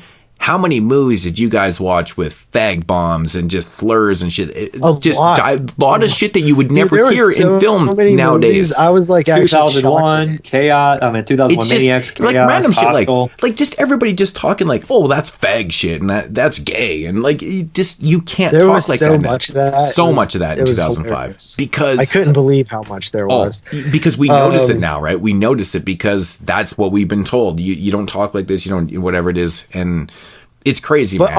also just gay jokes, and I actually think it was pretty funny in Cursed. But when the jock starts I never felt like it was mean spirited in Cursed, because the character was it was making fun of that guy who makes fun of gay people because he ends up being gay, because that's just how sometimes it is. Right. Yeah, and I thought it was really funny in Cursed. I don't think it was mean spirited in Cursed. And even it works the best Jesse in Eisenberg one movie. when he's like, he's like, look, I'm not gay. There's nothing wrong with that. It's just like Jesse Eisenberg's such a nice dude in the movie. It's the Seinfeld joke. Not that there's anything wrong with that. It's exactly the Seinfeld joke. Yep. But 100%. I just want to get this out. I don't have any problem with religious people at all. Like a lot of my family's religious. You know what I mean? They're not like super religious, but I mean, I have no problem with it. That movie just felt like propaganda to me. I'm sorry. And like Henry, I think is different. I think it's different. And there's sometimes the movies rub me the wrong way. It's not just Exorcism Emily Rose. Somebody died. And My Name is A by Anonymous bothered me. The Ted Bundy movie bothered me. The most evil, vile thing. They just bothered me. They rub me the wrong way. I feel gross. I don't feel good. And, I feel and like just to get this out here too, I think you guys misunderstood me a little bit. I was never really disagreeing with you. I just was trying to make comparisons to some of the things you said and even give you a chance to explain why they're different. Yeah, I understand. I think you did as well. And then two, I think that like when it comes to this topic and stuff, I always think that it's really interesting to see where people are coming from. And then also I just, personally, although I'm not religious and stuff like that, I think that sometimes what I was basically saying was I didn't disagree that it was religious propaganda. I just disagreed to the extent of it. And that's when the true story thing came in, where I kind of didn't feel as strongly about it anymore. Because if it wasn't a true story, I'd be completely fine with the movie. I would no problem. And that's what I was kind of getting at, was like, is it because it's a true story that it's as bad? I think that one is, yeah. Because like I said, I like The Exorcist, which is based slightly on a true story, but they changed a lot of the facts. But what I like about The Exorcist is not the whole religious angle. It's a lot of the relationships between characters. You know what I mean? There's no one scene in a lot of movies where like literally the guy's friend gives him a fucking the last rites when he fought, you know what I mean, gives him his blessing when he falls out the fucking window. That's like super touching, you know what I mean? At the last minute they're friends. It's just fucking, it's emotional human level on that movie to me. I just never felt the connection in Emily Rose, and then I just felt like it was also a true story, so it made me kind of just feel gross, and also I got annoyed, and then it also came across ham-fisted. And it was very typical, very, I am the defense. It's just like, are we doing this? Right. I don't know. It's not for me. I don't think it's a particularly poorly made movie. I do feel like it's a TV movie. Yeah. And I saw it in 2005. I did get a little TV movie vibe out of it, just because of like the way that it was like done in the courtroom and stuff. I don't know why it does come across a little TV movie. It comes off as a little bit Law and Order. Yeah, I guess. I mean, I don't mind fake exploitation. It doesn't bother. I have chaos on my list, for Christ's sake. So, right. I gave it an 8.5 out of 10. Moving on to Jeremy's number 6. Another sorry, film. JP. Don't be sorry, dude. You know what you got to stop doing is apologizing. Nobody apologizes on this show. Yeah, well, I think that's a weakness. No, well, you don't have to apologize for having an opinion, man. It's not a weakness. It was uncalled for. It's not a weakness. No, it shows strength. Dude, you're passionate about the way you feel. It's funny how you classify something as being a weakness, but I think it's a strength, though, man. Like, you have an opinion, you feel strong about it, fucking stick with it, man. No, not the opinion. My opinion's the same. I just don't like yelling and being rude. It's past your bedtime, Dave. You're absolutely not being rude. It's okay. Absolutely no, I don't like rude. Getting mad at you because you don't ever really get mad. So it's just like yelling at someone who's not getting mad. If you classify that as yelling and getting mad, that's not yelling and getting mad. You sound like an idiot when you yell. You just sound dumb. You're just like, dude, if that's you getting mad and yelling and shit, man, oh my god, dude, like, not really mad. You're pretty calm. What, me? Yeah, dude. I think I just ruptured a spleen or something. COVID. Kill JP. Funny. Okay. Jeremy's number 6 is a movie that I didn't see before, or I can't talk right now. I meant to see, this is the other one that I meant to see, but I kind of forgot about it. I know a couple of you guys watched it, but it is The Call of Cthulhu. Oh. Yeah, it's pretty good. Which you gave an 8 out of 10. Okay, cool. The Call of Cthulhu. Right. Cthulhu, right? Some people say Cthulhu. Some say Cthulhu. I say Cthulhu. Well, I omit the T, I guess. Cthulhu. Yeah. I don't know. Who gives a fuck, right? Like, if somebody's going to correct you on that, you're like, I don't care. Right. I'm sorry, I'm not up on my ancient fucking gods. Wait, what is it? What, how do you say it? Or Cthulhu. Some people say I always Cthulhu, some people say heard Cthulhu. Yeah. All right, so is anybody out on anything yet? No. Nope. No. So we're through the first 5? Okay. So, cool, man. Cool. 22 shots. All right, so getting back into this top 5s. Dave, what's number 5? All right. Back-to-back Cyan and Sano. Strange Circus. Oh, so I we think do this- have one that matches finally. Yep. I do think this one is a little bit better than Norikyo's. Probably a little bit more than a little bit better. I like this one quite a bit. Another crazy, fucked up family drama with incest and reality bending shit where you never know what the hell is going to happen. There's a reveal in this that I absolutely loved because I'm a weird pervert. But when that character's in the what would you call it? Like they're sitting around the round table therapy session or something, talking to each other, and you finally realize what's wrong with this person or what happened to them. Mm-hmm. And the reveals in this, in the end, I was like, holy shit. Kind of blew my mind, even though they leave it so open that you're not sure exactly what's going on at the very, very ending. Do you think that's a downfall to the film that they leave it a little bit ambiguous? Because it's playing kind of true to itself, though, because the whole movie does that, right? Wait, I know, I can't remember what happens at the very. But I just end. feel like since the whole movie is already playing it like that, like a payoff, like a bona fide payoff would kind of work.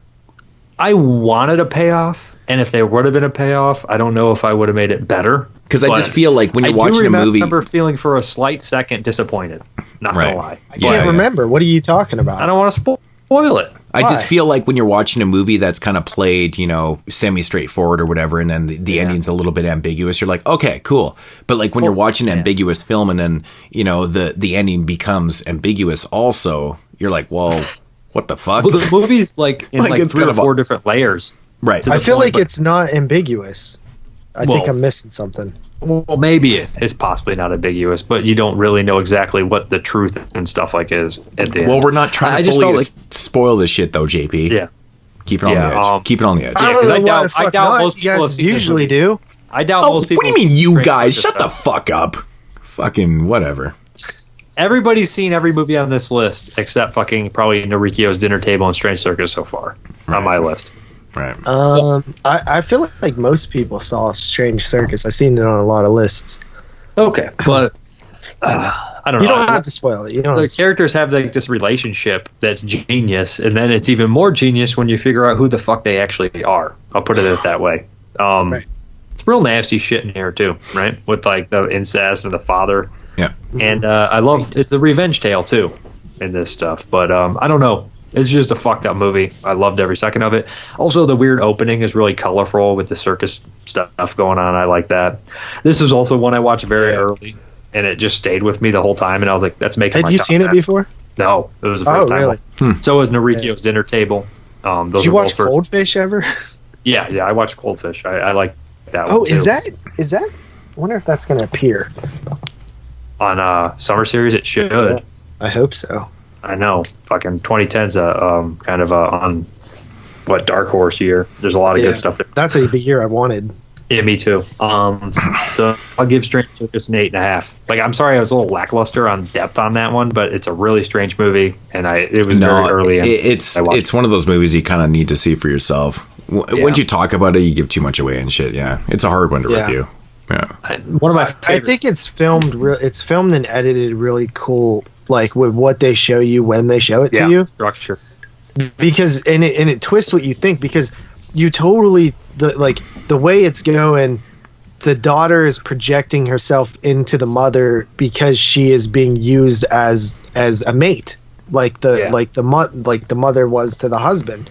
It's just really creepy and uncomfortable. But then that whole thing switches around. You can see it in a complete different light. It makes you sick. It kind of makes you sick if you think about it. Also, the character, the helper, one of my favorite characters. Love that character. Yeah. 2 words: cum stain cello. I don't know. In one word. I think cum stain. I'm making it one. I'm hyphening I don't it. know. If you put a hyphen in there, it's one word. Okay. Is that how you cheat all your two-word reviews? I barely ever do that, man. Every once in a while, I'll put a hyphen in there just to, or just put the word together and be like, "That's my spelling." Also, alliteration in there with cum stain cello. I don't think I don't think Yeah. I said cum stain cello for that, but I don't know what I said, but it's kind of funny. But all right, man. So Carly, number 5. All right. My number 5 is Wolf Creek. Did you say Wolf wolf Creek. or wolf? Wolf. You know, there's Wolf. there's an elf. There's an elf. There's an L in wolf. Wolf. You're saying Wolf. wolf like woof, woof, woof. Woof. Are you kidding me? Are you really? Are you? We Woof. just pulled a Jeremy's JP not- on me. Woof is WOOF. Wolf is WOLF. I'm just. I honestly, I took everything in my power to hold back when we did. What the fuck was it, man? Lacey was on. What show was that? And she kept saying it was the fuck. The Twilight, Twilight show. She kept saying "woof" all the. I'm like, I kept biting my. You fucking, guys are ridiculous. I didn't Listen. even notice dude, it. I what didn't the even fuck is notice with it. people? Honestly, I dude. didn't notice it. Okay, I get it, man. People make fun of Canadians all the time with the A and all these fucking boots and who the fuck says a boot? I don't even know what the fuck that is. But you guys, what is with say what is with sorry woof instead of sorry? and idea? There's no R in idea. Idea. There is No, Idea. Yeah, that's just- I hear people That say one's idea all the time, and I'm like, where the fuck is the R in That's like a idea? southern thing. No, it's like a fucking. No, that's a. I hear guys from Boston say Boston. idea all the time, man. Yeah, but they have a weird mix of dialect. Like the whore man says idea, and I said to him, I was like, there's no R in idea. What the fuck? I don't understand. I'm sorry, Carly. I had to bring it up, man. Had some beers, and then when you said woof, I was like, there's an L in wolf. But No, it's okay because JP. I would whenever he expect told you- me to know. I would expect you guys, if I said a boot or some other Canadian fucking Did thing you just that say expect? Respect. what expect You said a spec. expect. You didn't add the T, I swear. I Listen don't. back. It's like when people say when they overemphasize G's. Like I'm going. I never say G's in anything. Going. If you guys hear me talk, I never say the G. I'm going. I'm going. I don't say the emphasize the G. Well, I think going is kind of a word too. no, but though. everybody like when a word ends in a G. Is it I not notice really a word? Going? Going? Yeah. going or just anything. Yeah, ends, it's going if you like take off the G and put Yeah, a but that's freaking apostrophe. slang though. That's different. Yeah, that's not like a word. That's just like the slanky word of it. Mm-hmm. Bro. but anything that ends in G, like people overemphasize the G and they say g. I'm like, What were you gonna say though, Carly? You were gonna make fun of me or something, I think. Oh yeah, I was gonna say JP. He'll tell me to know my rule, and then I'll say it back, and he says I'm saying rule instead of rule. Okay. So Roll, know your role. It's like fuckers You around say here. roll. Sometimes they say You milk. say roll, they say R-U-L-E. milk. I'm like, it's milk. It's MILK. Oh, not, milk. I what had the a fuck is friend who said milk? milk and Milk. mustard, It's not like WALK. mustard. It's milk. Milk. It's fucking Yeah, weird, but man. you guys don't have tenors around you guys, do you? Do we have what? Tenors? Tenors. Like Yeah. $10 bills. No, like tenor shoes. Oh, no, get they're outta they're here. tennis shoes. Tenors and warshers. And tater chips. I hate worsh. Warsh. I gotta go Worcester the car. sauce? Okay. No, like wash the car. Warsh? Dude, because it's not. It's like harder to say than the actual Why word. are you Yeah, throwing like- R's in wash? What is this, linguistics? It's wash. What is It's- this, There's no linguistics? wash. It is harder to say. Carly's right. It's harder to say. You have to put thought into putting the R in there. You have to put. That's weird. Okay. Sorry. Oh, okay. I So digress. Wolf Creek. Sorry. Okay. No, but I think this is a really good film. This was only my second time watching this. Watched it probably back in like 2015 or so for the first time and enjoyed it, and then watched it this time around and I enjoyed it probably a little bit more. I've always liked the setting of just being pretty much in the middle of nowhere, because then you're just screwed when something bad happens, like some creepy guy comes along. and just the stuff you guys all said, like him helping them, and then it's like awkward, and they want to go, and it's like really uneasy and uncomfortable, and then it all kind of escalates from there. And that scene where he, like Dave was bringing up, where he tells him, the knife thing, and like the perfect amount of time of Taylor's character just staring, and like an uncomfortable long amount of time of just this awkwardness and silence. Oh, dude. I just feel bad for people that make that mistake in life, right? Like, you ever see that in real life where like someone says something really awkward and it just is like complete silence for a few seconds? Yeah, it's horrible. It's unbearable for me to it's like worse for it to happen to if I see it happen to someone, it's worse than when it happens to me. Oh yeah. Secondhand embarrassment. Secondhand embarrassment. That's my band name. Oh, that's a good one. That's good. Are you thinking of changing the name? What? Nobody. It's a reference. Thinking of changing the name. You wouldn't know. It's before your time. You wouldn't know. It's before your time. It's from a TV show. Okay. Wait, what was I saying?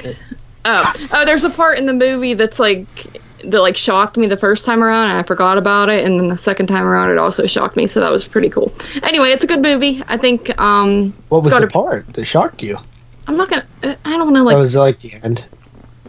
Not like the very end. It's like something to do with the character, like you feel like one of the main characters. Yeah, okay.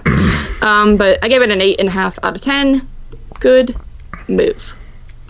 About whoops. Okay.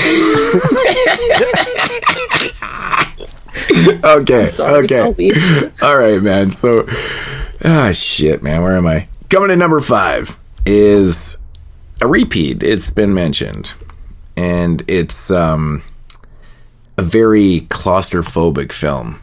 I love that shit, man. The Descent. Fuck! I'm out on you. Really? You had that as my number 1? Yeah, Crazy. Dude. Yeah, I love The Descent, man. Because I remembered something you said in the summer series last year where you said this is the 2 best movies. It got to be those 2. And then also I thought that I remembered you saying you might like this more than the other one, but I wasn't sure. I couldn't remember. I completely thought that was your number 1. Fuck you, JP. Interesting. Why? What'd I do? No, you just lost, so I'm happy. I've always loved this movie, man. I think it's I'm a big fan of like claustrophobic type films and shit, and I think this one captures that very, very well. Really, really well, man. I mean, honestly, dude, even if you think you're not claustrophobic or afraid of these type of situations, man, put in the situation, you'd be scared as fuck, man. That's where the horror really rises from this narrative, man. It's a freaky situation.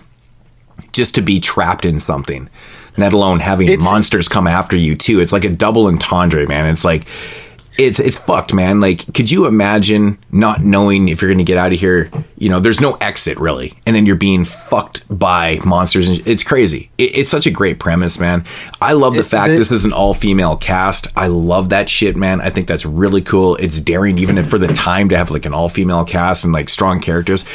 You mentioned before you didn't feel like the characters that strong, you couldn't tell them apart and stuff. I disagree. I think there's characters that you can tell apart. Women, I just don't think they're like strong, like uniquely, like this. But I think who they. I think it's done so well though, man, because you don't need any backstory to these characters. We know right away that this character right here is very strong in this type of But what do you know about them? Well, you don't need to. You just know they're strong women.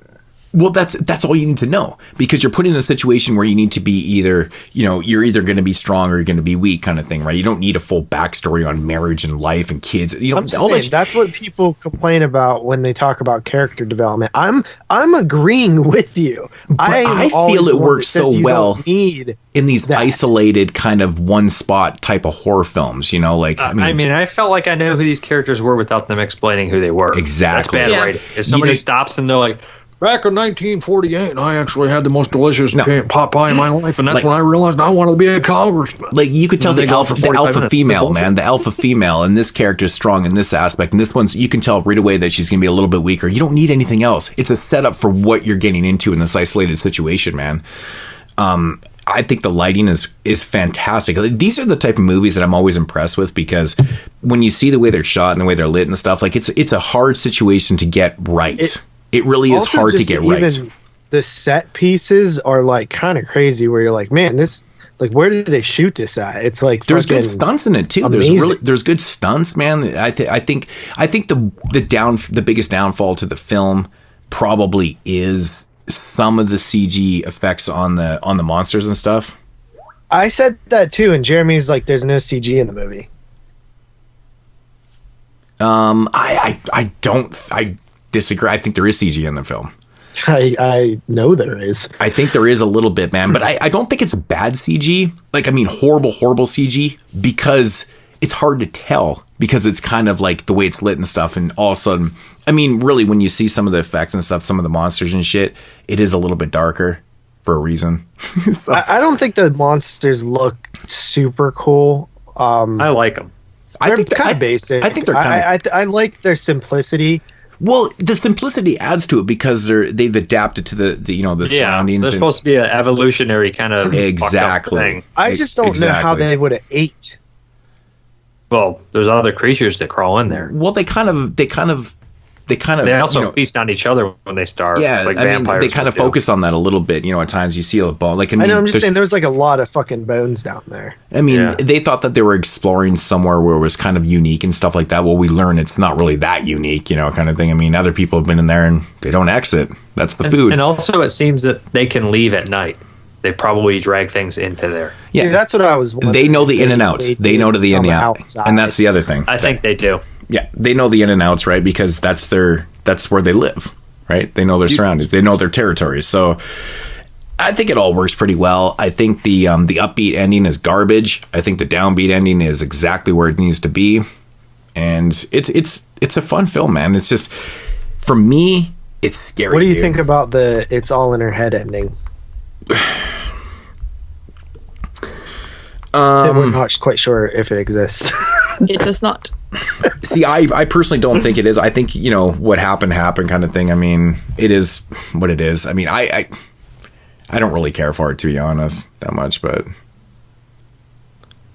the opening like one of the first scenes when they go down and they're like squeezing through, man, that the squeezing through stuff always gets me, because it's like a worst fear of most people, right? Oh, I just feel like trapped. I just feel time is fucked too. I just feel sick.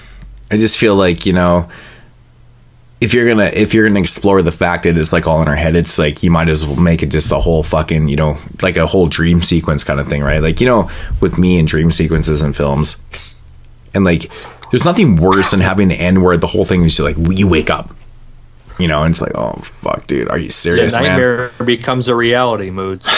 It's just so unsettling to. It's so not. It's. You can't be satisfied with something like that. Like, I don't know how anybody could be. That is what ruins cinema a lot of the time. You were a big fan of that Twilight ending when it was all this. Oh God! Oh yeah, man, loved it. Absolutely loved it. I'm still like, I still don't understand how Lacey thought that was with the cool. sexy wolf. Not only did she not bother her, but she actually like actively enjoyed it. I think she liked it because it was a big fuck you, but it's also just for money. Dude, that whole thing it's one of the worst things I've ever seen. I swear to God, it was horrible. It's fucking terrible. I don't even want to go there, but The Descent is a great movie. Neil Marshall knocked us out the park, man. I think it's shot well, and that's what really sells the shit, man. Like, he captured it so well. That dark, isolated feeling. It's honestly scary. It's a scary film. Like, put yourself in any of those girls' boots, man. That shit is frightening as fuck. I think it's it's a thrilling movie, man. But you don't like it, so I'm coming in at 9 out of 10. 9 out of 10. Good. I'm pissed that I'm out on you, though, man. You fucking liar. I didn't lie about shit, man. What the fuck? What, I set you up like Jeremy always claims? I set you up, too? You did set me up. You set me up during the summer series. You knew this was coming up. Right. Playing the long game. He's playing the 10-year game. Yeah. Yeah, because he didn't know when we were going to draw 2005, but he figured one day in the future this will come in handy. Right. Okay, my turn. My number 5, a movie that I enjoy more every time I've watched it. I've only seen it probably like 4 or 5 times, but every time I watch it, it gets better and better, and I notice more things, and that is George A. Romero's Land of the Dead. Fuck, I'm out now, too. Bullshit. Totally bullshitting. Oh, I totally didn't pick that. I was going to be like, what is wrong with you, Mood? Dave was about to be like, you're a fucking idiot. I was thinking it. I was like, what? That's like that one time I didn't put Possessor down for Moods, and I was like, what the fuck was I thinking? Yeah. Right. That was lazy. That's a case of where you overthink it. I forgot about Possessor. I didn't even think about it. It was on my list, like number 3, and I was like, oh, I don't fucking know. Right. Land of the Dead is really cool. I love how this one's like a classism thing. And it totally makes sense, right? Like, you could see society ending up this way if we kind of got the zombie apocalypse thing under control, where it's like the rich would find a way to make their life as different and cooler as possible, and you would have the people like John Leguizamo at the bottom trying to just be and hope to be at the top one day, right? And it's more about a social status than money, because eventually he gets money, or he thinks he has enough money. Yeah, it's a hierarchy of society. Yeah, it's hierarchy. But they don't want him there anyway, so it's not about the money. No. I mean, the money helps the situation. It probably gives you that status to begin with. Yeah, but if you have all the money and you can't spend it, what the fuck's it worth? Right. And you kind of like think of him as a dick sometimes, but then you kind of understand him too, John Leguizamo's character. Yeah. So I think that's kind of cool. I do agree that the lead, like Charlie's buddy, he's kind of bland. Yeah, he's like fucking milquetoast. Yeah. Oh yeah. Dennis Hopper's great. Dennis Hopper's the best part of the fucking movie. He is, zombies, man. Big Creep Daddy's me out. cool. Even that cheerleader zombie's pretty badass. The Butcher's great too, and the Butcher. Tambourine Man's the best. The Tambourine Man. Yeah. I like the throw Asia Argento in a cage. She's a prostitute type thing, and that whole underworld thing that's going on there, because it does feel like I swear I've seen that like a bunch of times after. A lot of this stuff was actually in the original Day of the Dead script. I know that. Day of the Dead was supposed to be a much bigger movie. Yeah. And also like Land of the Dead's really cool because it's literally set in Pittsburgh, like right in Pittsburgh. The Three Rivers are actually a part of the movie. It's how they are barricaded on all sides, and that's cool to me, obviously being from here.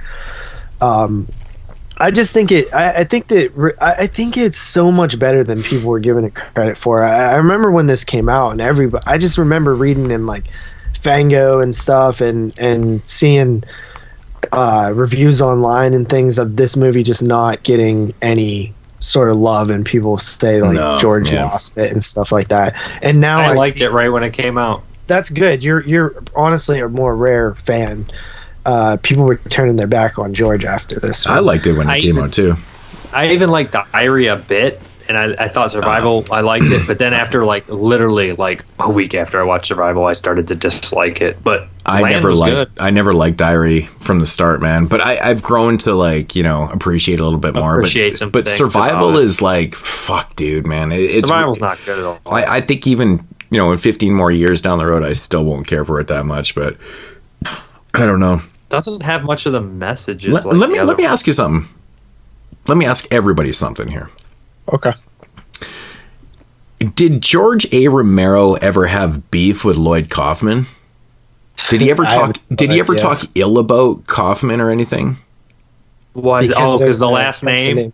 Because Dennis Hopper's character is called Kaufman. I'm just wondering if it was like just a subliminal shit, and only fans would really understand. I don't think so. No, I'm just making conversation. I wonder. That is a good idea though. Why Kaufman? Why all the names in the world? Why Kaufman? But Andy Kaufman. But Andy Kaufman's a comedian. But I would assume that it wouldn't be based on. It would be somebody else that was kind of a rival. You know? Yeah. But he was supposed to be like a Bush-like character, is what he said.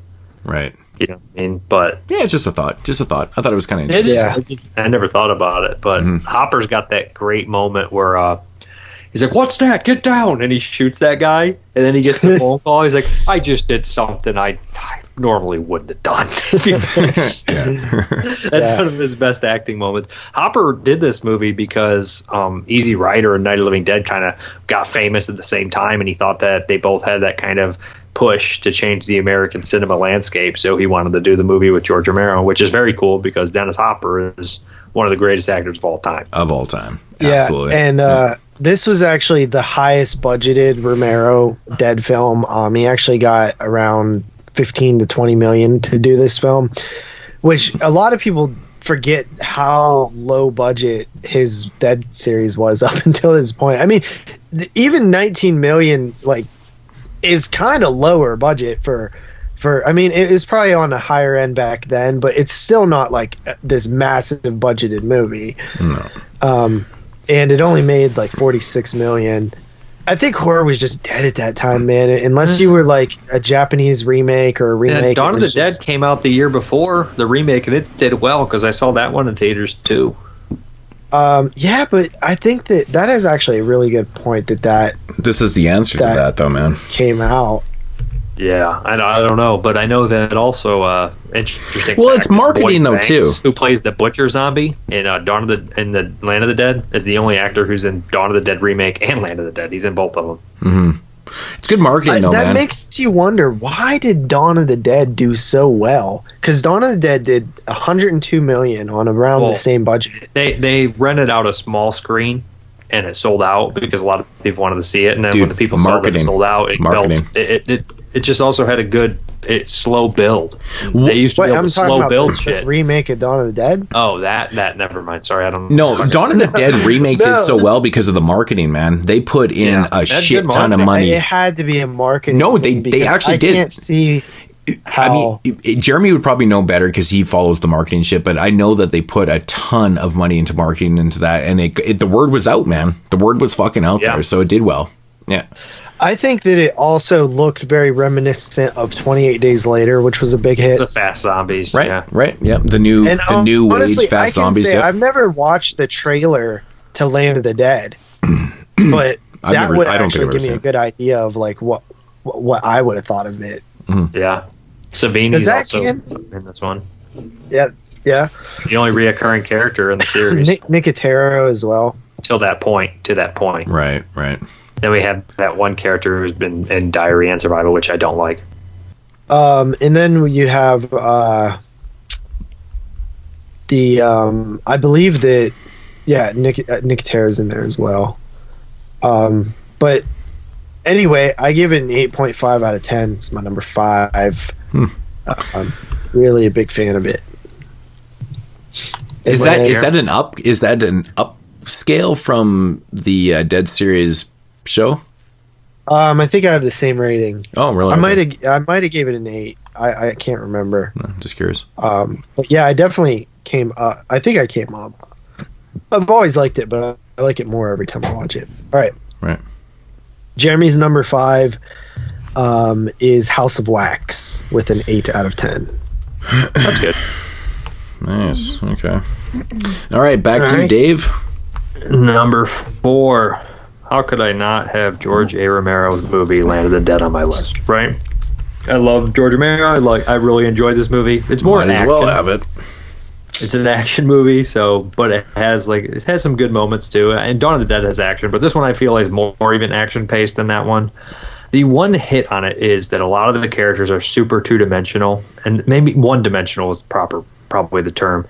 And to the point where they introduce themselves as I'm Pillsbury, and it's I'm Motown. It's just okay. I'm Doughboy. Even though I don't think that bothers me. Even though I like Pillsbury and stuff, Doughboy. but those ones are a little. But overall, I really like the movie. The special effects are good too, man. I remember seeing this in theaters and being excited when the zombie. I think it might have only been in the M-rated version, but that part where they bite the belly button ring out. I was like, holy shit! He always does the gore a little over the top, and I've always enjoyed it. And like I said, it was nice to see Blades come back from Dawn of the Dead and be the same zombie. Right. There's a really great moment in the movie with the sky flowers where the zombies actually have learned. And that's a really good moment because those people think they're saved and they're just fucking massacred. I thought that was a really good scene. And that type of lingo, sky flowers and whatever, Walkers, stenches, yeah. all that stuff is great for world building. It makes it feel like they've done this for a long time. It makes it feel like a lot of time has passed and they've figured things out for enough for lingo to develop. And also the Romero constantly had to hit people over the head with it. In the beginning, you hear that guy say, my wife died of a heart attack and she got right back up. And he always let people know it's not the bite that turns you, it's the bite that kills you, and whoever dies comes back to life. Anyways, big fan. Talked a little bit about it when we all talked about it, but 8.5 out of 10. Good stuff. Dude. Okay. Carly. All right. Well, my number 4 is, and Moods gave me the confidence to do this because I was scared, but my number 4 is Jennifer, the Masters of Horror. Yay. Yeah. Nice. He gave me the confidence because I literally took it off, and then he had his number 10 is Cigarette Burns, and I was like, oh yay, I could put it back on and not feel like an idiot. You changed your list as we started the show. It's amazing. I did, yeah. I like it. Who? No one would have cared. We'd have been like, all right. Yeah, nobody cares. Well, Yeah, I just sometimes don't- we care. Sometimes we're like, what? It just seems weird. Well, I'm glad like, that I gave you the vote of confidence to put some Masters of Horror in there. So now Jeremy definitely can't say that my watches didn't count. Yeah. And fucking, we only care when it's Demon Gate.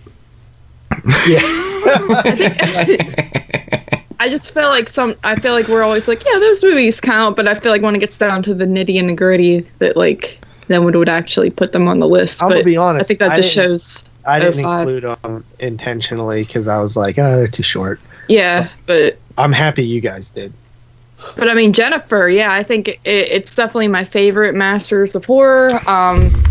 And I think the look of Jennifer is terrifering, and that is why I love it. Yeah, I'd still bone her. everybody.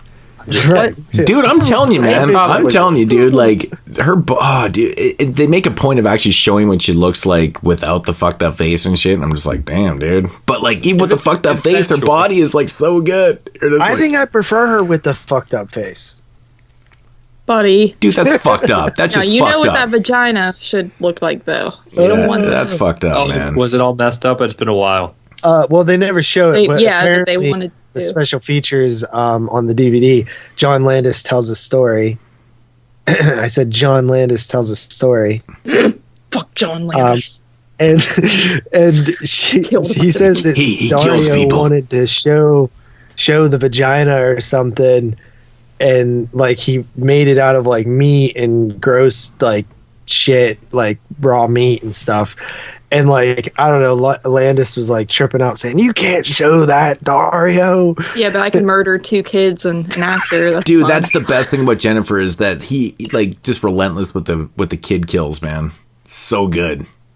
Oh, Carly It's so was talking- boring. It's What? so good. It's a twisted movie, man. It really and like is. the weird sexual stuff between the Dude, I didn't know even about the after he vagina has sex stuff. with her once. I didn't know about the vagina stuff, man. They need to show the vagina.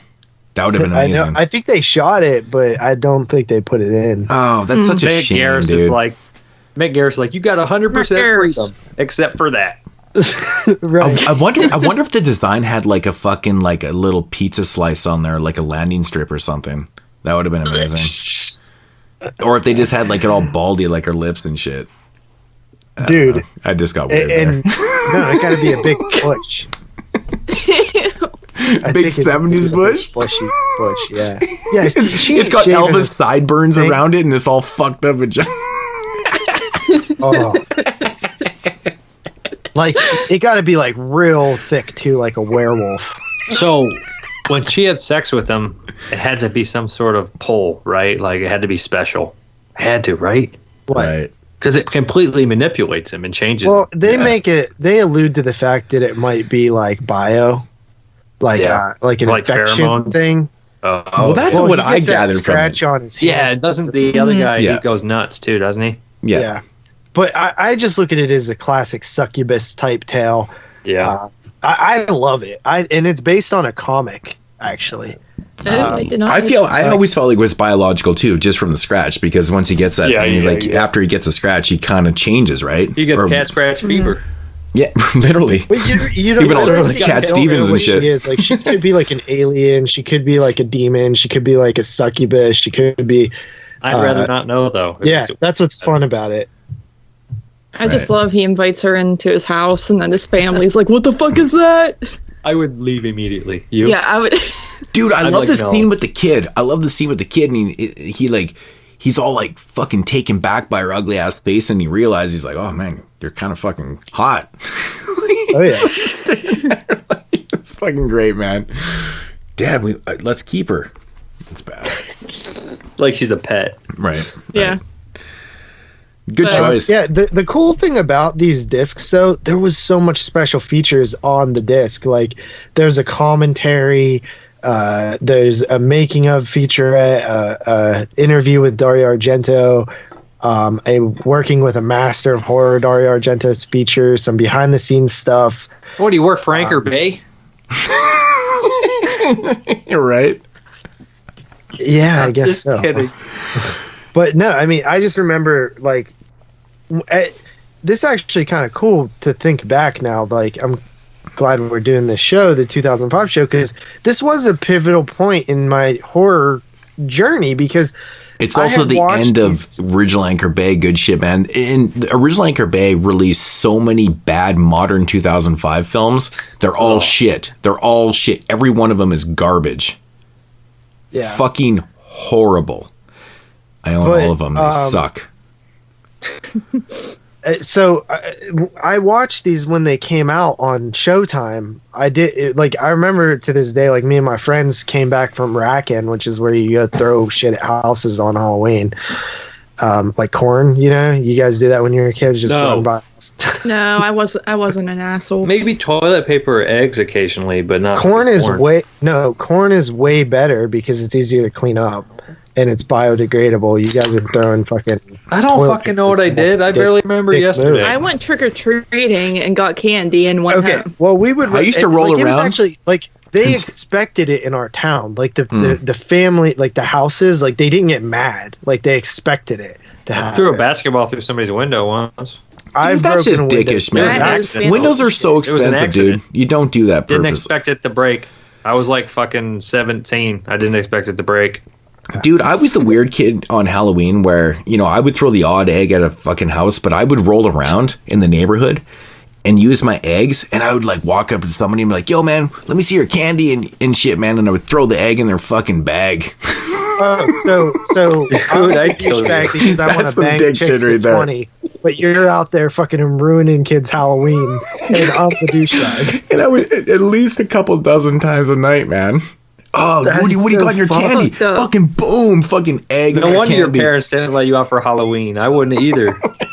They did, man. They fucking didn't like me at all. Anyway, I remember watching these. We came back one night and Jennifer was on. It was the first episode we seen it. It freaked us out, and we called girls Jennifers forever if they had like a really nice body. And canceled. Dude, that's brilliant. We're bringing that back, man. Nobody's gonna know what the fuck we're talking. You can't get canceled for that. That's brilliant. It's recorded. I'd be like, dude, did you see that new Tammy girl? Total Jennifer. You know what I mean? Cancel. It's like I got the cancel police on the phone. I'm discussing it's fucking case so right mean, now. but it's funny. It's so mean, but it's funny. It's not mean, man. It is kind of mean, What are you dude. talking Most about? of us probably Dude, we would just call them butterfaces, man. You know, that's what Butterface. I feel like Jennifer is a more secretive thing, and I agree. Butterface is the term, right? But everything Butterface. That's why I'm laughing because yours is so much better. If I had thought about Jennifer, that's amazing. But then again, I wasn't in high school. When it existed back then, when you were a fucking dude. When Jennifer came out in 2005, I'd been graduated for 7 years. If I was calling people Jennifers, like that, they'd be like, "What the fuck is wrong with you?" You're just driving around high school telling little like high school kids that they're like, "Sir, get away from me." Then you throw an egg in their backpack and ride away. Why not? So right? whenever I saw these, and when they came out on DVD, I started buying the Masters of Horror because I don't think I had Showtime all the time. I think maybe my friend had it or something, but I remember they were really cool DVDs that Anchor Bay did because they came with like a little collector's card. Yep. And this is sort of how I was learning about some of these horror filmmakers I'd never heard of before, like Dario Argento and Takashi Miike. And I was able to sort of learn more. Mick Garris. I'm Mick Garris. This is how we learned about John Carpenter too. I mean, I think I had known about John Carpenter, but it definitely helped me learn a little bit more. I mean, no, dude. I mean, I was pretty young. It takes a while to learn all this shit. You know what I mean? To be a 5-star general, it doesn't happen overnight.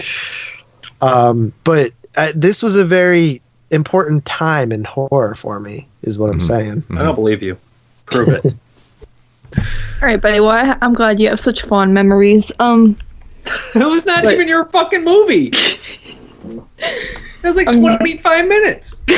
Hey, mister, talk about fucking exorcism. He just went and told his whole life. He just went and told his whole life story during fucking Carly's number 4. She talked about it too. It's okay. No, but I really think it's the best one because it is actually scary, and I find that some of these Masters of Horror, while I like them, I think they could have been better. I think like chocolate. Yeah, like they're a lot of them are cheesy and like more comedic. This one's like pure, like gross out horror, and I like it and creepy, and it's just great. I give it an 8.5 out of 10. Like cigarette burns, man. Even Pick Me Up Man's really good too, like that. I mean, I guess it might be a little. Great. It's just I love me some fucking road rage horror. Why don't you make more of that shit, man? Smells great. Road rage is immature. I like the ice cream. Road man. rage. Oh, I get road rage like a mother. Like I don't chase people down and shit. Road rage in my life, but like people, like because I'm like one of those drivers. I'm like one of those drivers that like knows the road better than anybody in the world. Like I drive perfect. I fucking like I signal everywhere. I fucking let people in. I'm very polite and shit like that. And yeah, Carly has horrible road rage. We were driving the other night.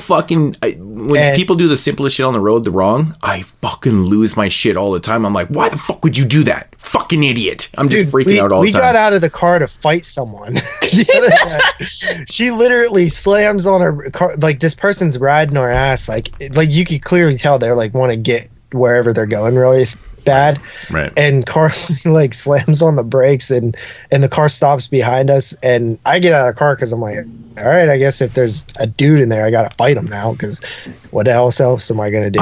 I'm scared for you guys. Don't do that in America. You're gonna get shot, dude. Seriously, don't do that. No, I feel like you're gonna get shot. America? You're right. No one ever gets shot from fucking road incidents in America. But what did you tell her, Car? I found out it was a woman, so I backed down. What did you say? I said I'll fucking murder you. Jesus, this is what I'm talking about. What the fuck? And we think she was a prison guard. Yeah, she just fucking she zooms past us. She backs up and she was so scared, dude. It was hilarious. I just see red. Like I go insane. So what happened? Like she cut you off or something? She cut you off? No, she was behind us and she was riding our ass. Okay. And I stuck my hand out the window and I was like, put my hand out like, yo, stop. You know what I mean? Yeah. Like, stop riding us. And then she turned high beams on when I did that. So Carly just stopped in the middle of the road. I got out of the car and I threw my hands up like, what's up? And then Carly yelled out, I'll fucking murder you. Jesus. And they just back up. That's when Carly should have screamed. But that's why they back the fuck up, because when you say I'm gonna murder you in America, they take it fucking serious, dude. Up here, they're like, yeah, hey, whatever, man. Seriously, they start laughing at you like, it ain't gonna happen. I think when you see that the woman in the car is like crazier than the guy, then like you get scared, because they expect me to like back off because I'm like a skinny little girl who they can in reality probably kill, but they're probably like, oh shit, this bitch is like bipolar and psychotic. So it's like JP doesn't have to I'm protecting JP, really. Like, he doesn't have to worry about fighting anybody because they run away. Well, I feel like you wear the pants in the relationship she puts anyways. me in uncomfortable situations where if it is a dude, like, I'm gonna end up getting into a fight because I can't back down now. And you do this to me all the time with this road rage shit. I don't do it all the time. I don't really have road rage, and she'll get like super pissed off. I'm like, dude, you know, if there's a guy in there, like, I'm the one that has to do this. No, buddy, you know I'm gonna be the one who like comes at him. Like, you're gonna have to pull me off. Yeah, then he's gonna like hit you, and then I'm gonna have to. And then I'm gonna cry, and then I'm gonna call the cops. That's what women do. It's so ridiculous. I can honestly say, man, I talk a lot of shit in my vehicles, but I ain't getting out at any point, man. This is not worth it. It ain't fucking worth it for me, man. I mean, I'm from fucking Brown. This was in Brownsville. It's this never is what you got to do in Brownsville. No. I mean, you can scream all you want in your vehicles, but like getting out, like, you never know what's gonna happen at that point, man. Dude, that's not there was literally a night like a couple months ago where this dude got mad at me for something, and I just fucking pulled up to him and wound down my window, and I was like, shut the fuck up. What? And he's like, I'm sorry, man. And I was like, get the fuck out of here. Yeah, people tend to back down when you actually, they don't expect you to. 75% of the time, people will back down. Yeah. Well, especially in where Carly lives and where I'm from, it's like you either have to act like that or like you're gonna get punked. You know what I mean? Like it's like one of those places where you just Does have Ashton to be. Kutcher actually pop out? Yeah, he's like, yo. I don't know what Ashton You got Kutcher punked. says. You got Yo, punked. can I borrow $10? Yeah. But Right. what are we on? We're on you. Fucking Life Story Part 2. No, I think we're on me, man. Yeah. That was Carly's number 4. Okay, so let's move along. All right, so Would you rate that, Carly? 8.5. All right. Oh, 8.5. All right, so coming at number 4 for myself. 2005. This is the third film in a trilogy. Weird, right? That's very weird. Wait, the I3? The third film in a trilogy. That doesn't even make any sense. It'd be the third film in a trilogy. Okay. The last film in a trilogy? Yeah. We're going with Lady Vengeance here. All right. Was this the last one? I thought you had the I3. I was going to be like, what the heck? That's the only third film I could think of. I was like, the I3? I didn't know you were such a big fan. Yeah, I don't think there's too many. Oh, yeah, I guess, yeah. How many is there? So the third film in a yeah. There's 4 eyes. Maybe. Yeah. Well, there's the I2, I3, aka I Infinity, and then there's the child's eye. Oh, there is? Really? Oh, really? I didn't even know really? that. Because I have the first Never 3. seen any There's of them. also the I remake. I have the first Yeah, 3 there's 5. I And then films, there's- and it would have been an I opportunity think to there's watch an the third I2 one. in America, too. Oh, really? 5 eye movies. Because I 6. have the first 3 I films, and I've only ever seen the first one. And I'm talking the foreign ones. I'm sure. great. So I never even watched the third one. But anyways, yeah, There is Chan a- Wook Park's fucking Lady Vengeance, man. You know what I love about this movie? Is the fact that like it's totally different in tone from the other films, and it works. It's got some dark ass comedy to it, man. I love it so much. It's just like, it's one of those revenge films that just kind of makes you laugh, because if you've never seen it before, it's basically about this girl that gets in prison, falsely in prison, basically. She gets taken out by, obviously falls in prison, but she goes away for 12, 13 years or some shit for something she didn't do. And But you don't know she didn't do it at first. You actually think she's guilty. Yeah, you're like, wow. For like the first 20 minutes, you're like, she's horrible. Or like 40 minutes, actually. Yeah, you're also like you're definitely right, but I think even like in the synopsis, I think it even says like, you know, she was falsely I don't even remember, but it doesn't really matter. It doesn't really matter. But the point is, from the moment that she goes to jail, she plots this revenge, and she's in there for at least a dozen years or whatever. And like the way this movie is constructed is fucking brilliant, dude. It's absolutely fucking brilliant. But so anyways, I watched the fade to black version. I've seen this movie before. I'd seen it in color, fully in color. There's two different versions. One all in color, and then there's this one where as the movie progresses, as the shit gets a little bit more darker, as the revenge kind of compiles itself, it goes to, it fades to black. It fades to black and white kind of thing, to chrome. And I tell you, man, I've never witnessed a film that works so damn well in that aspect, man. As the narrative progresses and this thing starts to change colors, it's so fucking brilliant, dude. It's amazing. Have anybody... Yeah, it also says that the environments all contain a lot of primary colors, so it like makes it even more pop. Yeah, absolutely, man. Absolutely. And I would watch this movie over and over again just to see the shit that I didn't see from all the other times, because there's so much going on, in the color base and stuff. And oh, dude, it's so good, man. It's really That's good, cool. man. You were telling me about that version when I was talking about watching it, and I was like, man, that's pretty neat, dude. Mm-hmm. I've never seen a film that works so good visually, within the narrative, man. And I get it, man. If you're a big fan of the first film, and then of course Old Boy, and then I can see why you might be put off by this one a little bit, based on the tone and based on the fact that it's a little bit dark comedy and stuff. But I think it works so well within this trilogy. Even as a standalone film, it works fucking great, man. The comedy is not goofy. That's pretty great too. It's not goofy. It works so well. Like, I mean, there's so many great scenes with character development in the prison and shit. Like, I don't want to give shit away if you've never seen this, man. I really don't want to ruin it for people, because I do recommend watching it even in color, and then watching the fade to black version too, and kind of comparing. I prefer this version a lot more because I think it works so well with the tone and obviously the revenge narrative and stuff. But it's executed so brilliantly, man. It really is. Their prisons in other countries like always make me feel like ours is like way worse. We have a bad prison system in the United States. We do. Well, we have the most incarcerated people. Right. Exactly. It's ridiculous.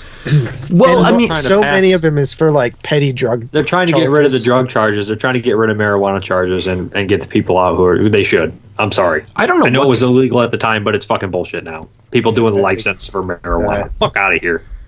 Then you let a pedophile go. Fuck off. Right. I agree. Right.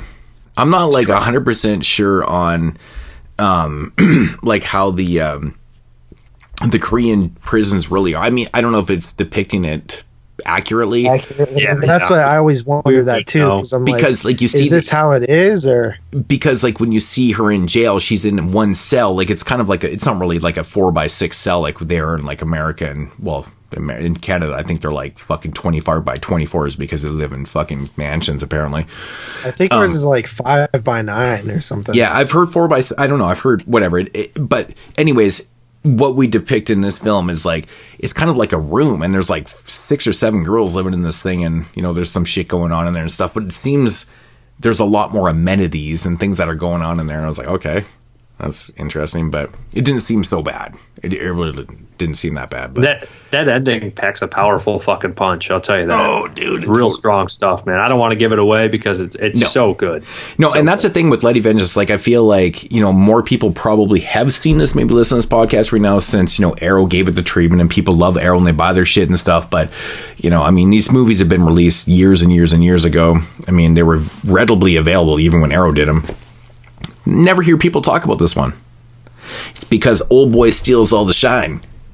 I think I like this better than Old Boy. I think I like both of them better than Old Boy. I'm just going to say, dude, I think that I was going to say I might be in the minority. I forgot that you think the same way, but I think I like this movie more than Old Boy too.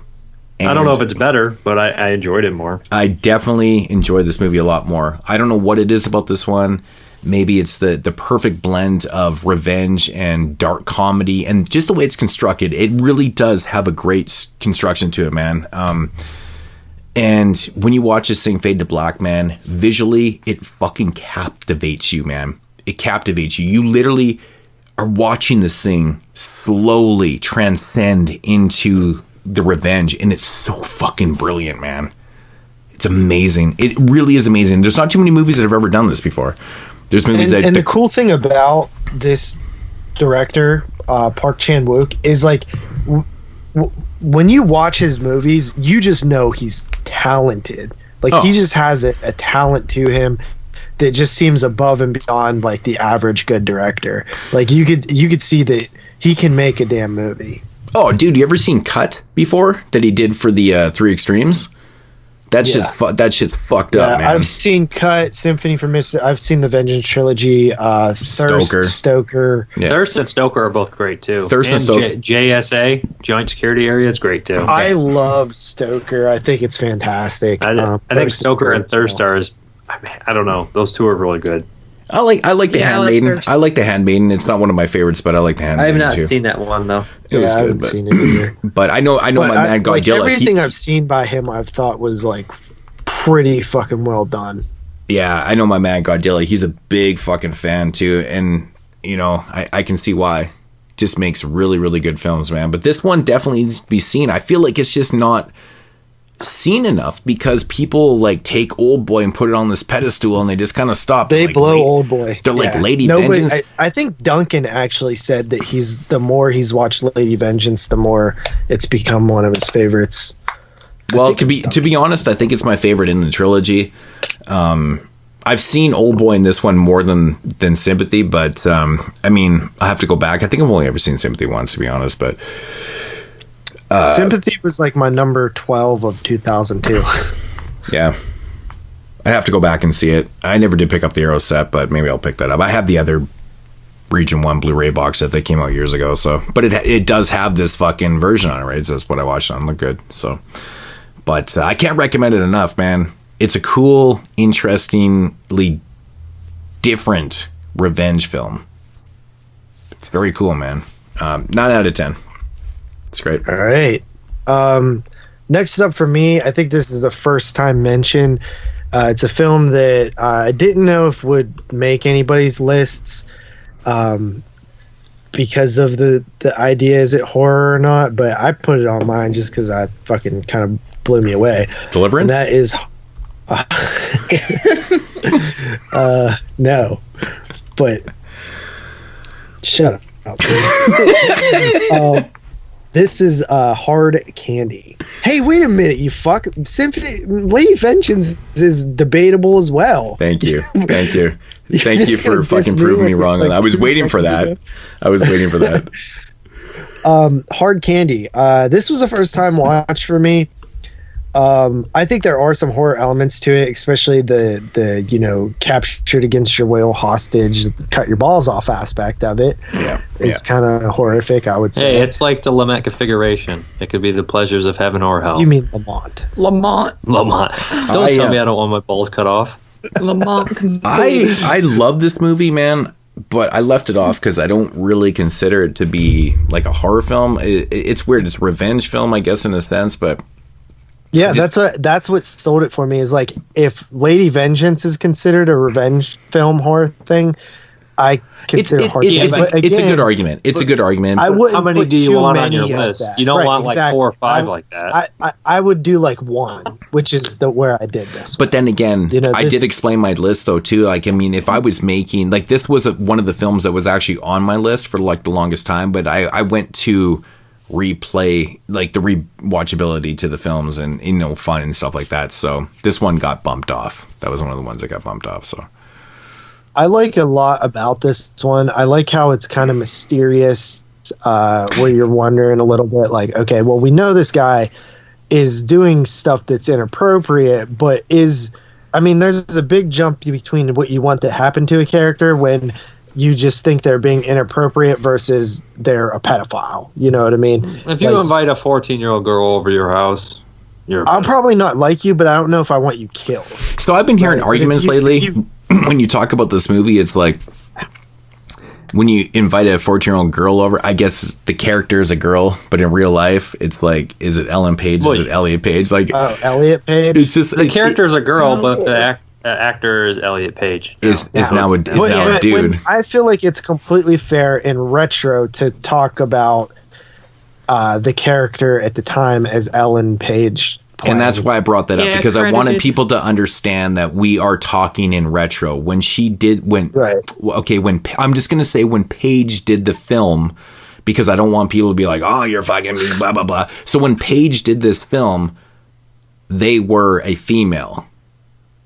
Correct. Right? So we're talking in retro. Right. Now Paige is Elliot Page, which is considered to be a guy. So anyways, get that straight before people start throwing darts at us and be like, you're politically incorrect and blah, blah, blah, and blah, fuck. Okay. Look, that's what it is. It's like Alex Arquette.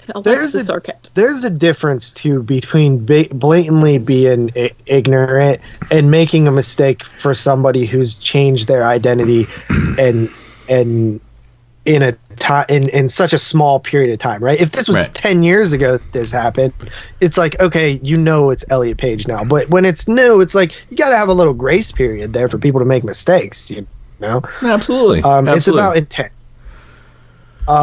So, and no disrespect to my Canadian, my Canadian fellow there, man.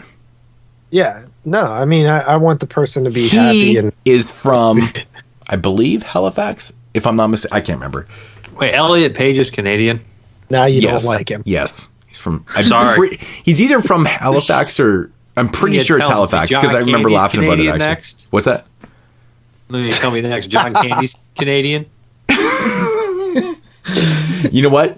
I don't want to ruin your love for him, so he's not Canadian. How do you feel about Jim Carrey? I actually hate Jim Carrey, so I love Elliot Page, great. Love John Candy to death. Never liked Jim Carrey. If he's Canadian, you guys can fucking keep him. Oh, come on, dude. You know American. That he's Canadian. Give me a fuck. You know everything about film. You can't sit there and tell me that you don't know John or fucking Jim Carrey's Canadian, man. I don't care about Jim Carrey. Don't like him. John Candy's... John Candy's 100% Canadian. He's amazing. Nobody from America is that nice. He was amazing.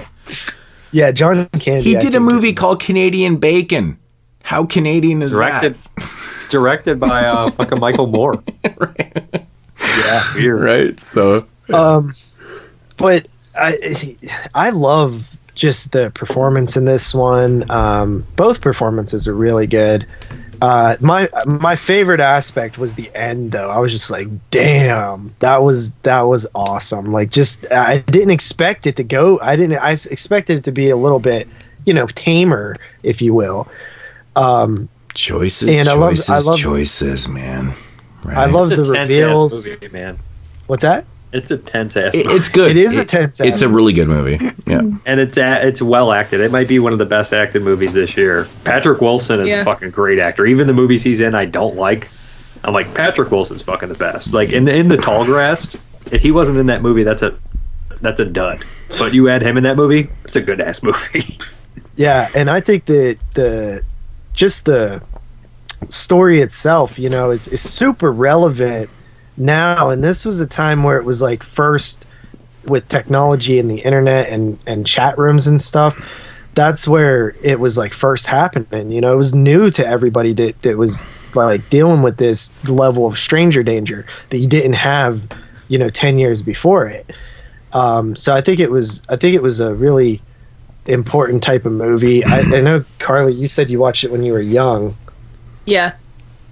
And I don't know if anybody's ever known anybody in real life that met a pedophile online or anything, but I've seen that happen in real life. It's horrifying. You know what I mean?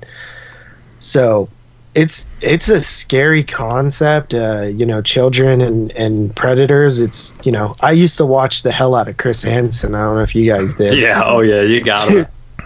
Dude, it was always like it was always the same thing every time too, man. And also, great. You know what I can't get about this movie, man? I just can't, seriously. We brought this up in the Twilight Show, man. This is the same dude that did Eclipse. Yeah. He also Like- did 30 Days a Oh my Night. God. I know, but Which like is also- we brought that up, man. We said Hard Candy, 30 Days a Night, and then he fucking did Eclipse, man. What the fuck? Money, money, money. Oh, but it's just like it's so around. bad though, man. It's terrible. Oh, You know what? Yeah. they total say? money for hire. They say man. cash roll everything around me. Yeah, man. don't make some dollar, don't cream, make sense. some cream right there, man. He got paid, man. He got paid. I'm Oh, happy for him. 100%. They say man, dead 100%. presidents, dead presidents. Right. Shut up. But and I don't know if you guys like follow a lot of like YouTube stuff, but every once in a while I'll see something that happened. Recently there was this dude named EDP who was like a big YouTuber. I Oh, caught yeah, wind yeah, of it yeah. The because cupcakes of- guy. Yeah, I knew him from the sports stuff because he's a big Philly Eagles fan fan. and he talks shit on the team all the time. Real funny black dude, like real big, overweight, so like had that like funny personality going. And he reviewed cupcakes, did you say? No. He was supposed to meet up with a little kid to eat cupcakes. Some 14-year-old girl or some shit. Oh, Yeah, I see where yeah. this is going, man. It was one of those like YouTubers who go out and try to catch pedophiles. Like, But he He reviewed was another cupcakes, though, YouTuber. right? That dude turned out to be a racist asshole, too. yeah, that dude was basically the dude that caught him fucking is around. also a piece of shit. So, But he's also he's also 20 years old.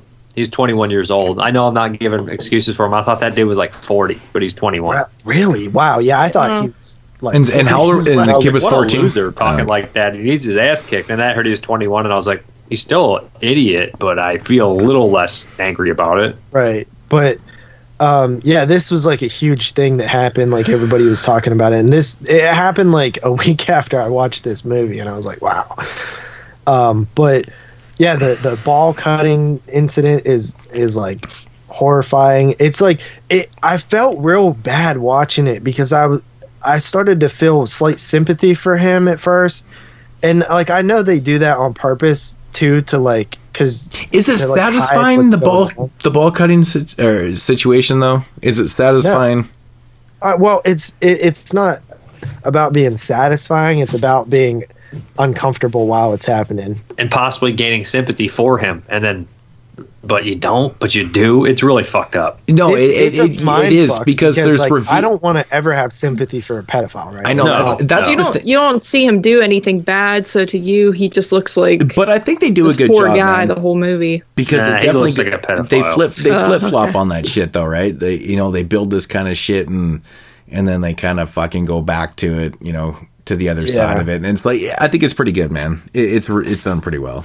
Yeah, I mean, I think most people would agree that it's probably like the worst crime you could commit, right? Like, I mean, we have more. Oh, We hate absolutely. murderers less, right? dude, I don't Like, hate murders because a lot of murderers do shit for their own reasons, man. Well, You know- I mean, yeah, there's. But you like, got crimes to of remember, passion there's and stuff different like type of that. killers, man, and people do shit like you walk in on your Like, wife fucking some dude, you kill some dude. That's a murder. You just, Do you remember you're the considered guy murder. that shot the dude on live TV that molested his son back in like the 70s? Oh, yeah, he got away with it. Yeah, I mean, Good. Did anybody in the country look at that guy and be like, "Man, why the fuck would you kill?" You know what I I mean? like that guy. No, Yeah. good because guy. he's a He's a fucking good hero. guy. Because people that molest kids and shit are the scum of the fucking earth. That's why Yeah. the system doesn't put these pedophiles into Gen Pops because they know they're going to get fucking gaffed in the Killed. fucking system, man. They protect them, I've and always it's so fucked up. When I don't believe it. when You put them in Gen murderers- Pop, kill these motherfuckers, man. You're a sick fuck, dude. That's disgusting. When murderers hate you, that you did something really wrong. Yeah, no shit. But Hard Candy 9 out of 10 on that one. 9 out of 10? Yep. What's Jeremy? Jeremy's lame.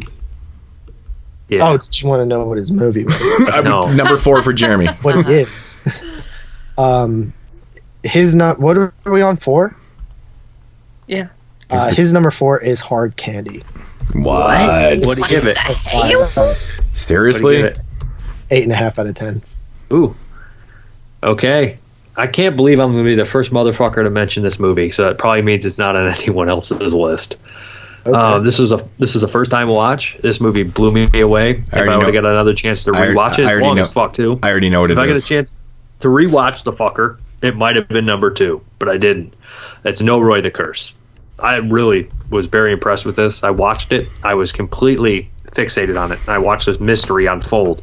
Yep. And the way that this director does his editing, you'll see something, and then they'll go back later and show you it again in a different light, and they'll circle something in the frame that was there the whole fucking time. Was it for sure there, I'm though? pretty I sure. was wondering that, because I'm pretty sure. what movie did we talk about before? But the effect is all the same. You know what I mean? Argento's Bird with the Crystal Plumage, right? Like, That's that different, doesn't though. happen. These are hidden anyways. They're hidden in small spots, so it wouldn't matter, and they zoom in on things like that. These are strange things like that. The way this mystery unfolds is perfect. Like, it goes to point A to B to C to D. And yeah, it's the last broadcast I really like too. But it just, and at first you're like, well, how is all this connected? Why is this here? And it just seems like this giant supernatural element happening, but it literally contacts all these. It's just such a fucking weird movie. And at the end, they mentioned the aborted fetus. You're like, how the fuck's this going to come into play? Then that was actually the scariest scene of the movie. Yes, and you see that, and also when they're driving through the town to try to figure this out, and you initially see everybody has these dogs, and it's like playing this really Carpenter-esque score. I was like, I love this. And then like they go back later, and let's just say that the dogs aren't as healthy as they once were.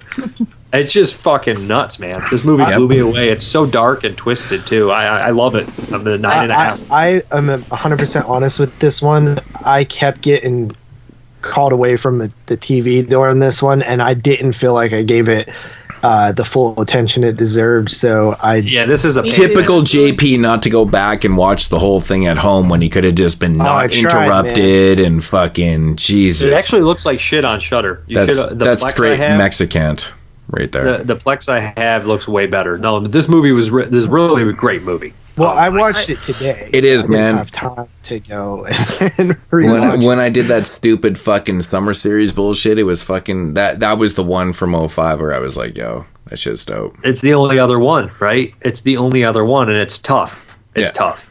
Yeah, it's tough. But so that's what I said. If I would have had more time with this movie, it might be my number 2. But like, I guess this is Dave's number. So I agree. This is a great movie. It's just, it's just I had that time with it. I explain my shit. Yeah, you know what I'm saying? I think I would like it more on rewatch. But I was watching it, and even like the fetus scene, like it actually like made my hair stand up on the back. Yeah, it was freaky as fuck. It was scary. So and all because somebody complained about a fucking loud weird noise. Yeah, and I like the intimacy of it too. That's when the found footage works really well for me. Mm-hmm. Is like when it's like you feel like you're watching it, you're like inside it, and it was pretty cool. It's actually one of the better found footage movies probably ever made. Really. Might be the best for me. Besides Lost. For me, I'm very high on. It's definitely high up there, man. It's definitely high up there for me for found footage. I love the lead too. The lead actor's great. The lead character, he's fucking fantastic. I really like him. I trust him. I'm interested, and he doesn't seem like a dickhead like a lot of other reporters. And the homeless guy's great too. Right.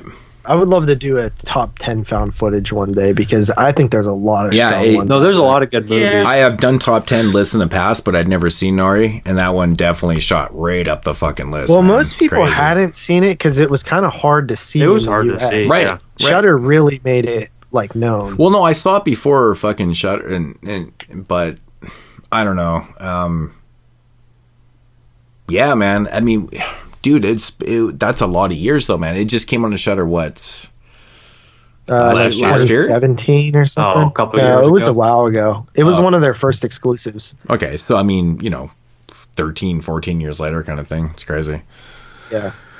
But his other movies are like that too. Occult, it's very similar in how it unfolds, and it's creepy as shit. Right. And Record of Sweet Murder is also really interesting. He shows you things, and then he re-shows you things, and that's one of the scariest. I think Dave's a big fan of this. I love that movie. That's the movie that it gives you chills. It gives you chills that way, because there's nothing scarier than looking at something for a very long time and not realizing it's a threat. Exactly. Until you realize it's a fucking threat. That is really great point. the scary aspect. Great point. Like in everyday life, if you're sitting there one day and then all of a sudden you've been sitting there for hours and then there's a big ass spider. Is that kind of like the effect? And you didn't, oh fuck! Is that the effect that people have with Saw?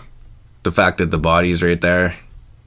Yeah, that's a great scene. That the ending of Saw is it makes your hair stand up because you're like, oh, because you've been looking at it the whole fucking time. I didn't even think of that shit. Right. Yeah, but noticing something that's not as it appears has always been scary to me. If you stare at something long and it changes, you're like, oh no, and it's you don't know if you're mentally cracking or it's something else. But No Right of the Curse. If I gave this another watch, it'd probably be a 10 out of 10, but I'm going to give it a 9.5 now because I don't tend to give 10 out of 10s for first time watches. Nice, bro. It's just something it just connected with me, and like I liked it so much that I went and watched Occult, and then I was like, I rethought Record of Sweet Murder. Record of Sweet Murder is fucking great too. I should have gave that. It should have been in my top 10. I think it made mine, didn't it? I think it did make yours, and it made Jeremy's too. And I didn't even see it. Yeah, it was so good. It was so good. Yeah. All right, Carly. All right. Number 3 for me is Hard Candy. Yeah. I'm glad that other people had this on their list because this was the one that I said was borderline thriller. I wasn't sure if people would consider it or not, but for me, it's pretty horrific. Just the whole chopping off the balls, pedophilia, all that stuff. I think Elliot Page had a great performance in this, and so did Patrick Wilson. And as JP said, I saw this when I was young. I think it was like on demand or something. I was like, what's this? And then I watched it, and I was like, oh, and I was like, way too young for it. Watching it this time, I actually realized that when I was young, I completely missed the fact that the whole ball thing was not what it seems to be. So Jeremy did too. He didn't really? realize it. Yeah, because we were talking, I think, or wait, was it him? It might have been you. I don't remember. I think Jeremy might have missed that though. What? That his balls weren't cut off? Yeah. Because when I was, I'm saying when I was a kid. He says it like quickly, like. He pats his balls. Well, I alluded to that earlier, man. I alluded to that earlier. I just didn't want to spoil it for people that hadn't seen it. So. Sorry. I know. I didn't want to like. Yeah, that's why I kind of alluded. I was like, it wasn't really what it's. Okay. Anyways. Who's Charlie? Shut up. I think Charlie bit. Just watch the fucking movie. It's a good movie. It doesn't matter. Okay. I remember that movie came out hide and seek. I did it for days. I kept doing it. Robert De Niro, who's Charlie? Who's Charlie? Okay, anyway, no, but Hard Candy's great. I think both performances are really good. They really bounce off each other quite well, and it's a very depressing, downer type of film, honestly, and the ending is very satisfying. Yeah, satisfying, and it's like depressing at the same time, just like great film. I was hoping it would hold up because when I was younger, I mean, I was like, wow, kind of blown away by it, and watching it now, it was the same thing. I was like, wow, that really held up because I had not watched it since, and that is really cool. So I give it a 9. Most movies that you watch in 2005 do not hold up. Right, yes. I give this a 9 out of 10 though. I think it's solid. Just great performances. That's like the main thing with it. It's just great. Good shit. Yes. All right, so coming in at number 3 is, I'm assuming, probably a film that's not on anyone's list. It's fucking hilarious. And it's basically in the realm of what Dave is and claims to be all the fucking time. If you listen to this podcast or watch his weekly review series, he says it over and over again. Over and over again. And I agree with him. He is a fucking pervert. With an exclamation point. Yeah. With an exclamation point. You know what, dude? I loved it. I really did. It's really great. Loved it. Fun. It's so Yeah. politically incorrect, but it's a comedy, folks. Don't get offended. It's supposed to be politically incorrect. And nowadays, it's even more politically incorrect because you just can't say half the shit that's happening in this film, man. It's ridiculous. You can't even show half the shit. It's so much fun. If you've never seen Pervert, I really don't want to give anything away or quote the shit out of this because I don't want to ruin it. All I'm going to say is the father in this film is fucking hilarious. It's basically about a dude that goes to spend the summer with his estranged father, and shit goes down. I will say it falls into like a killer genitals type area. That's all I'm going to say. It's ridiculous. It's stupid fucking fun. It sounds retarded, I know. Yeah, I just got right into the politically incorrect there. But it's so much fun. I will say, one of my favorite parts in the movie, without quoting shit, this is more of a scene. Fucking penis. Which is like, oh, the effects are so good, man. The effects are so funny on it. But anyways, and so much tits. But they're hilarious. Too, man. Dude, the effects are so funny, man. I'll just leave it at that. Like, But- the beehive is so stupid looking. And the No, penis it's very fun. It's the funniest movie this year. It's crawling across the Hard to floor. believe this came out this year. The The reason I loved it so much too is because it was just so different from everything that I was watching, and honestly, it's like one of the more unique movies It of is. the entire year. It is. I never would have thought in a million years a movie with Mary Carey, who actually ran for president. She's a fucking porn star. Would be fucking good. Like, this shit Yeah, was... she had a really famous appearance on Howard Stern. Oh, dude. That's how I. It's funny, man. It's funny. But one of my favorite parts in the movie, man, I just gotta say this, man. This penis is like kind of scrolling across the ground, and it hooks its balls on a nail, and I fucking I lost it. I lost it. Like, I forgot how funny that was. Oh my god, dude. I was pissing myself. I rewound it like 4 times. It was so funny to me. There is 2 or 3 lines in here where I just could not stop laughing. Dude, and the it's one is so where funny. she's like, because I can change my mind. I couldn't breathe. And then the fucking part where they're, slight spoiler, they're burying a body. He's like, maybe I'll go into town tonight. Right. He's like, I actually "No." watched this at work, dude. Oh, you could have got in trouble for that one. I don't think I love the could get fact that, like, this trouble for movie's called Pervert, and it's like, you know, the father is clearly the fucking he's the funniest dude. Like, everything that the father spits in this film is funny as fuck. It's hilarious. And the He's like fact Charlton that it's set Heston, in a too. desert just makes it that much more funny for It some is. reason. Because The it's just father like they're out is- in the fucking. He's like a middle of reflection. nowhere. The father is like a reflection of Charles Heston. He reminds me man. of Charlton Heston. for sure. Absolutely, 100%. Me and Dave were talking about this earlier this year, and it's so fucking true, man. It's so true. He's just It's perverted Charles Charlton Heston. Heston. He talks like him. He's doing his impersonation. Oh my god, dude! I don't even want to get. If you've never seen Pervert, I just don't want anyone else to spoil anything. It's so funny, dude. If you can appreciate these type of movies, and oddly enough, it's pretty well made for what it is. It really is. It's so much fun, dude. It has replay value, like probably the most replay value of any film. Really, I The mean, mechanic too. I mean, I agree that the mechanic. The mechanic's great too. I'm just shocked, He's like a JP, that you Nazi, like but this, gay. man. I thought for sure that you would see, like, the second that penis detached, you'd be like, "Fuck, this is ridiculous." That stupid." would be quite an investment because that happens pretty late. Yeah. Um, I remember seeing this in. But I Bed-Stuy. did was say about that. I the did same say time. this is fucking ridiculous. You're right, though, man. You're right, though, because when it is pretty late. You know, Yeah. the way the movie's Yeah. constructed, it is pretty late, man. But And I it's mean- fucking claymation. and It's hard to. and that's what I didn't actually want to say it was claymation because I wanted people. That sucks. Sorry. But anyways, It's hard I to thought the hate claymation was a movie so that has this much boobs in it fucking anyway. funny, dude. The claymation. They made a claymation penis.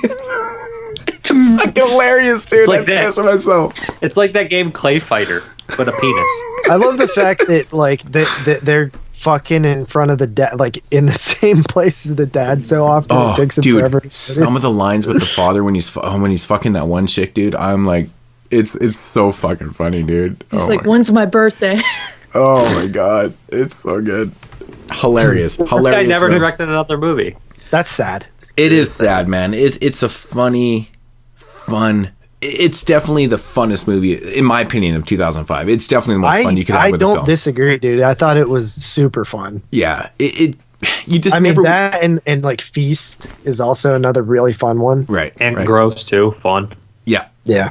Like, I mean, this movie's called Pervert with an exclamation point. Yes, Pervert. Right, hilarious. Goddamn pervert. I gave it a ridiculous 9 out of 10 because it is so much fun. Number 3. Nice. All right, my number 3 is a film that's been mentioned, I think, 2 times before, and that is the Australian horror film Wolf Creek. Yeah, I was waiting for that. I remember renting this with my friend back in the day in his basement. We were just chilling watching it, and I remember just being like, "Wow, this is." I think I might have seen it before Hostel. Yeah, because it would have been Hostel would have came out the next year, I believe.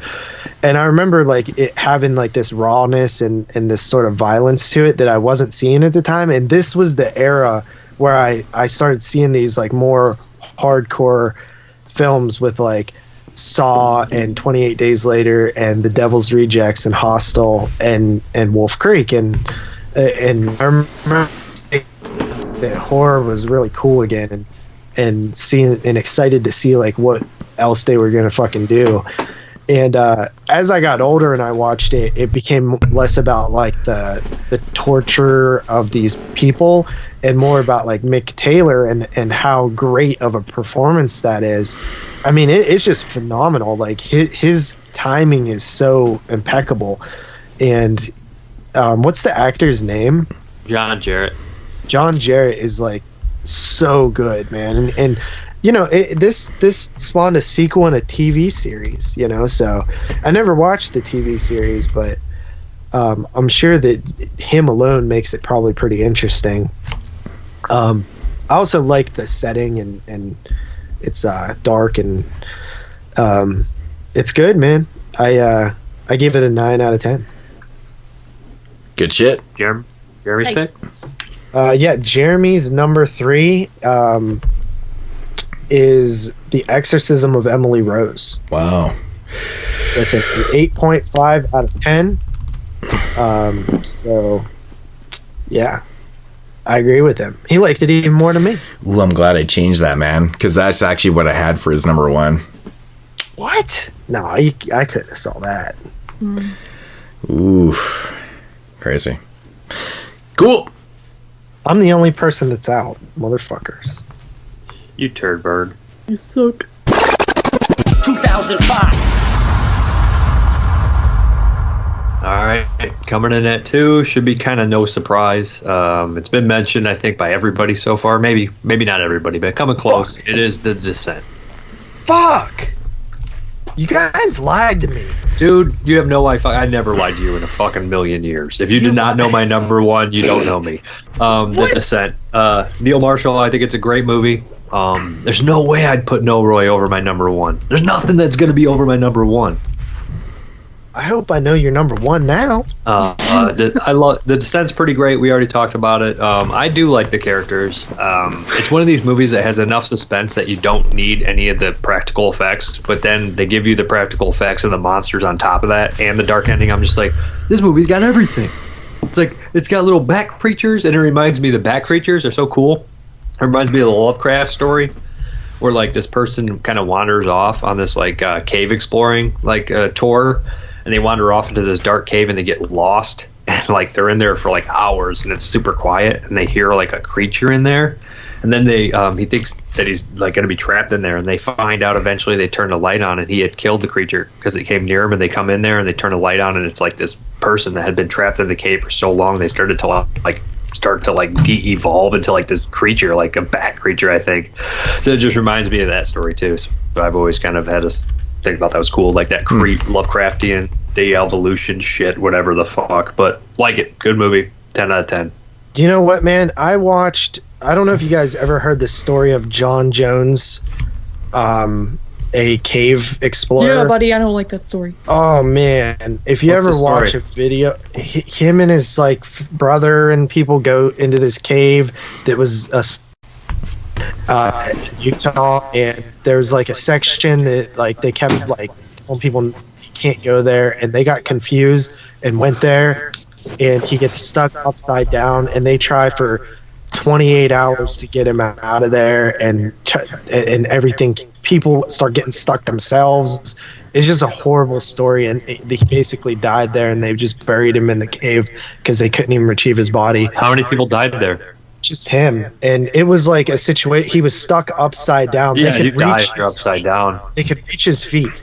They could feel him. They could tie stuff to him, but they couldn't get him out. And it was just. I don't think they tried hard enough. It makes you feel that way, but they could have broke his legs and just pulled him out, but they didn't want to do that, and they should have just did that. I heard different stories. Well, it depends if they had no leverage. If there was only like a 3 feet leeway above him, were they going to pull him up to the leverage? I don't know. I'm just saying I'd be pissed. It's a horrible story. It gives me such anxiety, but like, just don't go splunking. Well, yeah, I'm it's just saying, the dumbest hobby in the world. I would never. I would never either. There's so many hobbies you can have. Why would you go into like rock? I'd rather be. I'm into like eating different kinds of chicken wings and shit. Yeah.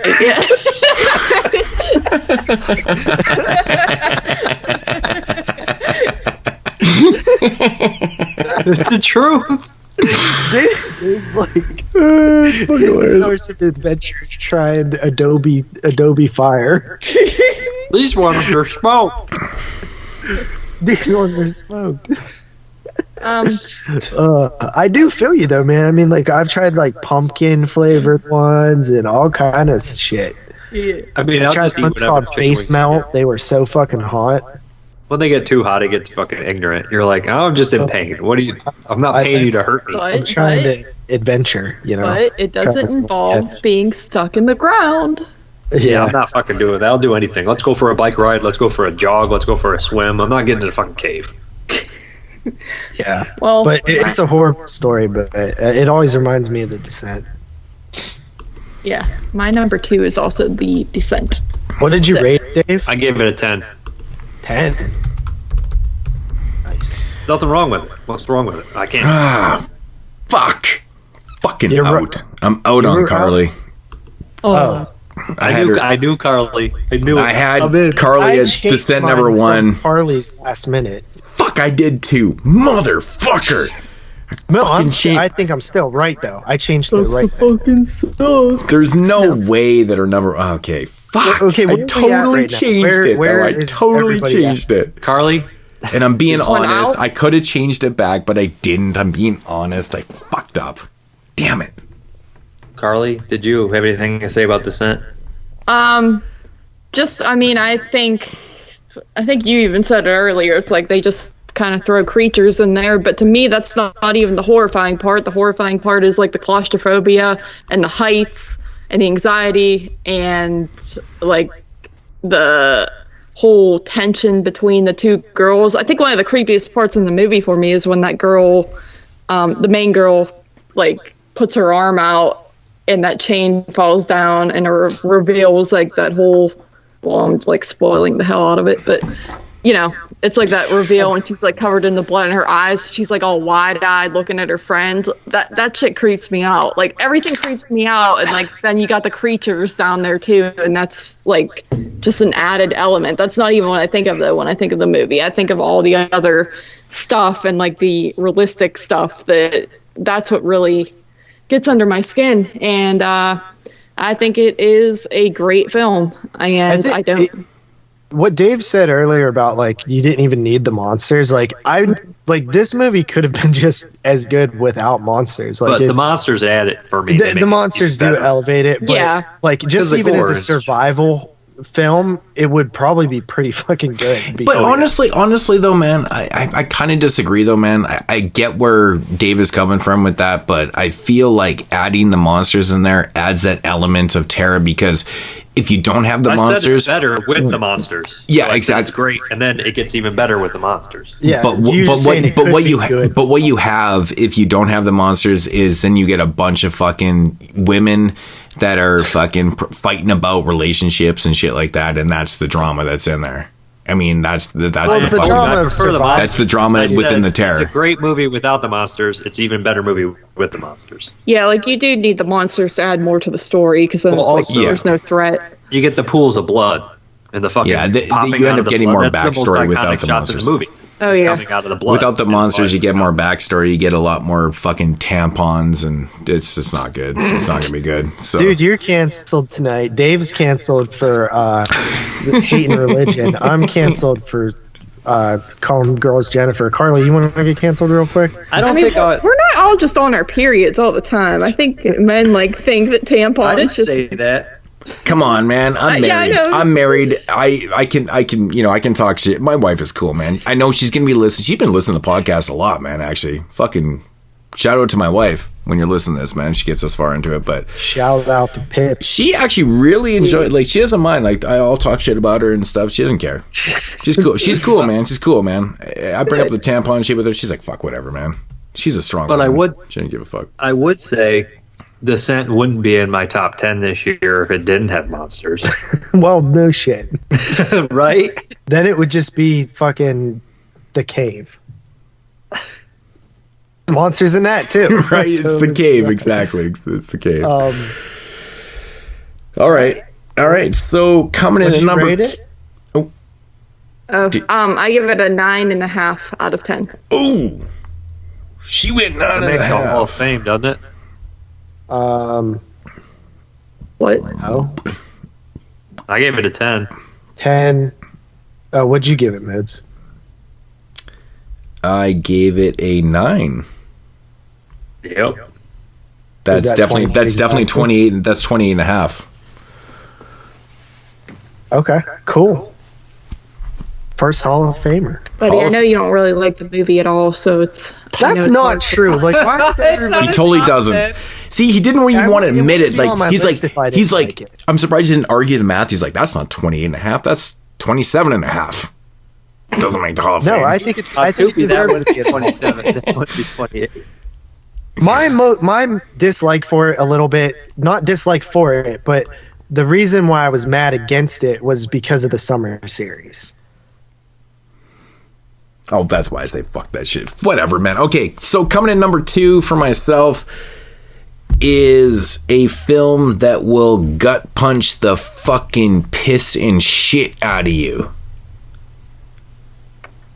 It's pure Exorcism chaos. of Emily Rose? It's pure... Fuck off. Shut up with that. You put chaos on there, Boots? It's pure chaos. Number 2. Oh... That wasn't even discussed on the summer series, was it? Loved it, man. You know, dude, the gore in it is like way more than you would expect. Okay, so if you guys know my history, I mean, we've talked about it, man. Chaos is kind of like it was meant to be a full-blown remake of Last House on the Left. It turned into kind of a remake of it in the end. It definitely is a remake. It's just not in name. So when you compare this to the actual remake, that movie's pussy shit. There's 4 versions. I'm not even the biggest fan. Like, I appreciate the original film a lot. You know, House on the Edge of the Park is by far my favorite. Virgin Spring. Okay, Virgin Spring, right? Going back to Ingmar Bergen. Okay, so this movie right here, man, is just, it's so brutal to me, man. It's relentless. The biggest thing about this movie for me is the way it ends. It's a gut punch to the fucking balls, and it hits so damn hard, and it works so fucking well for what it is. People talk about the acting and shit like that. I think that Kevin Gage does a great job in this. Talks about that. I think Kevin Gage is great, man. I think he's great too. When I first saw this movie, not only do I think he's good in the role, I think he has the look for it too. He looks exactly the part of that fucking piece of shit. He looks like a very bad stepdad that would beat the fuck out of you. Right. Fuck him up. See, the thing that threw me off in this film for the longest time when I first saw this, I couldn't fucking wrap my head around why Sage Stallone was in this film. You know, Sylvester Stallone's son, rest in peace to Sage Stallone, was in this film. he died. People say that he died of a drug overdose. He didn't die of drugs. He died of some type of natural. I don't want to say natural causes, but it wasn't a drug overdose. Someone look it up. I can't remember what it is. Heart attack. It was a drug overdose. No, it wasn't. I don't think it wasn't drugs. It wasn't drugs. It's not drugs. Yeah, it was maybe like a unknown condition or something like that. Anyways, he's really young though. He's really young. That was the fucked up thing. I didn't even know. That's why people thought it was a drug overdose, because like when people die of like heart issues when they're like in their 30s, it's fucked up. People didn't just have any assume drugs it in his system, just aspirin or Tylenol or something like that. Yeah, so I think it might have been an unknown condition that he had. That's sad, dude. Yeah. So, and they found coronary artery disease caused by atherosclerosis. Right, that's what it is. So yeah, I knew it wasn't drugs, but so I think he had something to do with the production in this and stuff. I'm sure Dave knows better than I do. I know him and Vincent Gallo were planning on, and it had like David Hess, they were all involved, and it was a dropout and stuff, and he couldn't get out of the contract, so he just did the movie. So he ended up acting in it, though, right? That's what I'm getting at. So he ended up actually, because I think originally he wasn't supposed to act in it too.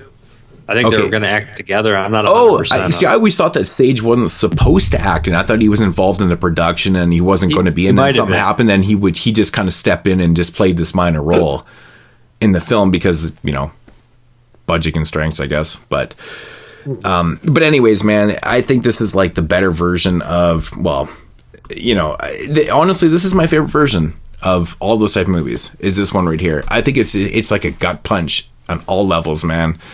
Love the acting. The effects are amazing in it, in my opinion. The effects are really, really good. Really good. And, it does what it's supposed to do. This is a relentless story, and it doesn't cop out. It's super short as well. Yeah, it gets to the point, man. It's got good pacing, man. I mean, it's very reminiscent of Last House on the Left. But this one it does everything properly. And... yeah, it runs just over 70 minutes, I believe, man. So it's tough, man. It's a tough watch. I can see why people wouldn't like this movie, but this is something I could actually watch over and over again for some odd reason. I don't know. Maybe that's a sick in me. I don't know what it is, but it just does it for me, man. I get a lot of enjoyment out of this. I don't know why. Maybe I'm fucked up like that, but fuck it. 9 out of 10 on Chaos, man. I love it. I mean, I liked it a lot too. I think I gave it like an 8. I think it's a pretty good remake, honestly. I do like the other Last House on the Left minus the ending. And I like all of them. I like Virgin Spring as well.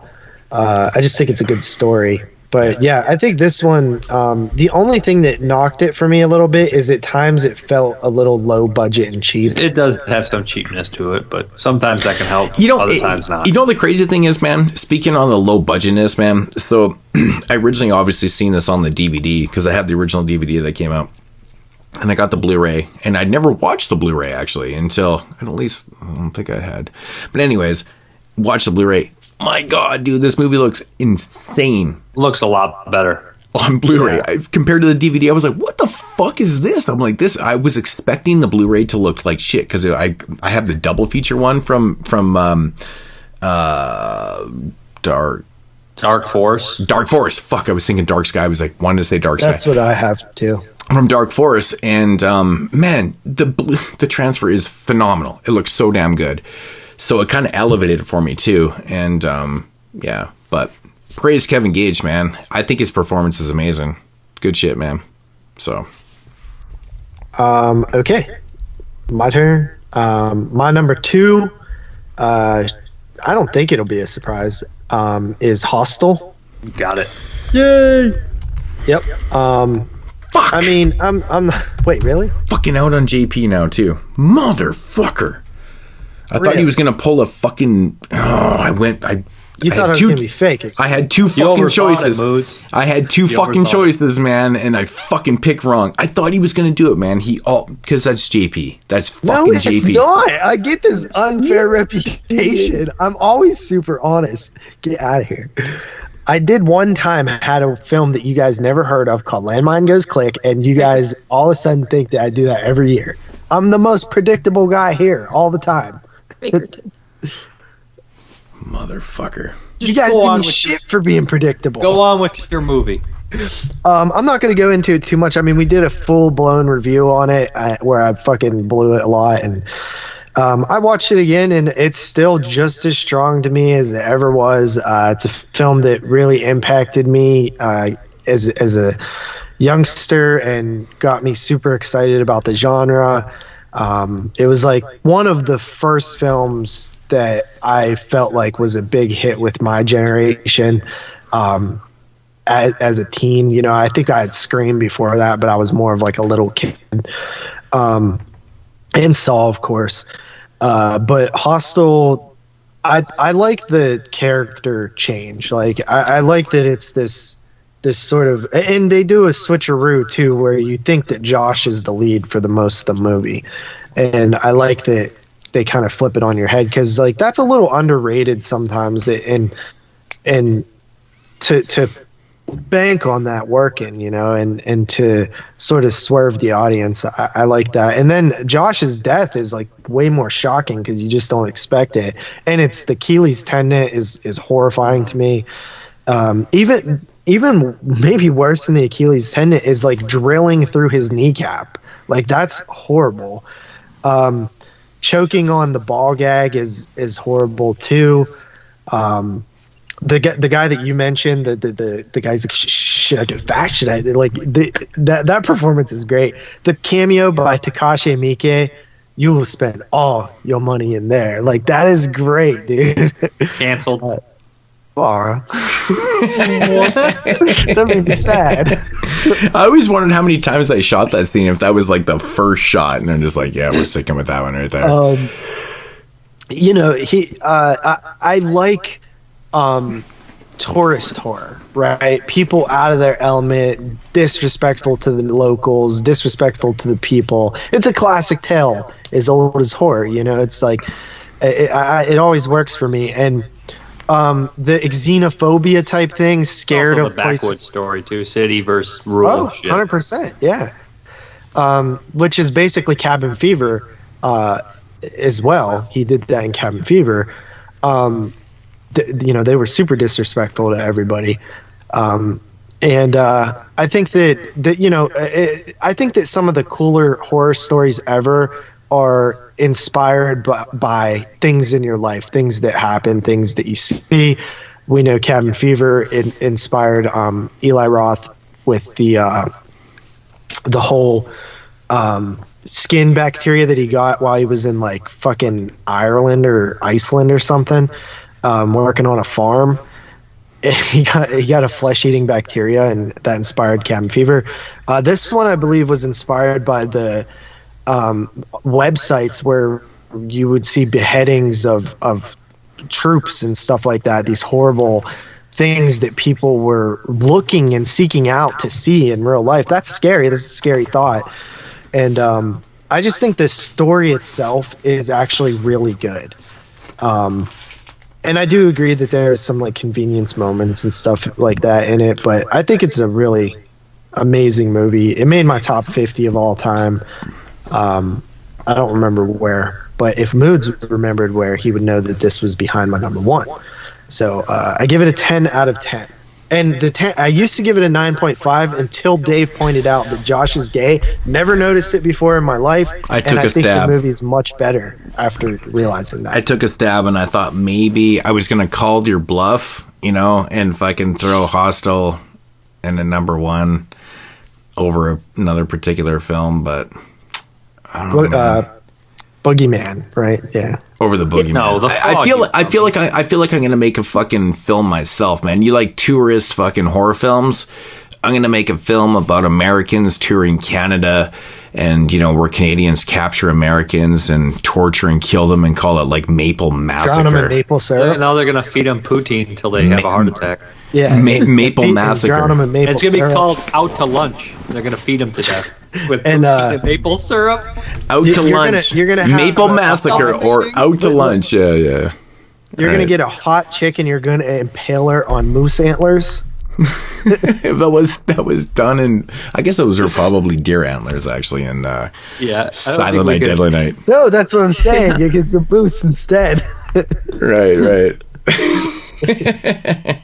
Good shit. Casual racism. We can always make fun. If I'm involved, it's not racist at all. It's not even prejudice. Okay, what does Jeremy have here? Jeremy, his number 2, and I actually don't know if you guys will be surprised about this or not, but I wasn't, and that is The Devil's Rejects. Yay! Yes. In at number 2? 10 out of 10? 9.5 out of 10. Okay. So we starting at 1? God damn it. What the Are you out on Jeremy? I'm out on Jeremy too. So you're out on everybody then? What do you mean? Nope. All right. I'm not out on Dave.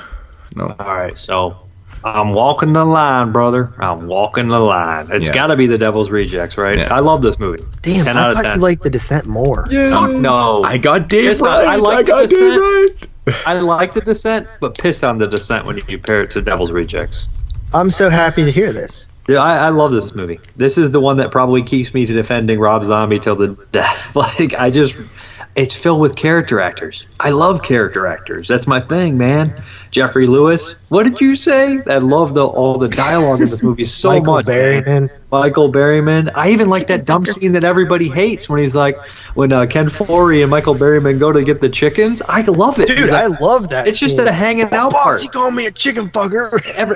Everybody gets mad at that scene, but if it happened in a different movie, like Once Upon a Time in Hollywood, it's not as exploitative, of course, they'd be like, we love it. They're just hanging out. Why can't they have a hangout? Exactly. That's 100% true. If a Tarantino did it, it would be fucking loved. Roll on the red. Ken Foree is so awesome. Dude, he's one of the best. And then Sid Haig, and fucking William Forsythe. Dude, his performance is fucking amazing. It's a great fucking performance. And you like him, then you hate him. But he's, you know what I mean? You side with him somewhat. I don't know. This movie's been talked to death, right? We always do the whole idea of turning psychopaths and making them sympathetic in the movie and taking the cop and making him an insane person. It is great. That's something I never appreciated, like when I was younger watching it. I never really appreciated just how crazy the fucking cop is too. He's like just as bad as them. Well, he turns. I love movies where you're following the bad guys and you find yourself rooting for him, man. I love these type of movies, dude. And the music, I mean, Rob Zombie obviously has a lot. The only one better is Quentin. It's one of the best soundtracks, man. It really is, man. It's perfect. It's absolutely. And it feels so 70s. And it's a Western. This is a fucking Western, by the way. The musical cues in this film are so stupid. They're so stupid good, man. Oh. It's so different from House of a Thousand Corpses, too. Like, Bill Moseley is almost a completely different character. Baby is a lot different. I'd say Captain Spaulding's the only one that actually is. I love Spaulding. Well, Mosley's like a straight up lead in this. You know, he's the bad guy. He's the fucking devil. This is one of the best horror performances of all time. Bill Moseley. Spaulding. I like Spaulding. Well, Bill Moseley. Spaulding in this film is amazing, dude. I love when he's fucking and shaking. He's got like the shit stains on his under. Oh, it's fucking great, man. How was the dream? He has a shitty. He wakes up and she's like bad dream, and he's like 50-50. Right. He died in his dream, but he was banging somebody a lot hotter. This movie's great. I mean, I understand. Rest in peace, too, man. You know what I gotta say? You know what I gotta say, man? You know what's underrated about this film, man? Is fucking the Danny Trejo, Dallas Diamond Page fucking duo, man. That's cool casting. That's fucking cool casting. I don't give a fuck what anyone says, man. That's fucking good shit. They're fun. They're fun. Diamond Page had a great laugh when he when he shot the lady, and he it's in the slow motion scene, and Moseley goes after him and he chucks him out the window. He was pretty fucking good in that laugh. He looks all fucked up. He has the scars on his face. He's also got that great fucking line where he's like, your mom's on the phone. She owes me, how much? She owes me $10 or something. Yeah, it's so white trash, man. So trashy. They feel so real to me, though. I agree. People that are like, nobody talks like that. It's like, oh, you never knew a point placer, man. Yep. They just fucking think that nobody talks like that. Have talked about that for years, man. It's like, I just feel like these people haven't met a lot of people in the world. Oh man, that scene with Midwest with Jeffrey Lewis and shit, man, in the hotel is like, oh my god, dude. We like, it's fucking vicious, dude. It's just brutal. One complaint. What's one complaint about the movie? What's that? I don't know. It just points out that these characters is really dumb. That if you're ever in a hotel room like that in that situation and they kill somebody right on the spot, they already killed one person. Fight. See, but in my head, I would be like, there's situations where people have killed one person and not everybody. Nah, I don't believe it though. I'm fighting after they shoot. Yeah, and then when he kills you, that's when I would leave. Yeah, but I don't think so, though, man. I think it's different when you're under that type of threat, it depends, man. It depends. But they did fight back later, and they fought back at the better time. Right. They actually played. They did. And they almost got it. They almost made it, which is really sad. Yeah, it's sad. Yeah. All right. Carly? Do you like this song? I suppose so. And he says, I thought you were some tough as fuck. What's he say? Shit-kicking cowboy. But he gives him a name. He names him some famous country singer. He's like, but you're nothing but a city faggot in a cowboy hat. And I was just like, oh my God, because that's truly what a sociopath, like serial killer, would do. He'd degrade you emotionally and mentally, so you're worthless. And then that's top 40 shit. Yeah. Mm-hmm. And he's like, even when he's like, first of all, I didn't say anything. He's just like, everything that he says, everything that they say, he has something to put him down after. The fucking line is like, the next words that come out of your mouth better be some Mark Twain shit, because it's definitely chiseled on your tombstone. The wonderful line that he says, I'm the devil, I'm here to do devil's work, was actually a take on... It's a take from the Manson family, what Tex Watson said to the people he killed. I'm the devil, and I'm here to do the devil's business. Not he switched, but 100%. I used that which in the I always thought that what we watched Bill intro, man. Mosley's character seemed very Charles Manson-esque. Yeah. It's exactly what it's kind of based on, I think, man. Well, just that line is most definitely. But the shootout in the beginning's great. The shootout in the end's great. Dude, the shootout at the beginning is amazing, like especially when after they escape and it's like the freeze frame. Like I know some people hate that. I love it. So do I. Taking me alive. Fucking what points the gun? I don't think so, bitch. Yeah. Oh, and William Forsythe. I know everybody's seen this when he gets Leslie Easterbrook, Mama Firefly. I like it hot and slow. Then the music cue, boom, boom, boom, boom, and it cuts to Joe Walsh, the Joe Walsh song. Even the tiny thing at the end was super touching, you know. It was like super emotional. And then rest in peace like, to Matthew McGarry. Like just seeing this family like all beat down and battered, and then like the ending just going out like Thelma Louise style, you know what I mean? It's just fucking, I mean, it's gotta be one of the best endings in horror history. Free Bird, man. And also they fucking, because every person that they almost kill, they have that snapping when they're like, fuck you. And then fucking if William Forsythe, she does it to him. The baby does it and he says, no, fuck you. Because he knows exactly, man. I gotta say, I think Forsythe's performance in here is like next level. Like if this was in a more like mainstream movie, I think he would have got a lot more recognition for it, to be honest. You know what I fucking like, cast, man? Dude, just looking at the whole cast, it's like, boom, I love that person. Boom, I love that person. But like even the bit characters like Michael Berryman, like I love Michael Berryman, man. He's and awesome. Brian Posey, yeah, they're all great. Yeah, you know what I fucking love, man, Souls. is fucking Charlie. I love fucking Charlie, man. It's my boy Ken. Yeah. Ken Forey, man. Charlie's dope. Amazing Ken in that movie, and dude, he fits perfect with I that love family. his role in this, man. Like he feels like that he would be friends with Captain Spaulding. You know what I mean? He's a great actor. Man, Sherry looks fucking... I mean, people always shit on her fucking acting. She's good in this movie, too. She's really good in this movie, and she looks fucking great, too, man. People making fun of her. They can't even form a coherent sentence. They're like, she can't act. It's like, you can barely breathe, bro.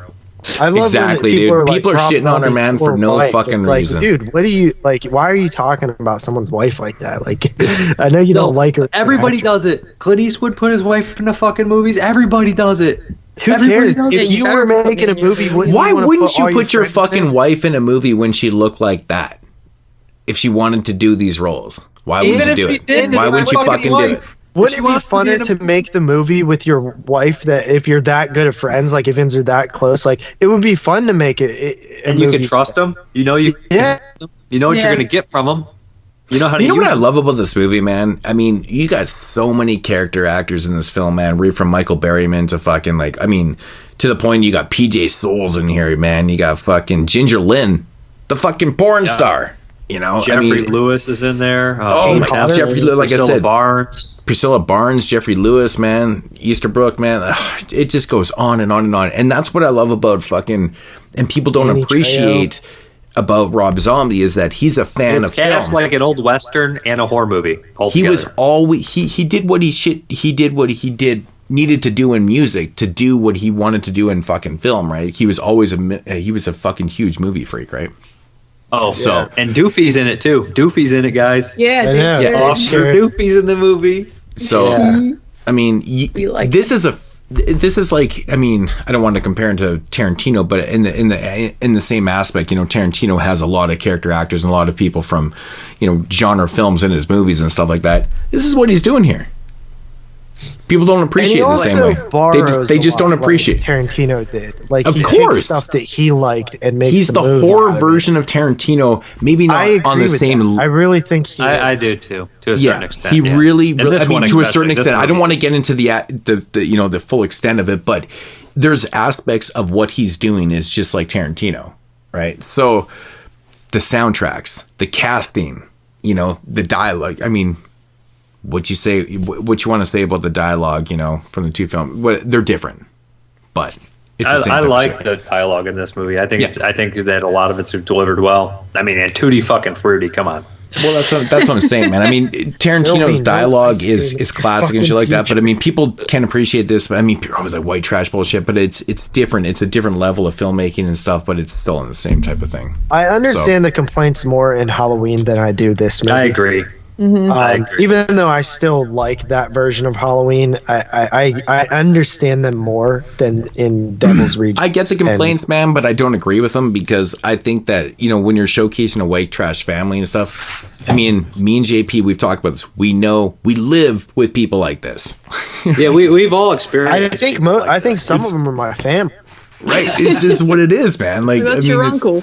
It's you know, if you never experienced, I guess you would be outside the box on that type of situation and stuff like that. But regardless, how trash is a lot of my family, Carly? Dude, that part in that part you guys were saying, like, where he's like, "Oh, my mom owes me $10." Yeah, that reminds me of your mom, like, saying that about you. Right? Yeah, exactly.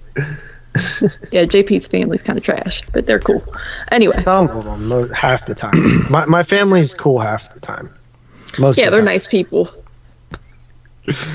Carly, that is one thing. They are nice. They're just fucking garbage. They're good. Like, I like them all. Like, they're from different walks of life. So we all had the same number one, didn't we? I did.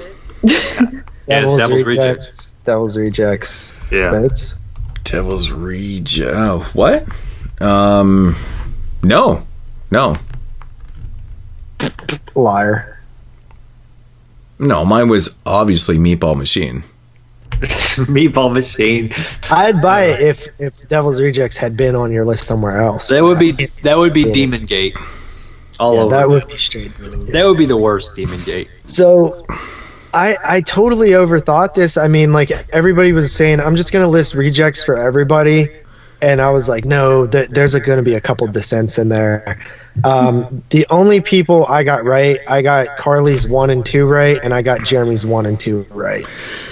I got Dave's number 1 right, and that was fucking... Well, we haven't done Jeremy's yet. Oh. Excuse me. Jeremy's number 1 because we all did. Oh, what are we rating rejects? I'm going 10. 10. Okay, so Hall of Fame Foods? it is. 10. Foods? 10. Well, it's 10. All right. Jeremy's not. We're the trashiest people ever.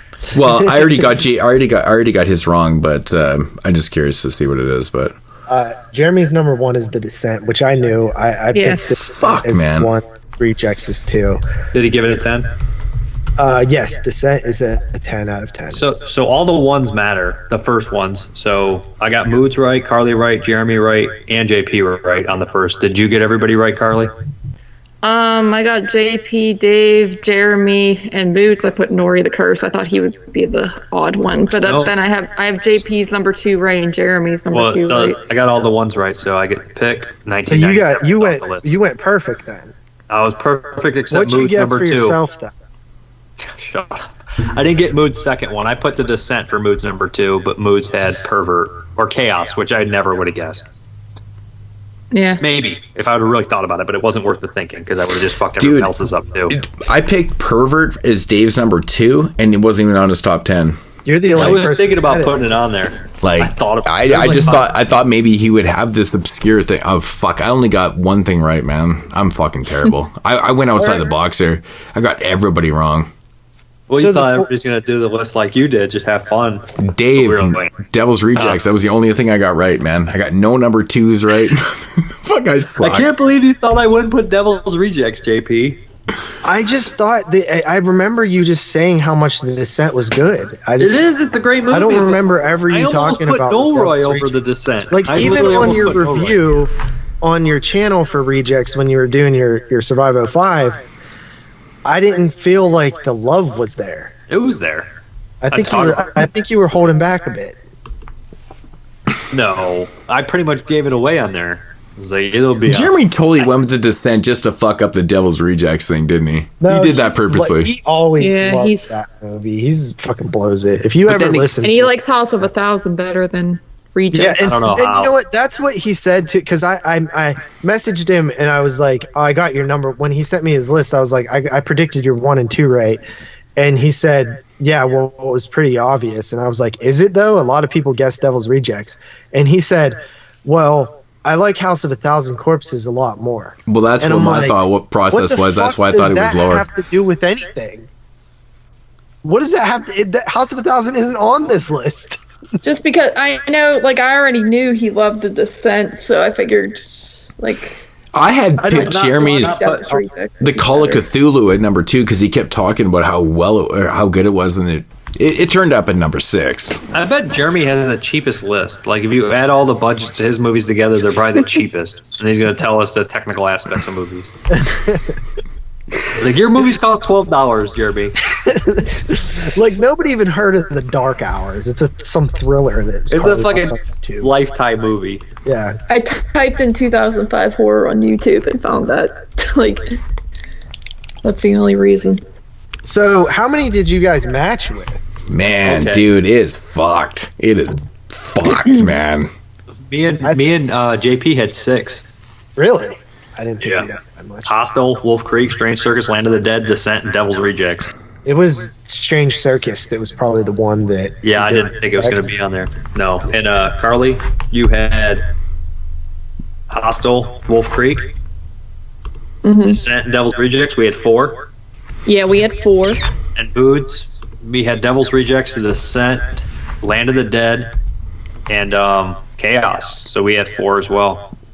So me and Dave, matching up most similar again. What did Jeremy have? Oh, sorry.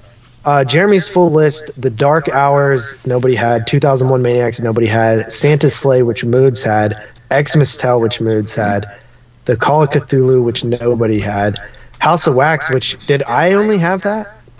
Yeah, Carly had it, didn't she? No, I didn't. Wow, I thought you guys liked it more. Hard Candy, which I think 3 of us had. Yeah. The Exorcism of Emily Rose, which only I had, I believe. The Devil's Dave had it too.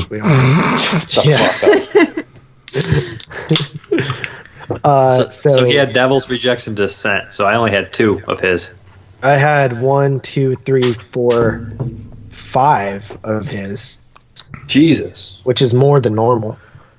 I had 3 with Jeremy, 3 with Moods, 5 with JP, and 4 with Dave. So how many did me and Moods have? Do you have Strange Circus Moods? So I had 4 with Dave, 3 with Carly, 4 with JP, and 4 with Jeremy. I caught it. I said 4 with you. Weird. Like I figured it was going to be pretty low on every list, man. Like me and Carly, So I figured me and Carly only had 3. Mm-hmm. Yeah. Nah, four was about the going rate. 4 or 5. Yeah. Yeah. Unless Except just- Jeremy's unless back you're at me best and friends. Dave, if I had originally had my list, man, because I had Noroko's dinner party, Strange Circus in there, and Nori the Curse. Is that like a sequel Those are to the 3 Nariko's films I Dinner took Table? off my list. So we actually would have had. We one, actually would have two, had 7. 3, 4, 5, Because- 6, 7. Yeah, we would have had the same fucking list. We would have had 7 because the ones that we had the same, Chaos, Land of the Dead, Descent, Devil's Rejects, were all in there. Yeah. We would have had 7 of the same fucking movies, but I took mine and I changed it up.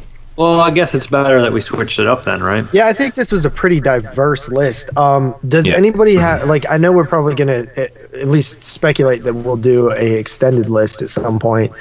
So does anybody have any, like, what's the worst movies we saw? Well, Death Tunnel, right? Death Tunnel, that was my lowest rated film, Me 0.5 too. out of 10. That was 2. I can't had believe 2 somebody ones. gave us that to review. Intercessor and Day of the Dead 2 Contagion came in at 1s for me, and Heebie Jeebies was a 2, and also Taxi Tonight was a 2. That was Oh, I didn't horrible. watch that. I almost watched Oh, that it movie. was bad. It was bad. That's the worst Asian film I watched. Yeah. My bottom 5 or 6 Oh no, The Booth. is- I gave it 2 also because I hated it. No, It The was- Booth wasn't that bad. It was terrible. Not as Taxi Tonight was on a different level of bad, but Taxi Tonight sounds awful. it was bad. So, some of my lowest ones, Hood of the Living Dead, which the director of it left a comment on my review.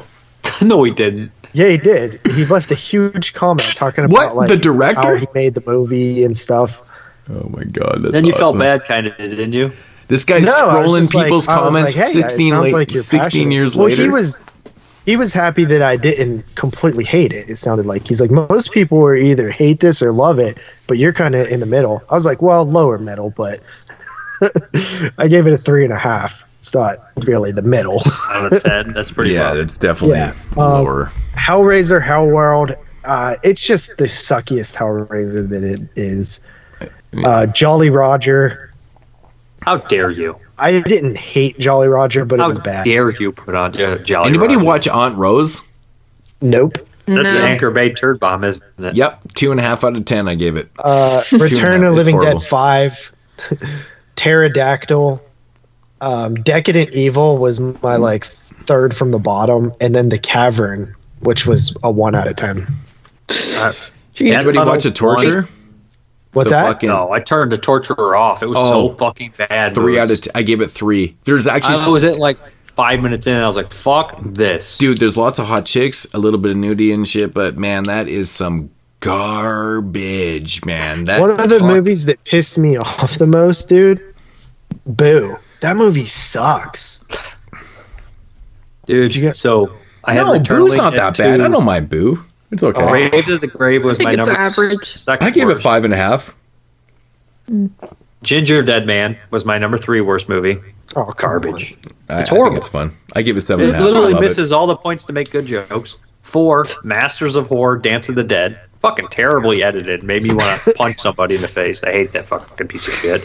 Yeah, it's And like Return- we're gonna do this fast editing, so it seems futuristic, and I'm like, Yeah. oh, that's not. It was like a music video editor. It's the same thing I said about Death Tunnel. Somebody's like, "Hey man, Spoiler alert. I've been editing music videos all fucking day. I got this." And then that's how Spoiler they fucking alert. made Death Tunnel. Glass Trap, And then- 3 out of 10.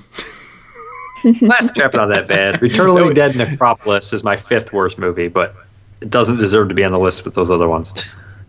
It's still bad though. Yeah.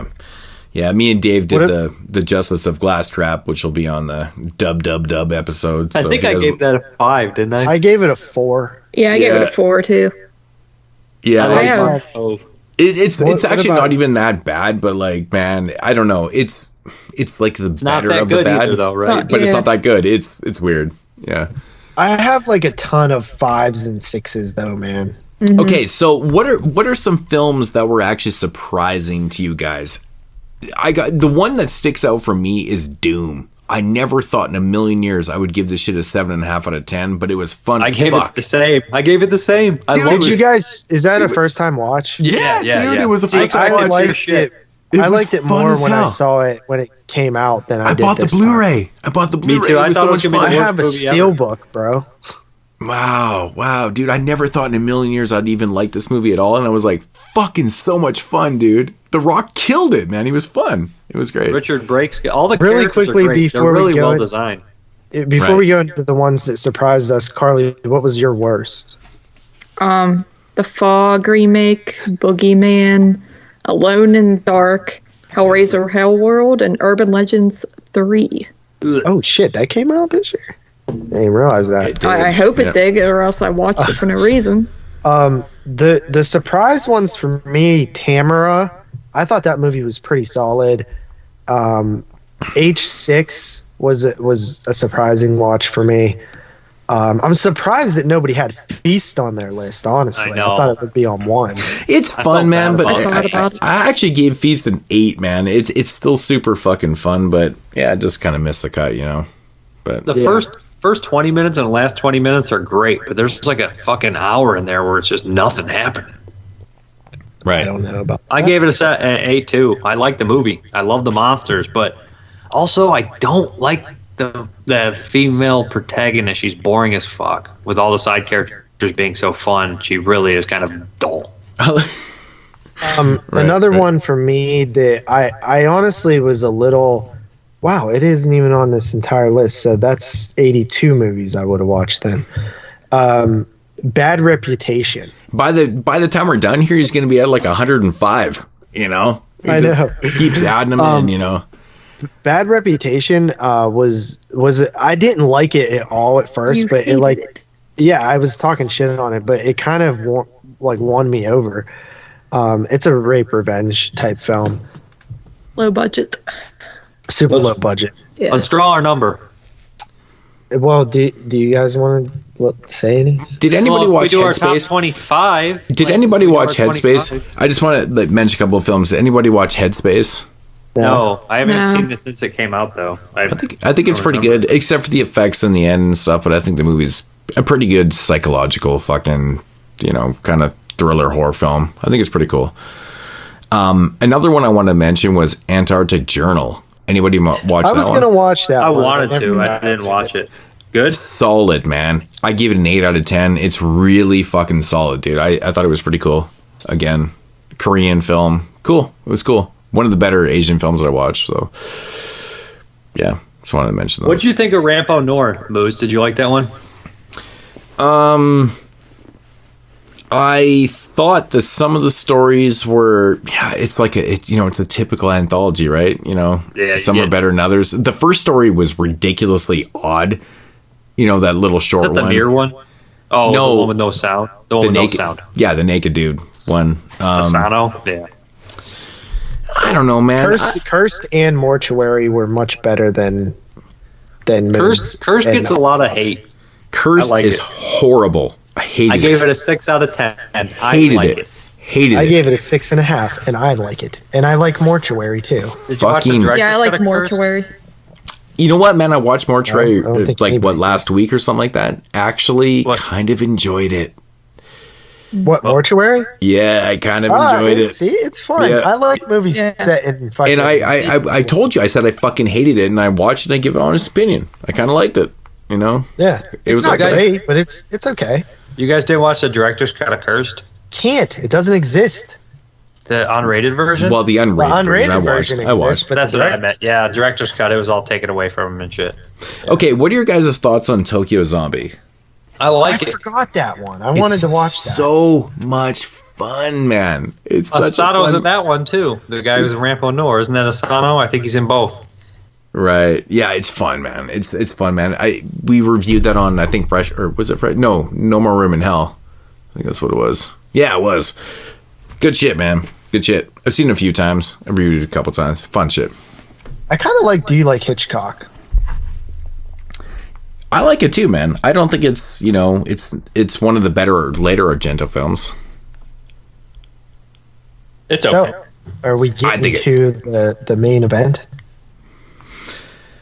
Yes. Because the main event to me is picking the next year. You know what? I feel like we can't even talk about this shit because everybody just wants to get to the pick, man. I'm nervous. That's why I'm beating around. This is what I do when I'm nervous. You don't want to consider 98. This is what I do when I'm nervous. I beat around the bush. I beat around the fucking bush.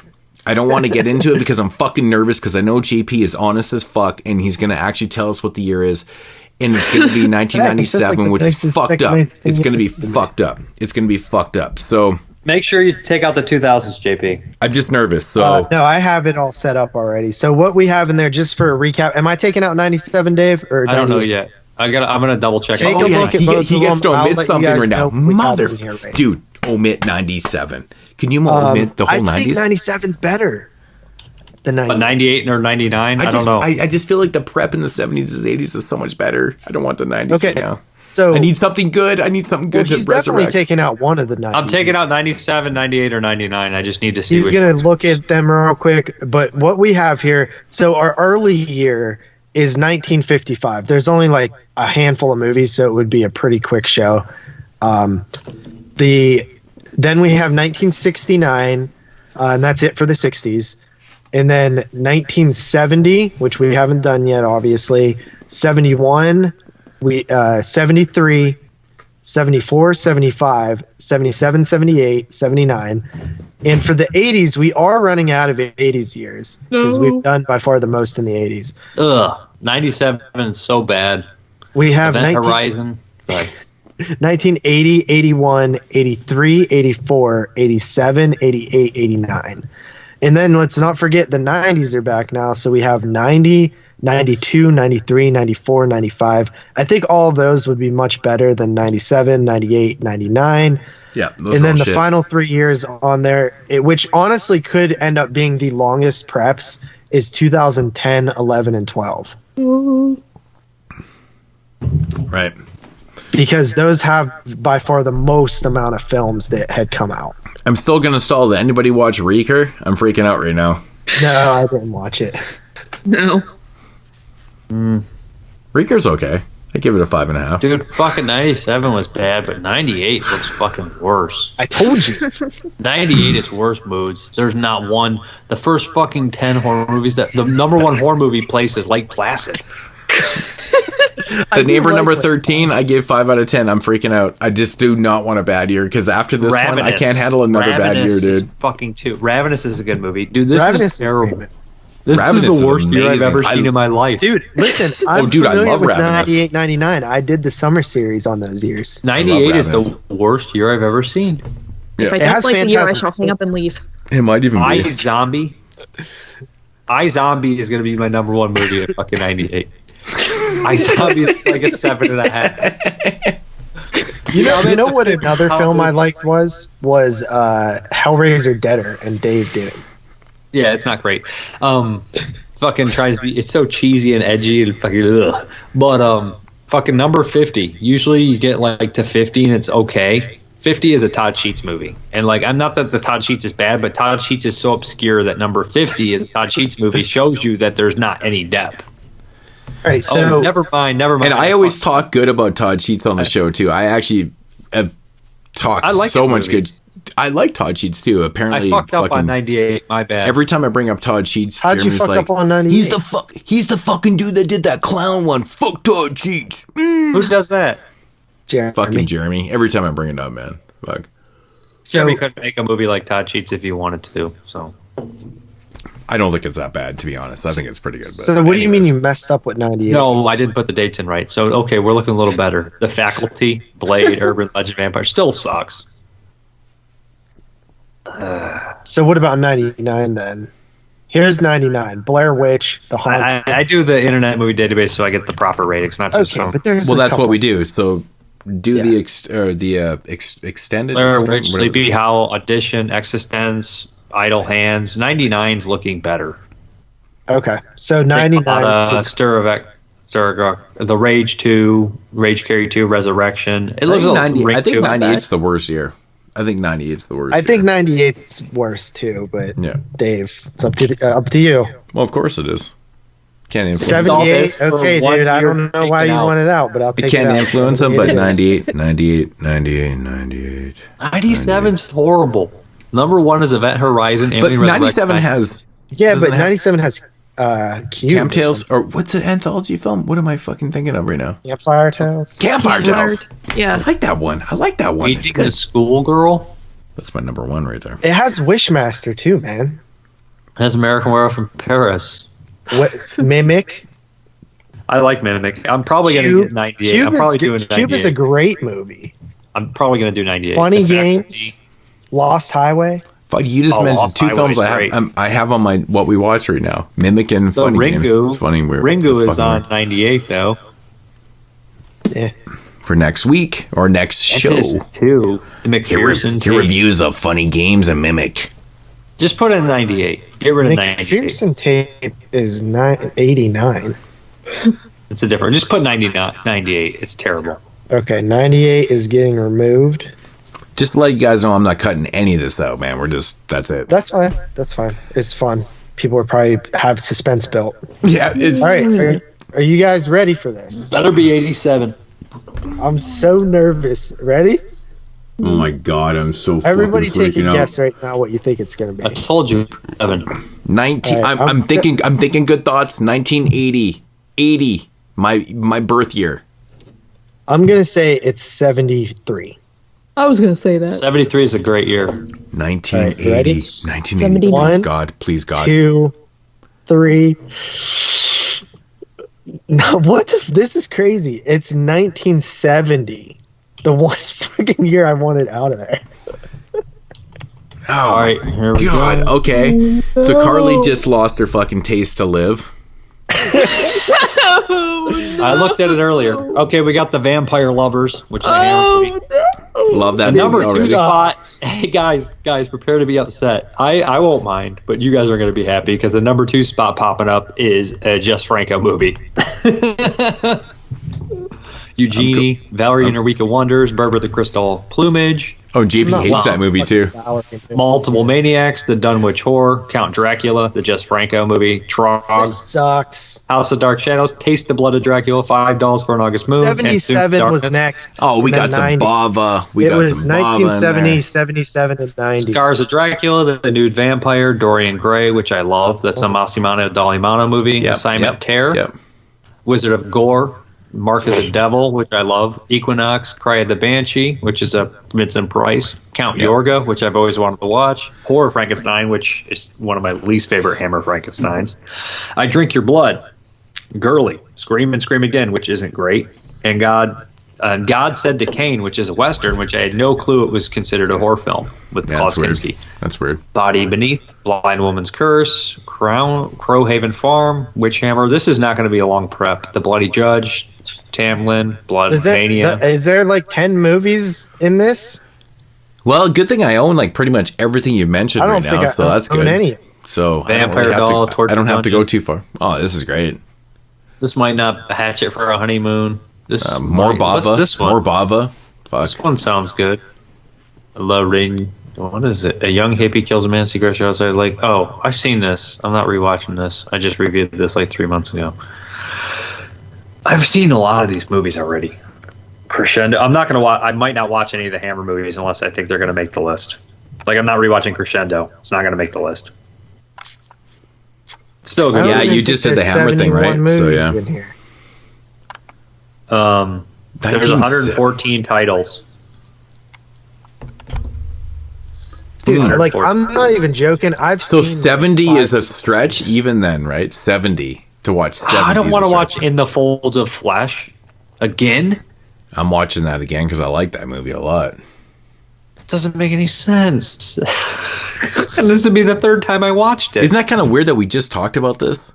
Like, I don't even think Dave's. Was it pre-game or this. was it on the show that we talked about this? I don't even remember now. You got a Coffin Joe movie.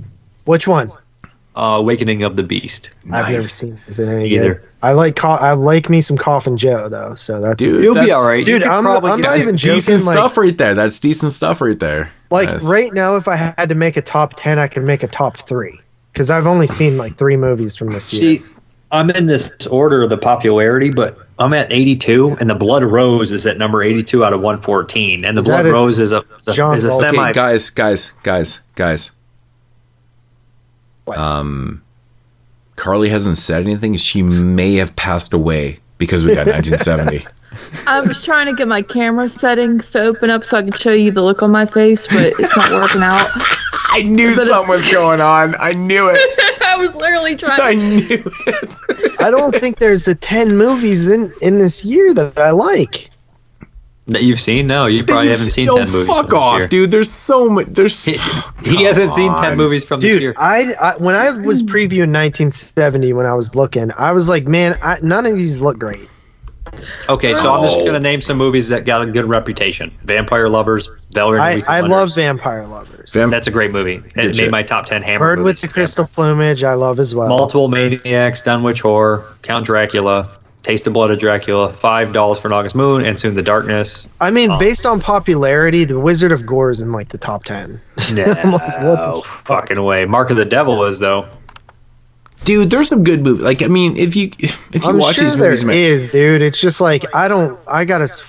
Ooh, you get to watch Girly. But this is the point. This is why you like the fucking these top 10 shows, so you can fucking explore these other years. 1970 was like the least one I wanted to do because you were literally on. Dude, there's 2 Mario Bava films already that we know about in there. Come on. The thing about this is they're not 2 of his best, but they're 2 Mario Bava films. They're 2 Mario, but not 2 of his best. But they are. It's like, oh, it's buy one get one free pizza. But then we have terrible pizza. The hammer but seriously, Mario Bava films are better. Even his least best films are still better than a lot of the shit that was coming at that time. Here's my concept of this, though, right? Look, I've done this show for like 8 years, and we've covered so much more than any other podcast, right? And the fact that, and I've seen tons of 70s movies. Who's Charlie? Dozens Who's and dozens. Charlie? I think he owns the chocolate factory, dude.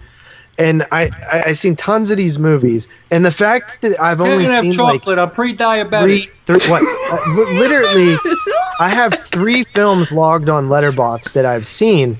So to me, that makes it sound like, okay, this might not be the strongest year, because I feel like I would have seen some of these by now. No, it's not that strong, but it's better than fucking 1998. Like, am I starting my list with 7s this year, or will I have 8s? I feel like watching The Curse of Dracula's Blood and Frankenstein's Butthole. That's what these movies are all called. Like, I just can't. I typically like Hammer, so I'm not going to touch. I like those movies, man. So let me see. I'm not overly. Dude, why couldn't it have been the 80s, man? I'm so pissed. Dude, I wanted the 80s, though. I just wanted something really good after something so shitty. You should have kicked out 1970. You didn't listen to me. Shut up. If I would have won, I'm fine with 70. I just wanted the 80s. Yeah, well, you should have picked better. Well, you guys shouldn't have tricked me and set me up. I fucking never said anything about fucking picking the Descent. And Carly, the 2 things that, remember, she got hate on for not liking Giallos and not liking Hammer horror, and everybody hated her for it. Ooh, El Topo is 2 not. people. El Topo is 1970, but it's not horror. Okay. No, El Topo's not horror. Is it pretty obvious? Like, dude, I'm like, here's something, right? I mean, I think Crystal Plumage is a pretty high film, like, right? Like, that's a pretty high favorite. I think I gave it like a 7 when I first seen it. I think I might. But that's kind of stupid though, because it's not a 7 though, even from. I don't think it's an like objective point of view. Yeah, no. Objectively, I told you I had a bit of issues with the way that it's edited. With the fact that you had one issue. Predict the ending. You had one issue. But it's a huge problem with the ending. It's but that was before those kind of movies were expected to be watched a million times over. It doesn't matter. It matters. No. Yes, it does. Because no one fucking was planning on rewinding shit and stuff. It's a genius kind of way. Well, you actually could rewind back in 1970. There was no rewind because you saw them in the cinemas. Right, but you could see it twice at the cinemas. Maybe, but that's why he got your money twice. It was smart. Yeah, but rewinding and watching it twice is 2 totally different things, man. If you can instantly rewind something, you're like, oh, it's all fresh and shit. You're like, oh, there it is. Okay, either way, I'm saying makes a good point. I like the movie. I think it's a good movie. It's just not one of my favorite. And it's also a psychological thing how people remember. Yeah, but you also don't really care for Deep Red, which is deeply fucked up. Dave doesn't either. I gave it an 8. I gave it an 8 too. You guys are on planet fucking retard. We're getting yelled at. Seriously, dude, that is fucking stupid. I just think that a lot of his other films are better. Like good. It's so deeply better than so many Argentos. Ugh, not Stendhal Syndrome. Tenenbaum's is best. Dude, fuck off. Stendhal Syndrome Tenenbaum, is... Suspiria, Stendhal, Opera, all better. I'm not going to say the Stendhal's better than Deep Red. No way. I like the Stendhal. What do you rate Stendhal? Dude, come on. Inferno, better. fucking Suspiria. Come on, man. Like, fuck off, dude. That's I like ridiculous. Suspiria, Inferno, and Tenenbaum and Phenomenon better than Deep Red.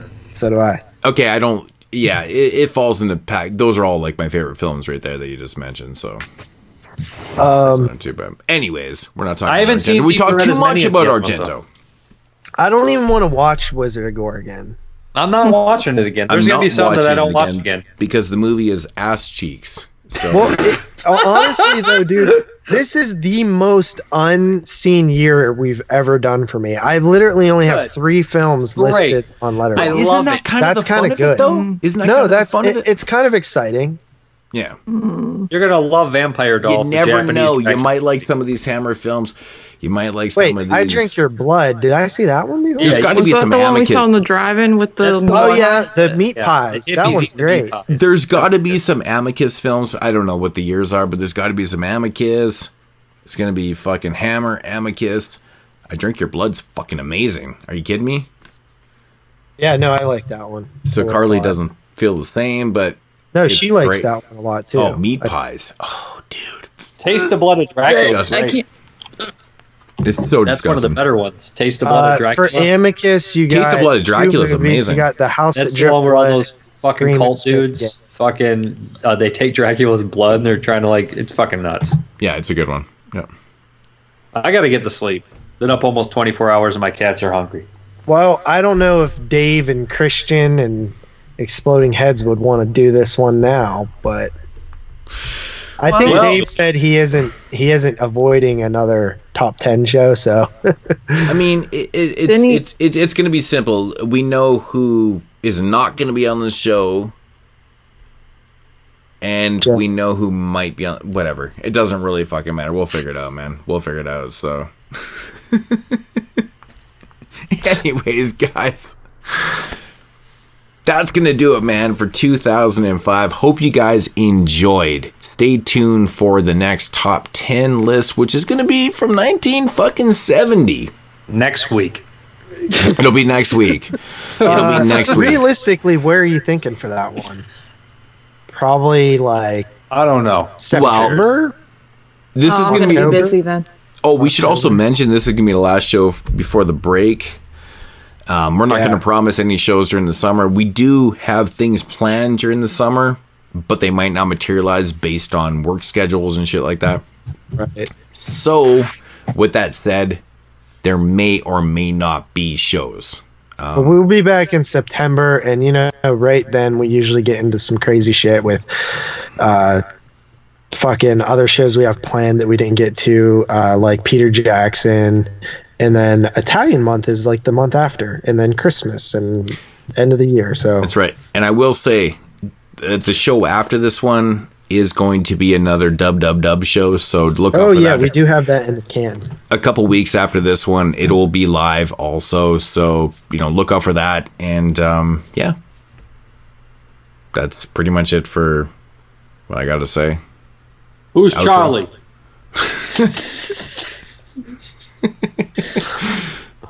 Ken Forey from Devil's Rejects. I think he has a funny mustache. He plays Charlie. But oh shit! I fucking just stared at you like you were dumb. I was like, "What are you talking about?" No, nobody fucking gets it, man. Okay. What? Take us out of here, JP.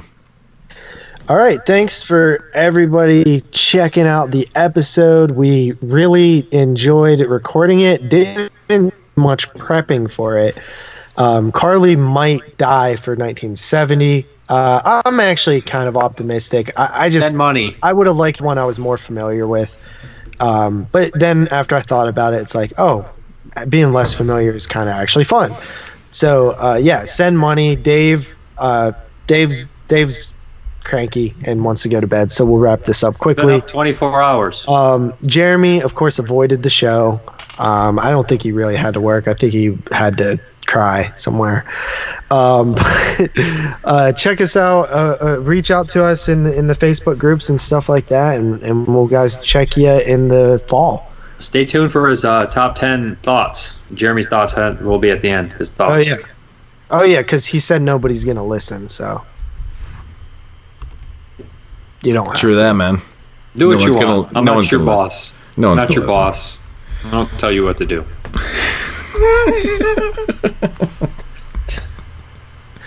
All right, dudes, we're out of here, man. Who's Charlie? Deuces.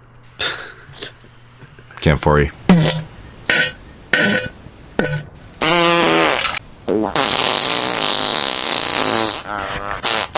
Oh, hi everybody, it's me. I'm all the way here at the end of the episode, probably at the 8-hour mark, and nobody's going to hear what I have to say.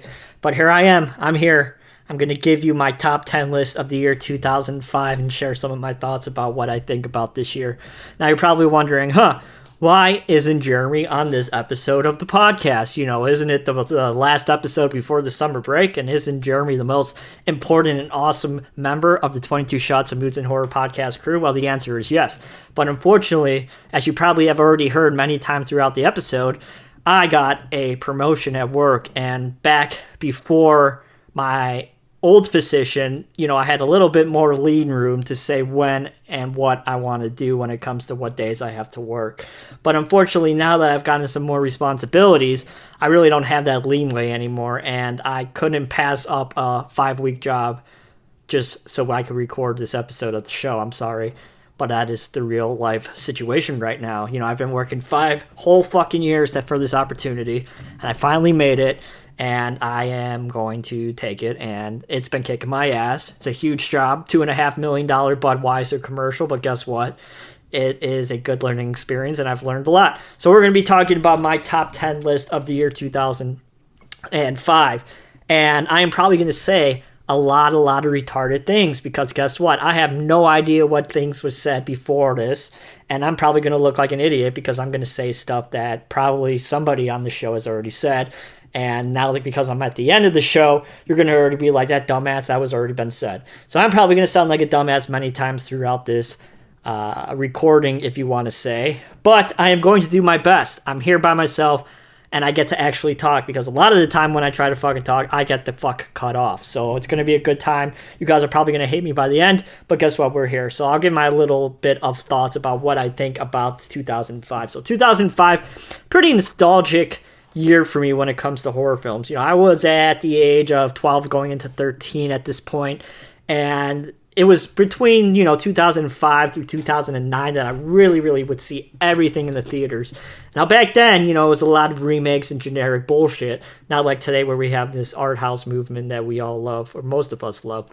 So back in the day, it was a lot of studio films, a lot of sequels and shit like that, and that's the stuff that I grew up watching. That's why I love Saw and things like that, because that was the shit that I grew up watching. A lot of you guys are nostalgic for the 80s shit and things like that, but I grew up watching pretty much these movies that we're going to talk about. I have more fond memories of like 2007 and 2008 kind of films, but a lot of these movies I actually did see in the theaters back in the day, and I have memories of them. So I kind of hold this year a little bit close to my heart because of that fact that I've seen most of these back in the theater, back in the day, at a very young age where, your love starts to shift towards the genre, because this is the age that you start watching and loving these movies. So this is going to be my top 10. I hope you guys enjoy it. There's going to be a lot of surprises, a lot of choices that you guys are going to be like, what the fuck was he thinking? Why is these on his list? And I think as you go on and you've listened to my prior lists, you're probably going to understand why some of these movies are on my list. I don't do the best movies, I do my favorite movies. And some of these movies aren't the best movies, but they're definitely my favorite movies. And I guess I should share right now that I watched 45 movies. That's usually what I do.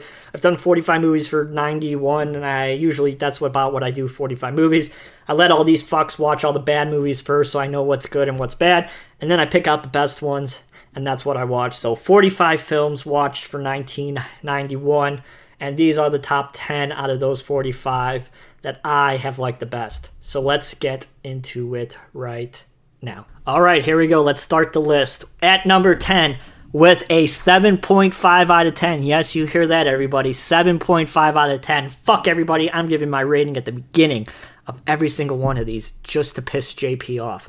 All right, 7.5 out of 10. We have The Dark Hours. This is a really interesting home invasion movie. You know, this is a movie that I haven't really heard of before we got into prepping for this episode. And I saw nobody really watched it besides Carly. I don't know if this is on Carly's list. Like I said, I have no fucking idea what is on what list. I have no idea whose list is what. I'm just going to shit out the blue and see what happens. So Carly, I think, was the only one that watched this movie.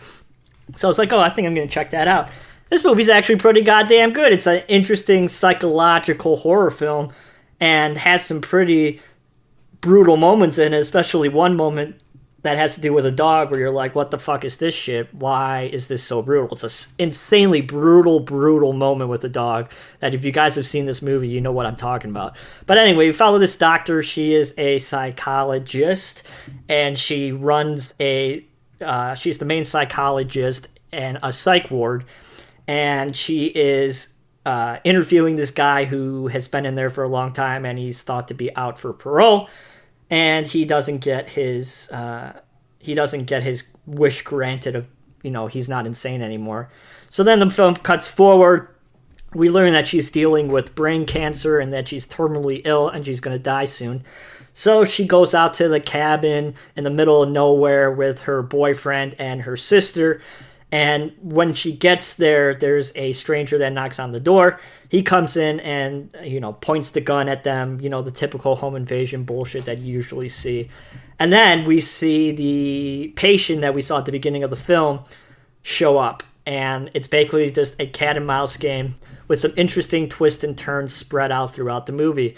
And at the end, we have an ultimate Saw level twist, which is nowhere near as good as Saw level twist, but it tries to replicate the Saw level twist, and it kind of works. You know, I think this whole movie is actually pretty goddamn interesting, and it has a lot of, you know, interesting character moments. I think the acting is pretty good. It's pretty solid for what it is. This is definitely a lower budget kind of movie, and I think that everybody does a pretty good job in the acting world, so I couldn't knock it too much for that.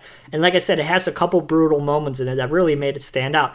Like I said, I'm pretty surprised no one else has watched this movie besides Carly, at least I think. I could be completely wrong and look like a dumbass like usual, but I actually thought that some of these guys should have probably watched it because I at least thought that it was a pretty interesting and pretty well-done home invasion movie. So it's not going to blow your testicles out of your ball sack or blow your ovaries out of your JJ, but I definitely think that it is a movie that you guys should check out. It's definitely one that not too many people have seen from the year, and if you guys like home invasion, cat and mouse kind of films, then you're probably going to like this one. So like I said, I give it a 7.5 out of 10.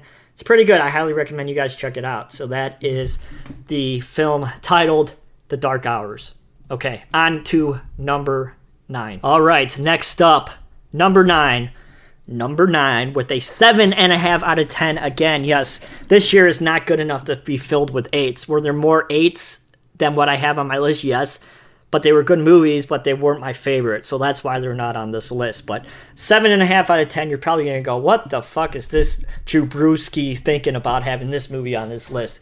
How is this a movie that Jeremy likes? Because if you guys know me, I usually don't like these kind of movies, but I thought this movie was really, really, really fucking fun. And I usually don't like fun movies. You know me, I like my dark, miserable, depressing, life-hating movies. But I thought this movie was actually pretty fun. And it is 2001 Maniacs. Yes, I have 2001 Maniacs on my top 10 of 2005. Now, this movie is like a mixture of a sex comedy meets a crazy, as JP likes to put it, trauma film, as he said on Letterboxd. I don't know if anybody had this on the list once again, but if they mentioned that it looks like a trauma film, I just said it again, and I'm just fucking ripping off JP from Letterboxd. But yeah, that's basically what this movie is. It's a sex comedy mixed with a low-budget trauma film with some pretty good effects and some really, really hilarious moments spread throughout the movie. Like I said, it's nowhere near the best fucking movie, and the acting spread throughout this thing is actually pretty fucking terrible. Everybody besides Robert Englund in this movie fucking blows at acting. I mean, they're really, really shitty. But if you go back and you watch those low-budget, straight-to-blockbuster sex comedies from the time, a lot of the time you're going to see pretty shitty acting, so I have to give it a little bit of a pass. in this department, because at the period of time that this movie came out, that was usually the deal with these low budget straight to blockbuster piece of shit movies, that you weren't going to get the best acting in that department. Now, I'm still not going to give it a fucking freebie just because of that. The acting's still absolutely fucking horrendous in this movie. But I still think that it has enough things spread out throughout the movie that it's actually a whole lot of fun. And they don't trip out on the gore. You know, there's actually some pretty good goddamn gore moments throughout this film.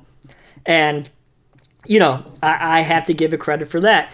A lot of the time with these low-budget films, particularly around this time period, you're going to get a bunch of low-budget, shitty CGI gore effects. But this movie actually was able to carry out having some real good effects and a somewhat enjoyable story. I think the ending is absolutely fucking retarded. Like, absolutely fucking retarded. And that's definitely the weakest part of this movie, is the goddamn ending. I just think it's absolutely fucking ridiculous and absolutely mind-boggling dumb and stupid. But as I said, I'm not rating this film on a good part. I'm rating this film on how much I enjoyed it and how much fun I liked. And as we get into my number 8 pick, I think once again you'll see that I have a couple movies on here that particularly aren't the best movies, but movies that I had a lot of fun with. So, yeah, this is definitely far, far, far, far from the best movie of the year. It's probably not even close to being on most people's list, but like I said, I still had a pretty good and fun, enjoyable time with this one. And, you know, I grew up watching sex comedies back in the day. American Pie was kind of the mid and early 2000s was the highlight time period of the sex comedies after American Pie. It seemed like there were 50 of them coming out every week in Blockbuster. So, you know, I grew up watching some of those. So I kind of have a little bit of a soft spot in my heart for those kind of movies. So if you guys like trauma level movies with low budget and a lot of gore and some ridiculous, absolutely ridiculous acting and some absolutely ridiculous story plots, then you're probably going to dig this movie, and I recommend you check it out. It could be on somebody's other list. I'm not entirely sure. I highly doubt it, but it could be. So that is 2001 Maniacs with a 7.5 out of 10, my number 9 pick. Let's get on to number 8. All right, next up with my number 8 pick of the year 2005, we have a film that was most recently discussed in our holiday episode this year, and you guys all know what it's going to be. And this is another example of a movie that is not the best movie, but it's a movie that I think now is going to be one of my favorites just to pop on and have a good goddamn fucking time. It's not too long. It's like 72, 75 minutes.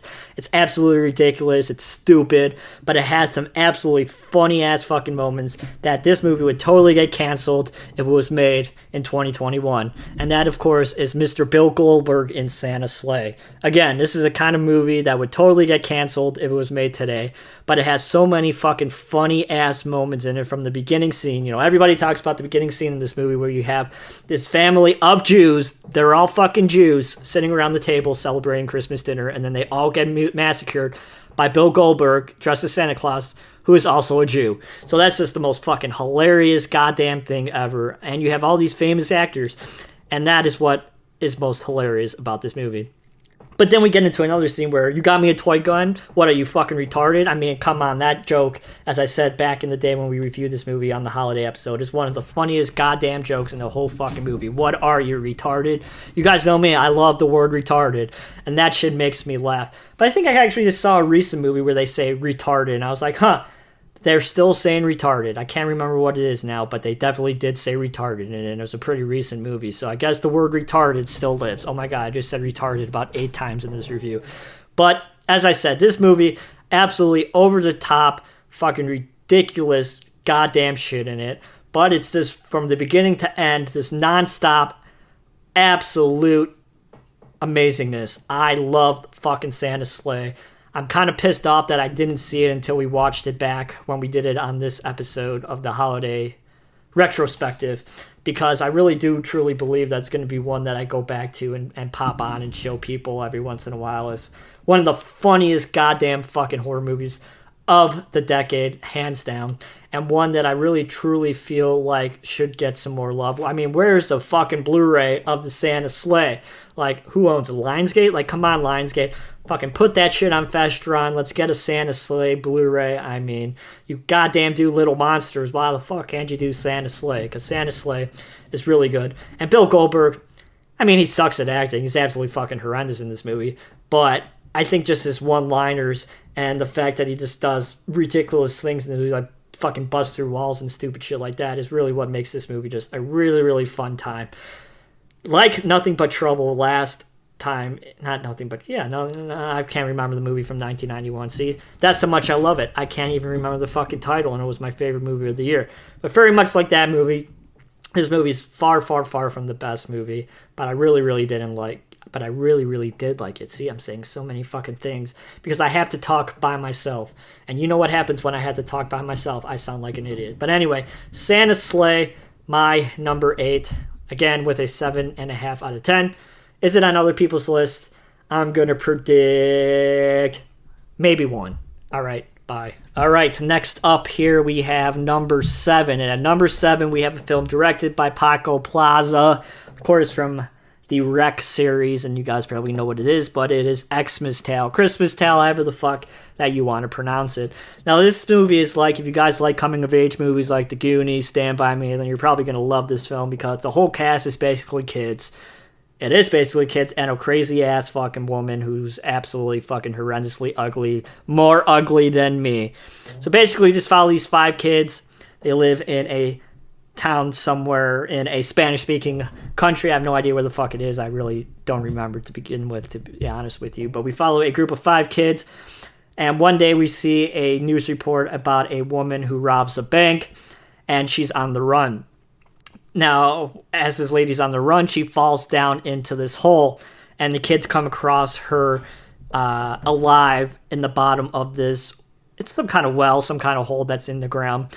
And they decide that they're going to bribe her and let her pretty much starve to death unless they tell them or give them the money to the bank that she just robbed. So it's basically just them trying to decide what's the right thing and what's the wrong thing. Of course, you have the one half of the group who's, you know, the badasses of the group who wants to keep her in the hole for as long as possible and basically have her die, so that they could take the money. And then you basically got the other half of the group who's like, hey, fuck you guys are being dicks, and they give her food and things like that.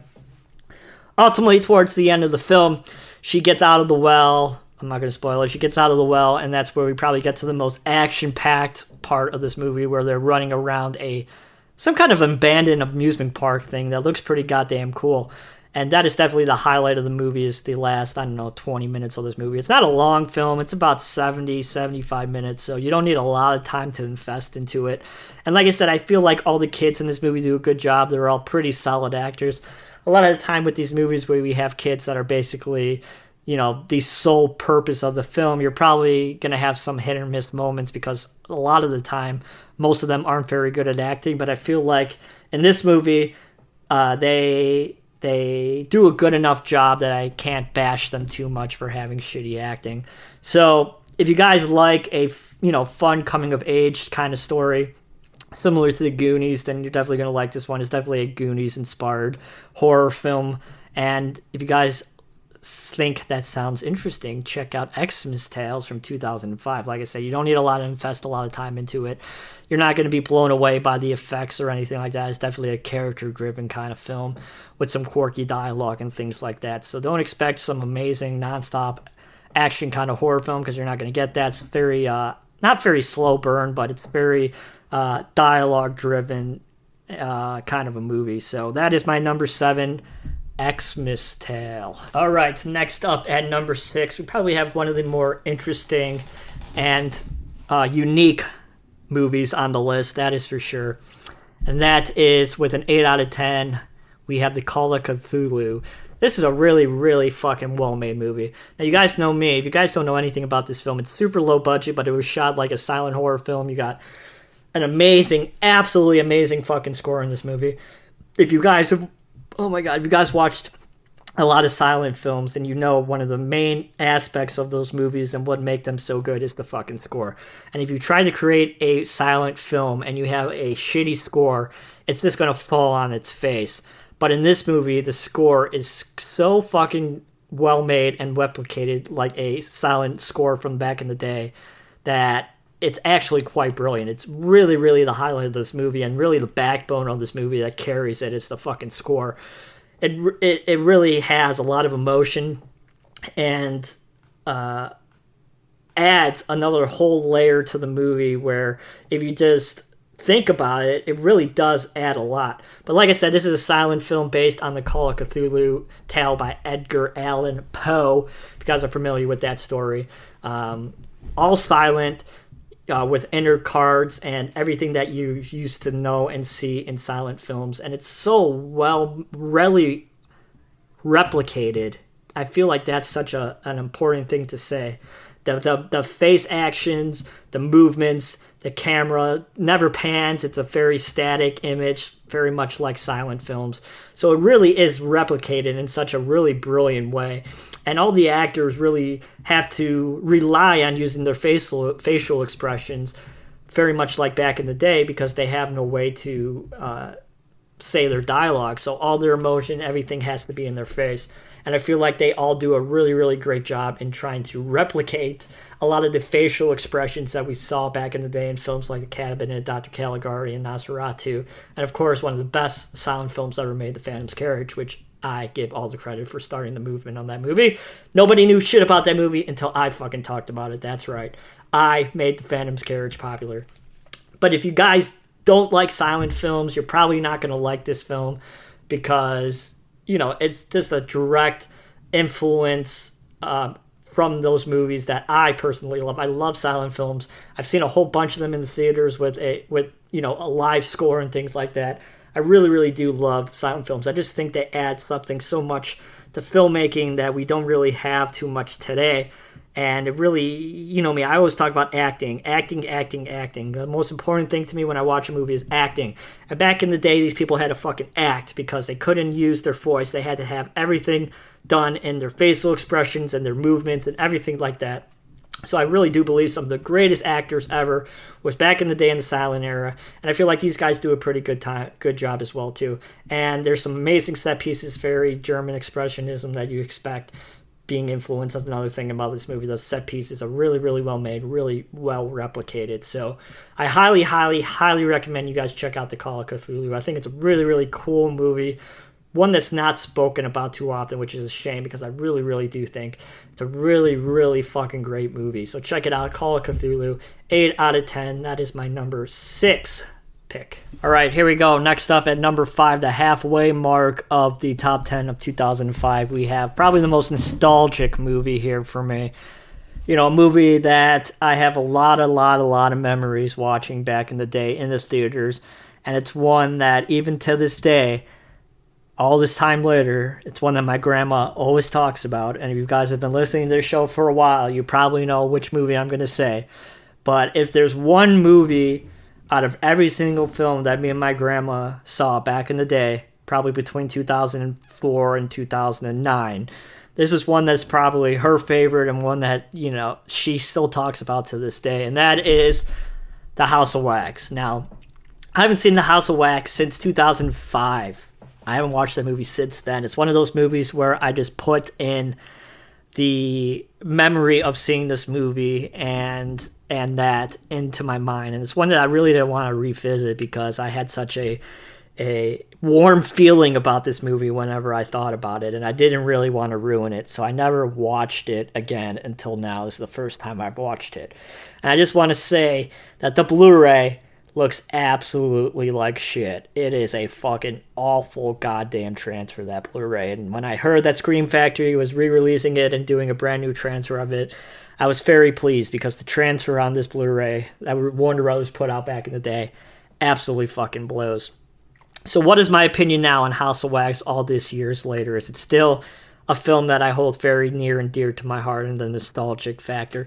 The answer is yes. Clearly, it's on my list. It's my number 5 favorite movie of the year. So, of course, I still think this movie is really, really great. It's one of the better studio films to come out of the time period. It's really, really good. There's some really great shots in this movie of just the town. The town is absolutely amazing. Wherever they shot this film, whoever did the location scouting did such an amazing job, because the town is just such a gloomy, doomy feel to it.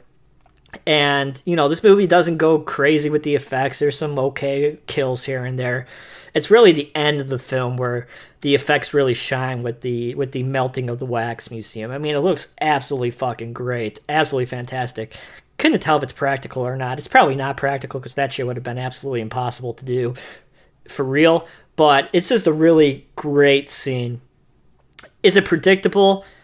Yeah, I think it's a little bit fucking predictable, this whole movie, but I still think it's a really, really good time kind of a movie. It's what you expect for an original studio film to come out at the time period. You're not going to get anything ball-busting amazing, but you're still going to have a film that is one of the more well-made movies of the time.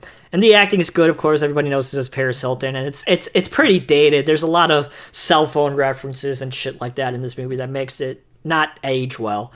But it kind of adds to the appeal of the time, because as I said before, I grew up in this time frame, so it adds a lot of nostalgic feeling. There you go, I said the N word again. No, not that one. Nostalgic, very nostalgic feeling to it whenever they talk about old school references. And Paris Hilton was the shit during this time period. Yes, she was literally the shit. So the fact that she got in this movie probably made them sell a whole lot more tickets than what they normally would make. So House of Wax, a film that I will always hold near and dear to my heart, and one that I really like. Dark Castle Entertainment, they don't make too many movies. They haven't made a movie in quite a while, but the films that they made in this early period of 2000s, they made some good movies. So, and they made some really bad ones too, but they also made some good ones like this one. So the House of Wax, 8 out of 10. Check it out if you haven't seen it, but you probably have. So House of Wax. Okay, bye. All right, coming in at number 4, maybe be a film that you've already heard on this list. Once again, I had no idea what is on people's list, and I'm just shitting into a bag when it comes to saying I highly doubt this is on the list or it is on the list. I would probably say this one is on the list. It is probably a controversial pick if it's on people's list or not, because some people could say it's not a horror movie. I think it's a horror movie. I think it has enough stuff horrific in it that would consider it a horror film, and that is Hard Candy. Now we go back to what I said a little while ago, where the most important thing to me in any kind of movie is the acting. And in this movie, you have 2 actors in the whole fucking movie. That's, well, 3, I guess, but 2 actors that are in 95% of this movie. And that's it. You're just stuck with these 2 characters. And if you shoot a movie like that, you got to have people who know what the fuck they're doing.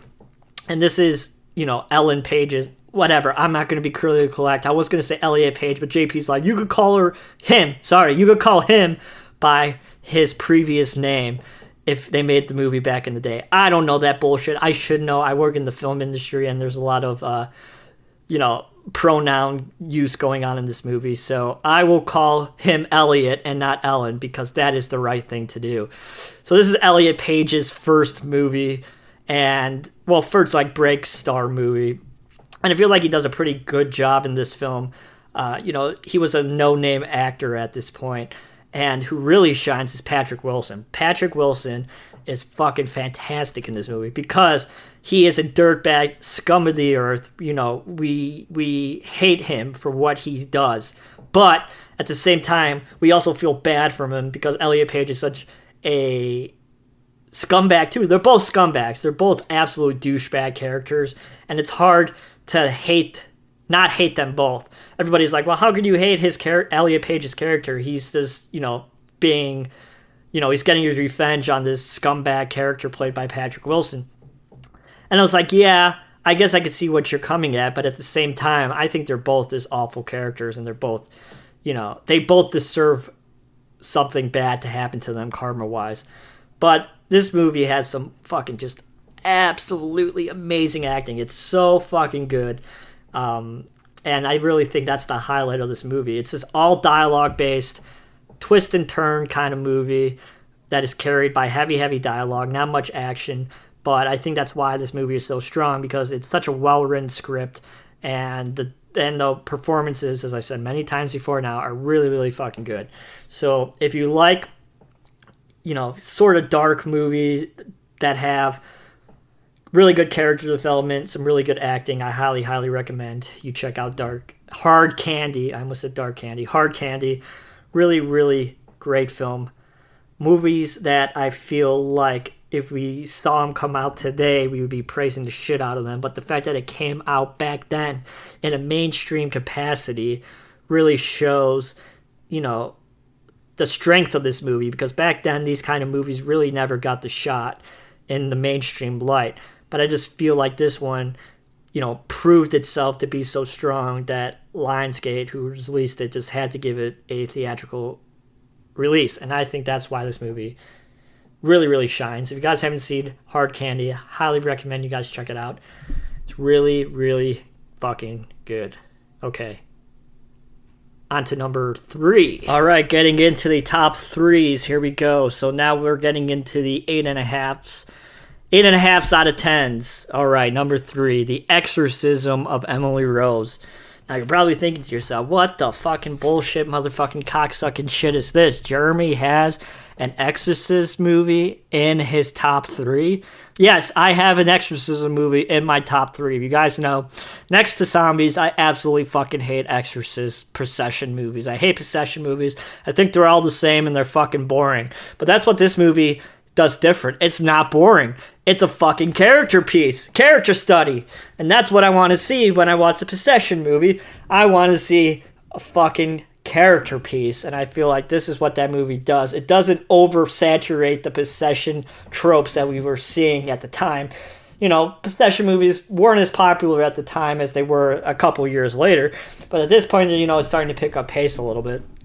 And this movie, I feel like with the balance between the courtroom scenes and the exorcism scenes really, really make this movie flow really, really great. It doesn't just put all the exorcism shit in one part of the movie. It cuts back and forth, and I feel like the flashbacks really help the film move in a way that doesn't get stale and generic to me, and I feel like that's why I like this movie so much. And of course, the performances are absolutely fucking amazing in this movie. Absolutely well done on every part. Everybody does an amazing job. The body contortions that our main actress, what's her name? Laura Lindley, right? Laura Lindley, that's her name. I can't remember. No, Jennifer Carpenter. Shit. The body positions that Jennifer Carpenter puts herself in is absolutely fucking amazing. That's all her, no practical effects. She's doing all those weird body contortion shit, and it's absolutely horrific and horrifying. And it was so horrifying that they actually got an R rating and they had to cut it back a little bit simply because of the fact of the way that she was contorting her body was considered too horrific for the MPAA, or now also known as the MPA, because they were so lame they got rid of an A. But like I said, I feel like I like the courtroom aspect of this film. I feel like that's what makes it stand out from all the other generic possession films that were coming out at the time. I feel like it gives it a little bit more substance and it gives it a little bit more of a purpose. And I just really liked it. And I'm surprised I say that because, like I've said in the past, I really, really do not like possession movies. I really don't. But if they're made like this and they're thought about in a different way, I'd give them a chance. And I feel like if there's any other movies that are done like this, I would give them a shot. But if they're done in shitty, generic, priest comes to save a girl kind of story, I really don't want to watch it. But this one, highly surprised. I've never seen it. This is one that I didn't see back in the day because even back then, I hated possession movies, so I really didn't even seek it out until now. First time I ever watched it, I was hella surprised. I thought it was really goddamn fucking good. And I'm shocked to say that. So The Exorcism of Emily Rose gets an 8.5 out of 10. It's really solid. And if you hate possession movies like me, still give it a shot because I think it's pretty good. All right, next up, number 2. Here we go. All right, coming in at number 2.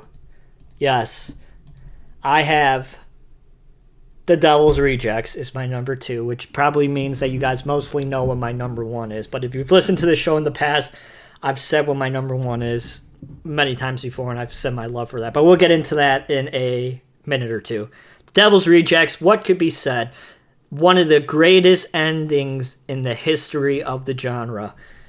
And one of the greatest choices of music in the history of the genre is in The Devil's Rejects.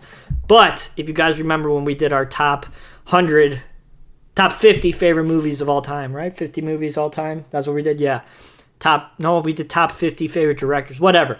One of my favorite films, not Devil's Rejects, The House of a Thousand Corpses. One of my favorite films, my third favorite film of all time, actually.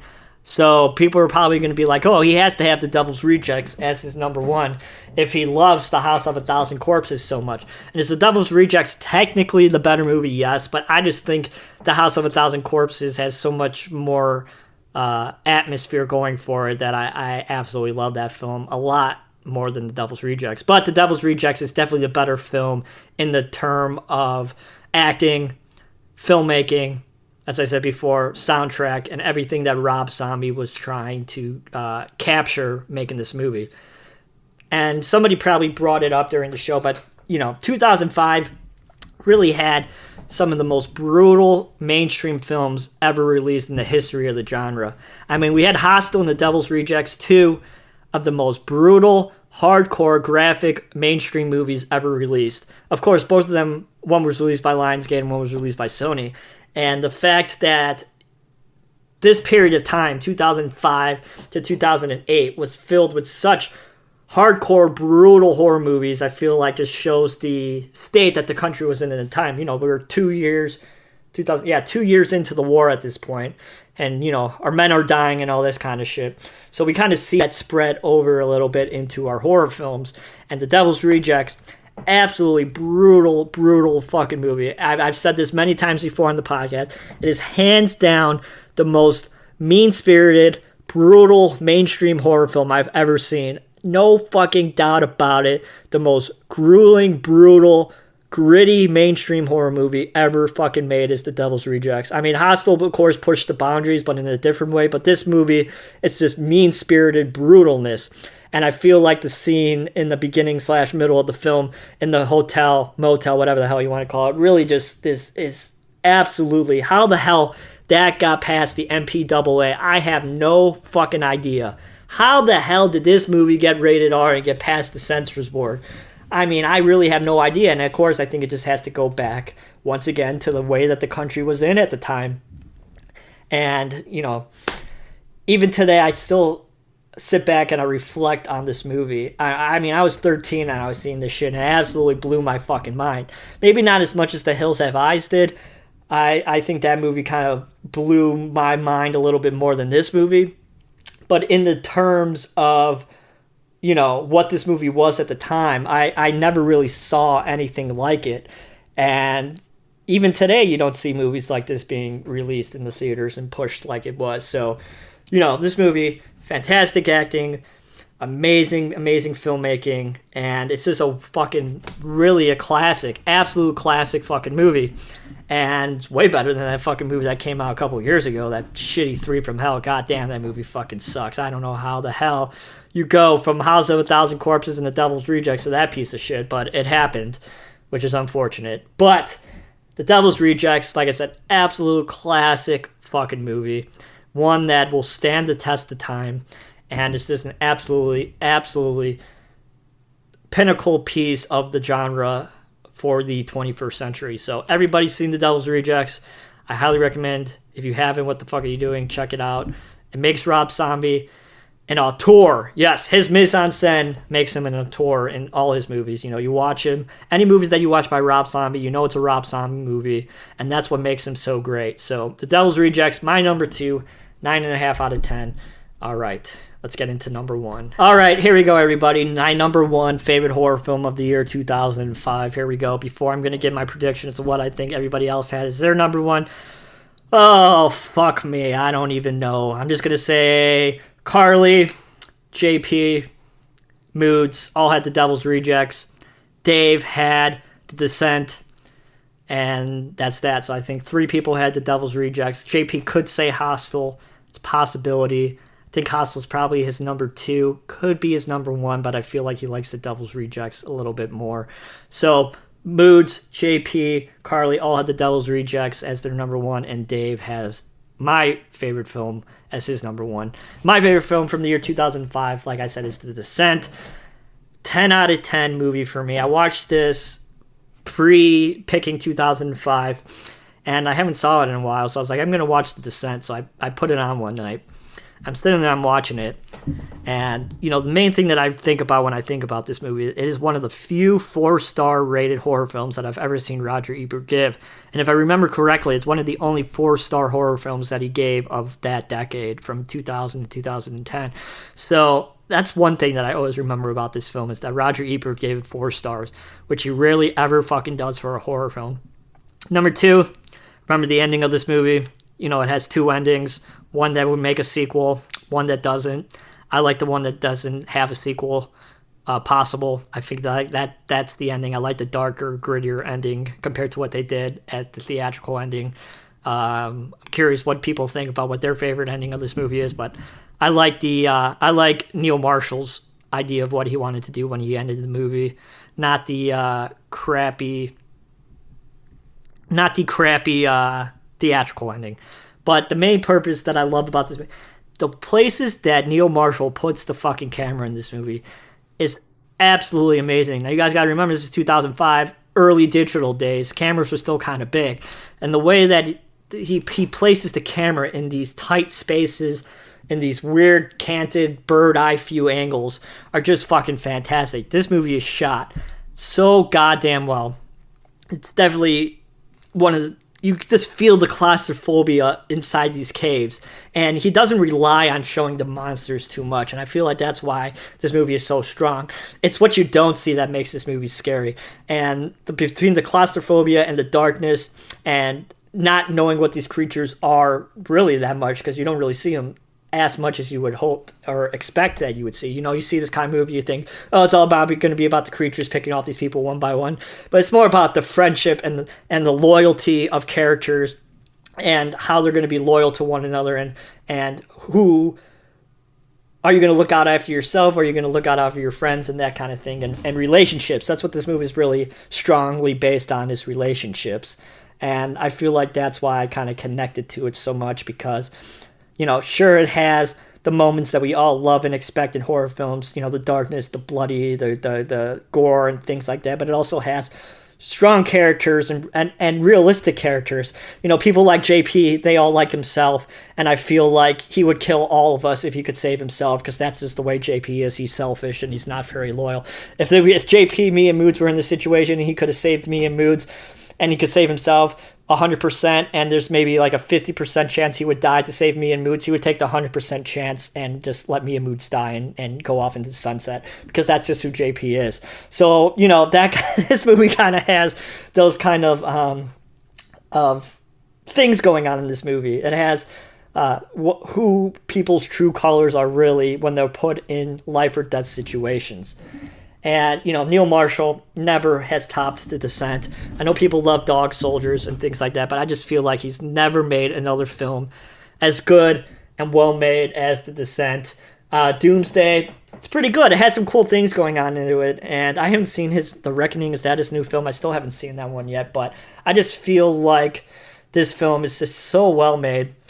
Really fucking great film. One of the few films I give a 10 out of 10. You know, I think I've only given 20 movies or so out of every film that I've reviewed on Letterboxd 5 stars or 10 out of 10, and I feel like this movie really does deserve that rating. It's a perfect fucking movie in my opinion, and I really enjoy it. So I knew what my number 1 film was going to be the moment this year was picked. It was no doubt in my mind. I couldn't see anything being more enjoyable than The Descent, but it came to fruition. Nothing was better than The Descent. So my number 1 pick, 2005, is Neil Marshall's The Descent. All right, so let's talk about 1970 a little bit. So I heard the next year that was picked was 1970, and whoever won, I have no idea who won the remove a year pick, but 1998 was removed from contention, if you want to say 1970. So what do I think about 1970? kind of over the 1970s, to be honest. 72, 76, and now we have to do fucking 70 again. This is going to be a bunch of gothic, slow burn kind of horror films, and I guess that's fine. I'm not too familiar with the year of 1970. I've seen a couple of the movies, so maybe I'm just being a bit of a prick and prejudging it before I actually watch any of the movies. But if it goes the same way as 1972, it's probably going to be a little bit of a slog of a prep, and I'll have to let all these other dudes watch all the bad movies first before I get to know what other good movies is. It's pretty clear what my number one movie is going to be. Maybe it will change. I highly, highly doubt it, but I think when 1970 was picked, everybody was going to say, oh, we all know what Jeremy's number one's going to be. But, you know, it's going to be an interesting year. We'll see what happens, and as we go into the summertime, we get some more time now off where we'll be able to prep a little bit. So 1970 is going to be a good year. So thank you everybody for listening to my top 10. You all know what it already is according to these dudes, and everybody says that JP made fun of me the entire time like he usually always does, and he makes me feel like crap and gets into my head, but that's okay. We'll still make it the best that we can, and thank you everybody. I missed you all, and yeah, fuck Jerry. He's a little big piece of shit. All right, adios, bye. Fuck you, Jerry. Game over.